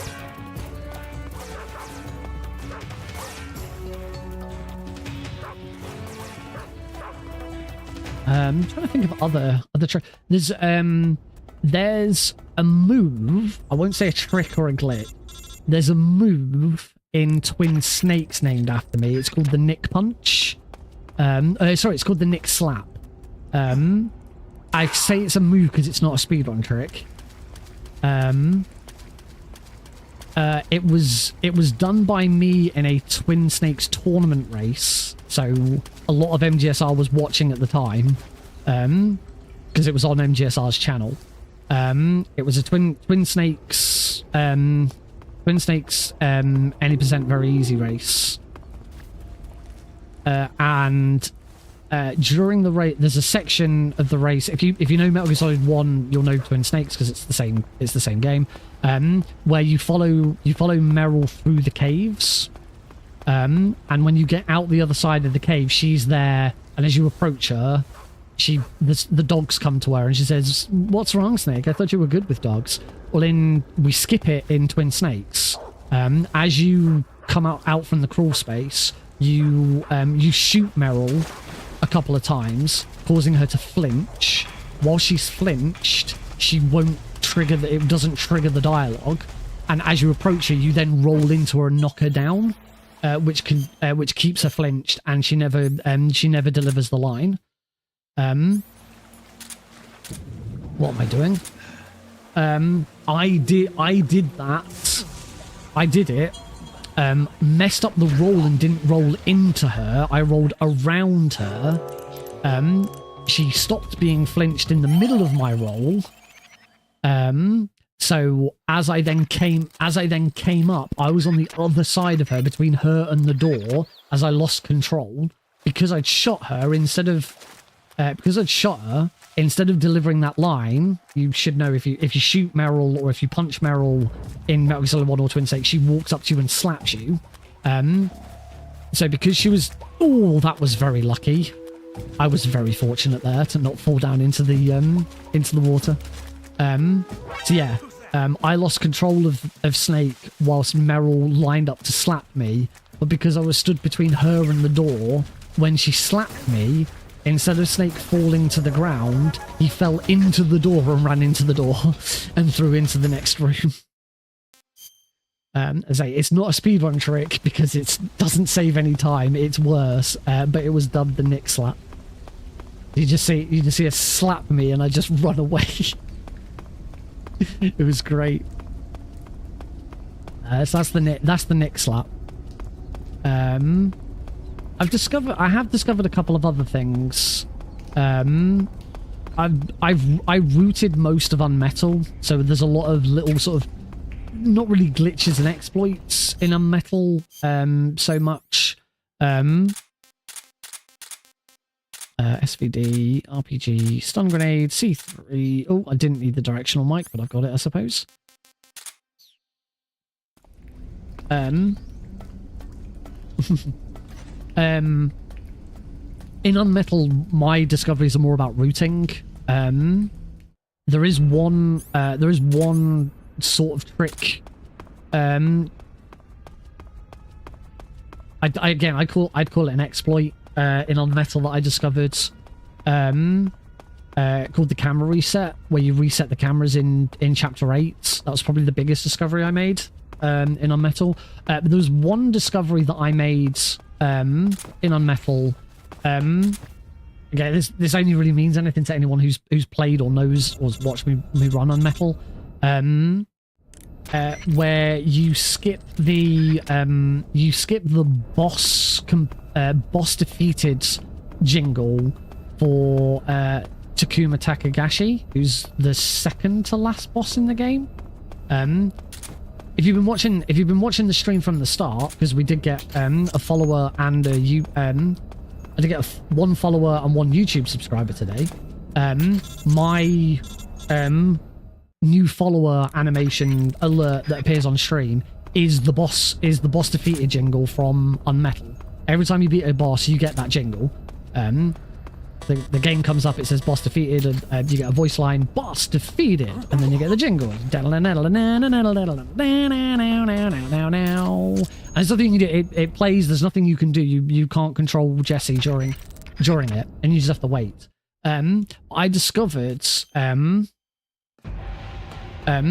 one thing that we do in Unmetal is you can quick load. The game autosaves every so often, and you can quick load at any time. You're not penalizing the speedrun for quick loading because the timer just continues if you quick load. So we use quick loading to our advantage a lot. There's a lot of quick loading done in the run. I discovered that the moment you defeat Takuma Takagashi, the game autosaves before the jingle is played. Usually, when you defeat a boss, the game autosaves after that jingle is played out. But for some reason, Takuma's jingle, it saves the moment the jingle starts.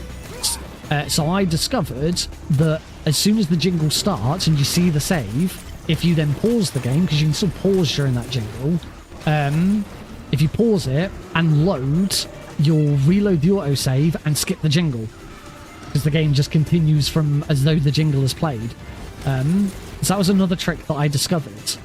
I discovered that trick because I was watching the game. And I saw it happen. I saw the save and I was like, hang on, that save icon just appeared there. Can you do this? Because I was teaching Heidi how to speedrun the game at the time. This was when I was teaching Heidi to speedrun the game. I noticed it and I said, hang on, I've just noticed this. Can you just pause it? So she paused it. I said, can you just load game? She loaded it and skipped it. And as a result, I called it the Heidi skip. So despite Heidi never discovering anything in any games, and she's not really a speedrunner much, Heidi does also have a skip named after her. Because whilst I was the one who noticed it, she was playing the game at the time, and she actually triggered. She technically triggered the skip. She was the first person to ever trigger it. So yeah, I named the trick after her, which is nice. Hey, goat cheese salad.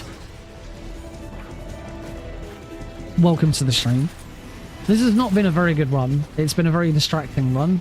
But it's only run number 2 using these splits. So it's been some of the rooms have been helpful to get some gold splits in and bring my summer best down. So it's still been alright. This isn't going to be my only stream of MGS3. We'll be back on this next Tuesday. Depending on how Tuesday goes, I'm hoping I can get that sub 105 on Tuesday. That'll be the plan. I think if I don't get sub 105 on Tuesday, but I still feel like it's within my grasp, I'll do MGS3 again on Thursday so this time next week. Well, once I'm satisfied, once I'm happy that MGS3 is in a good enough state, we will be moving on to my first milestone run. So for those who don't know, I'm not just playing MGS3 for the sake of it. I mean, that would be okay. You can speedrun games for the sake of it. Or you can speedrun games not for the sake of it, but to speedrun them. But I'm specifically practicing this because I am in my road to the Metal Gear Solid Master Collection Pentalogy series. Yes, that is a mouthful.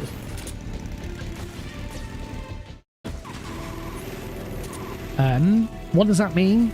I am working my way towards running all 5 games back to back in one session from the Master Collections. That is Metal Gear 2 Solid Snake, Metal Gear Solid 2 Sons of Liberty, and this, Metal Gear Solid 3 Snake Eater.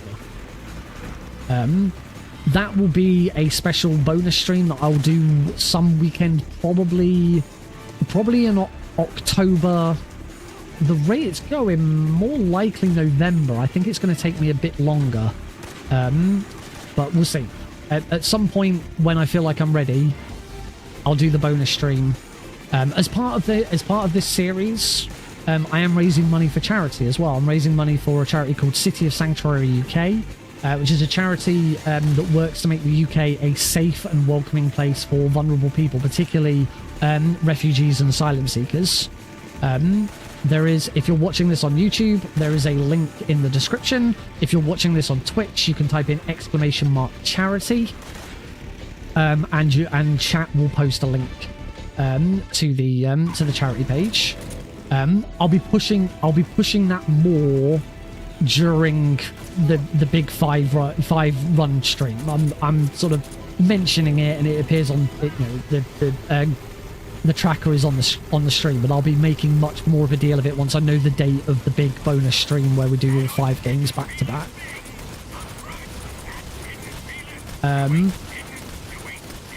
So yeah, that's that. But whilst I'm practicing all 5 games, I'm going to be doing milestones to sort of check on progress and see how I get on, because there are 2 other multiple Metal Gear runs that I'm going to be accomplishing. One is the Metal Gear Solid trilogy, so Metal Gear Solid 1, 2 and 3 back to back. I'm already the world record holder. I'm already the world record holder of that category, and the Master Collection isn't the way to do that category anyway. The Master Collection's too slow. You'd run. The main one is you'd run Metal Gear Solid, the original PC run. The original PC version, Metal Gear Solid, is far faster than the Master Collection version. Master Collection version will come in at around an hour. MGS1 PC can be done in about 25 minutes. I think the world record's 25 minutes. It might be a little over 25 minutes. I'm going to concentrate on this fight because I've messed this up recently as well.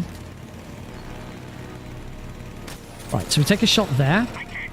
That's quite a precise shot. Now I need to wait for the bike brakes to squeal. Shoot again, and then immediately shoot the tread. That should lock him in place.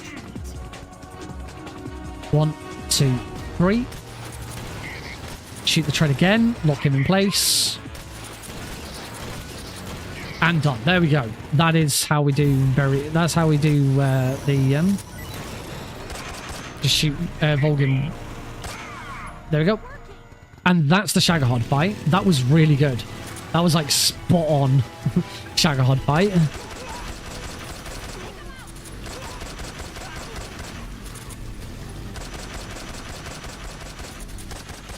Okay, we can carry on chatting now. This is complete brain dead fun. At this point, that might be the best Shagahod fight I've ever done. Actually, that was really clean. You know what's even better is if you can shoot the keratin in the middle of all of that.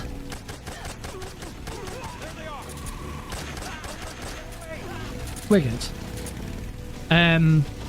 So yeah, as I said, in the middle of those, I'm going to be doing these milestone runs. So the Metal Gear Solid trilogy, I'm going to be doing. I'm still going to do it with the Master Collection. I'm not going to do the MGS1 PC. So there's no way I'm going to world record with it, but I still think it'll still be a decent run. It'll still be a lot of fun. And I am actually intending to submit it to some marathons.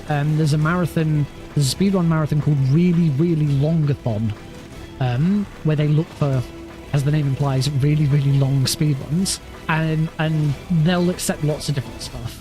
I know Vermilion, who was here earlier, he ran Really Really Longathon once. He ran Metal Gear Solid 3, but he ran Metal Gear Solid 3 watching every cutscene. And I think it was like 4 hours, something like that. There was more cutscene watching than there was gameplay, I can tell you that. But they do also accept multiple game runs, so I wouldn't watch every cutscene because that would be a nightmare. But my intention is to submit the Metal Gear Solid trilogy from the Master Collection as a speedrun, because I think that would be pretty cool. I'd like that. I also think it would be a good video to put on YouTube.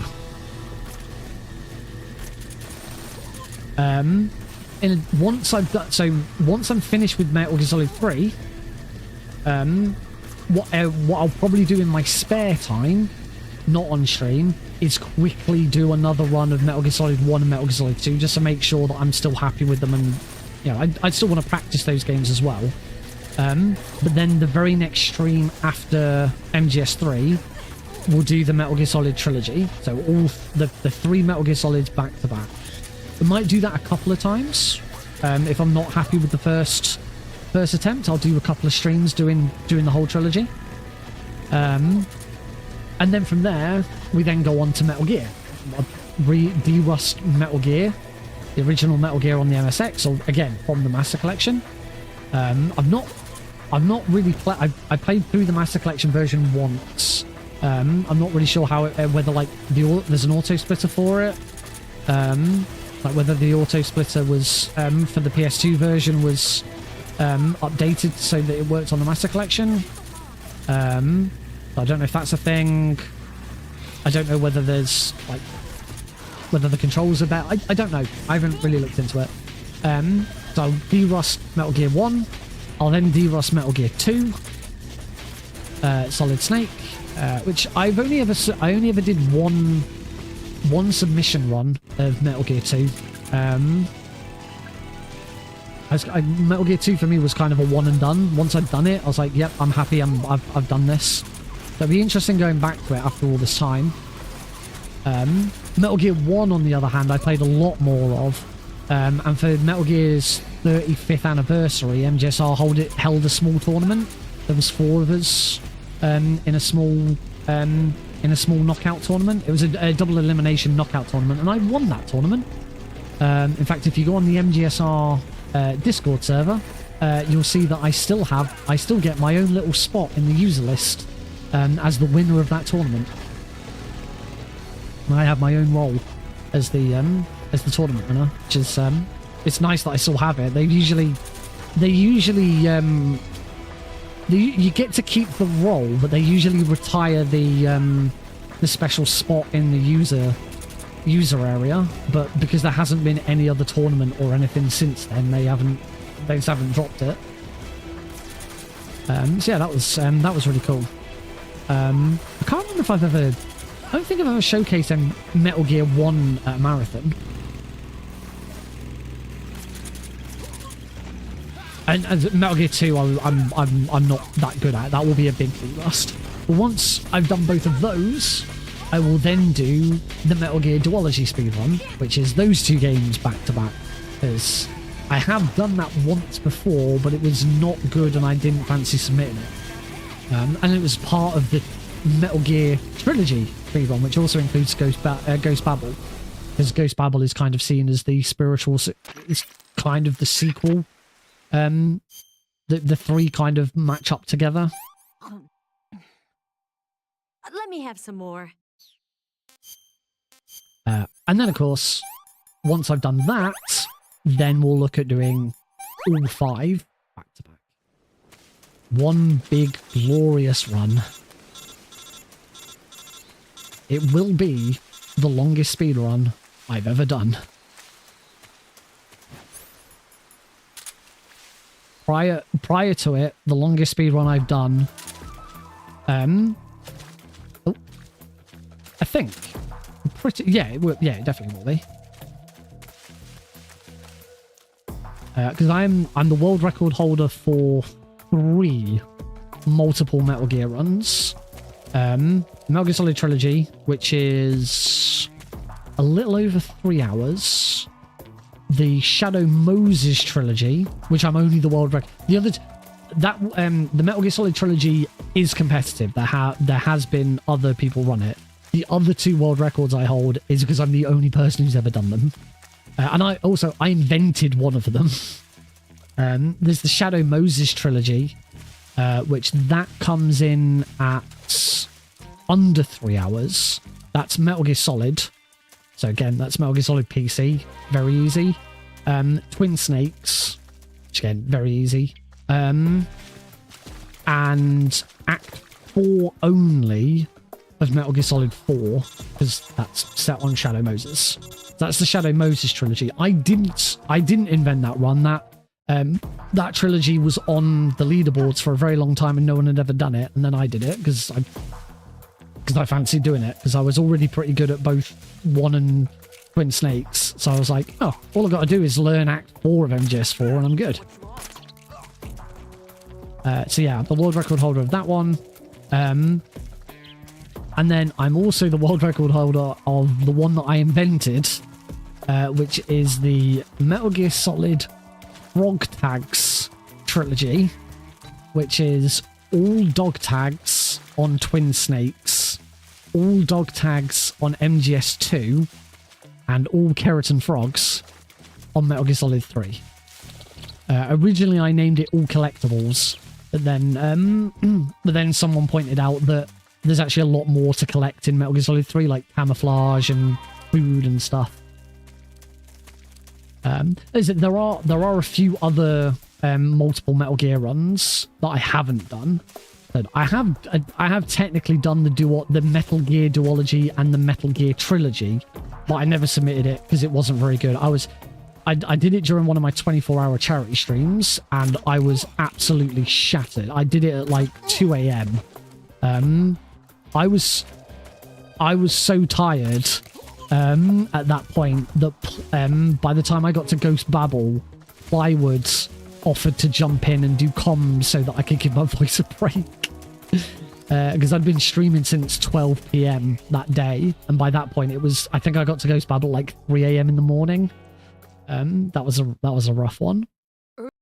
Let's see what you're made of. I'm pretty sure that's when I got the world record for, because I also did the Metal Gear Solid trilogy.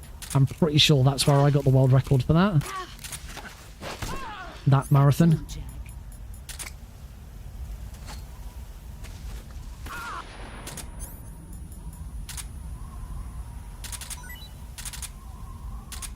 In fact, actually, I'm pretty sure... no, I didn't do the Frog Tags trilogy for that one. That's also where I got the world record for the Shadow Moses trilogy.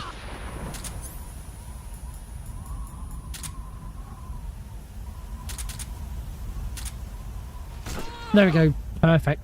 Perfect boss fight. Beautiful. So in the end, I was only 1 minute 30 behind. Actually wasn't that bad in the end. I caught up 30 seconds just on the boss. So yeah, can definitely my summer best is now under 105. I can definitely do it because there's still more time saved to have. Ugh. But that is going to be it, folks. I'm not going to bore everyone and keep everyone and hold everything up to make everyone sit through the credits. There's not really much point. I mean, it's 25 to 1 in the morning for me, so I should probably go to bed. We'll still get to the credits. We've still got the ocelot fight to do. And at that point, I'll be able to tell you what I'll be able to tell you what the time will be, because I'll see the credits time. Kill me now. So I can never remember exactly how long it is after everything for when time actually comes up. But yeah, that is going to be it for today. I hope you've enjoyed it. If you have and you want to see more, make sure to either follow me on Twitch, subscribe on YouTube. I'm also on Twitter. Anywhere you want to find me, just search for Nick RP Green. I'm on most social medias. So yes, just search for at Nick RP Green and you'll find me. Yeah, and I will be back. I don't think I'm going to be doing a stream over the weekend. I don't really know if I'm doing anything on Saturday. Sunday is my birthday. I turned 35 on Sunday. I was going to make this stream a bit more about my birthday and I completely forgot. So yeah, unless if I end up having no plan, I'm pretty sure Monday is Heidi's first day back at work after the holidays. She might want an early night anyway. So if so, I'll do a Sunday birthday stream. Why not? We'll see what happens. But yeah, obviously, you know where my Twitter, where my Twitch and Twitter and Discord and all that stuff is. If anyone does want to pass on any birthday messages or anything on the day, or I'm on Steam as well. If anyone fancies tossing me something over there, whatever, you know where I'm going with this. But yeah, thank you all very much for joining in. I hope you've had fun. So at the very least, there will be another stream, 8 p.m. BST/3 p.m. ET on Tuesday, and we'll be doing Metal Gear Solid 3 with the hope that I can get a 105. This runs, well, I can already tell you, I'm 1 minute 30 ahead, and I got a 107.29. So this will be a 105.59. This should be a 105.59. So I've got 1 minute. Is that it? No, idiot. I'm 1 minute 30 behind. This will be a I don't even know why I'm watching the credits. It's not going to be a PB. This will be a 109. This is 1 hour 9 minutes. So I don't even need to watch the credits because it's not a PB. It doesn't matter. I'm tired. I need to go to bed. Yes, thank you all very much for joining in. Follow me and all of that in loads of different places. Make sure you check out the charity page. Please share the link with folks. Find some of my posts on socials and share those around. And yeah, I'll see you during the next stream. Thank you all very much. Have a good one. Bye-bye.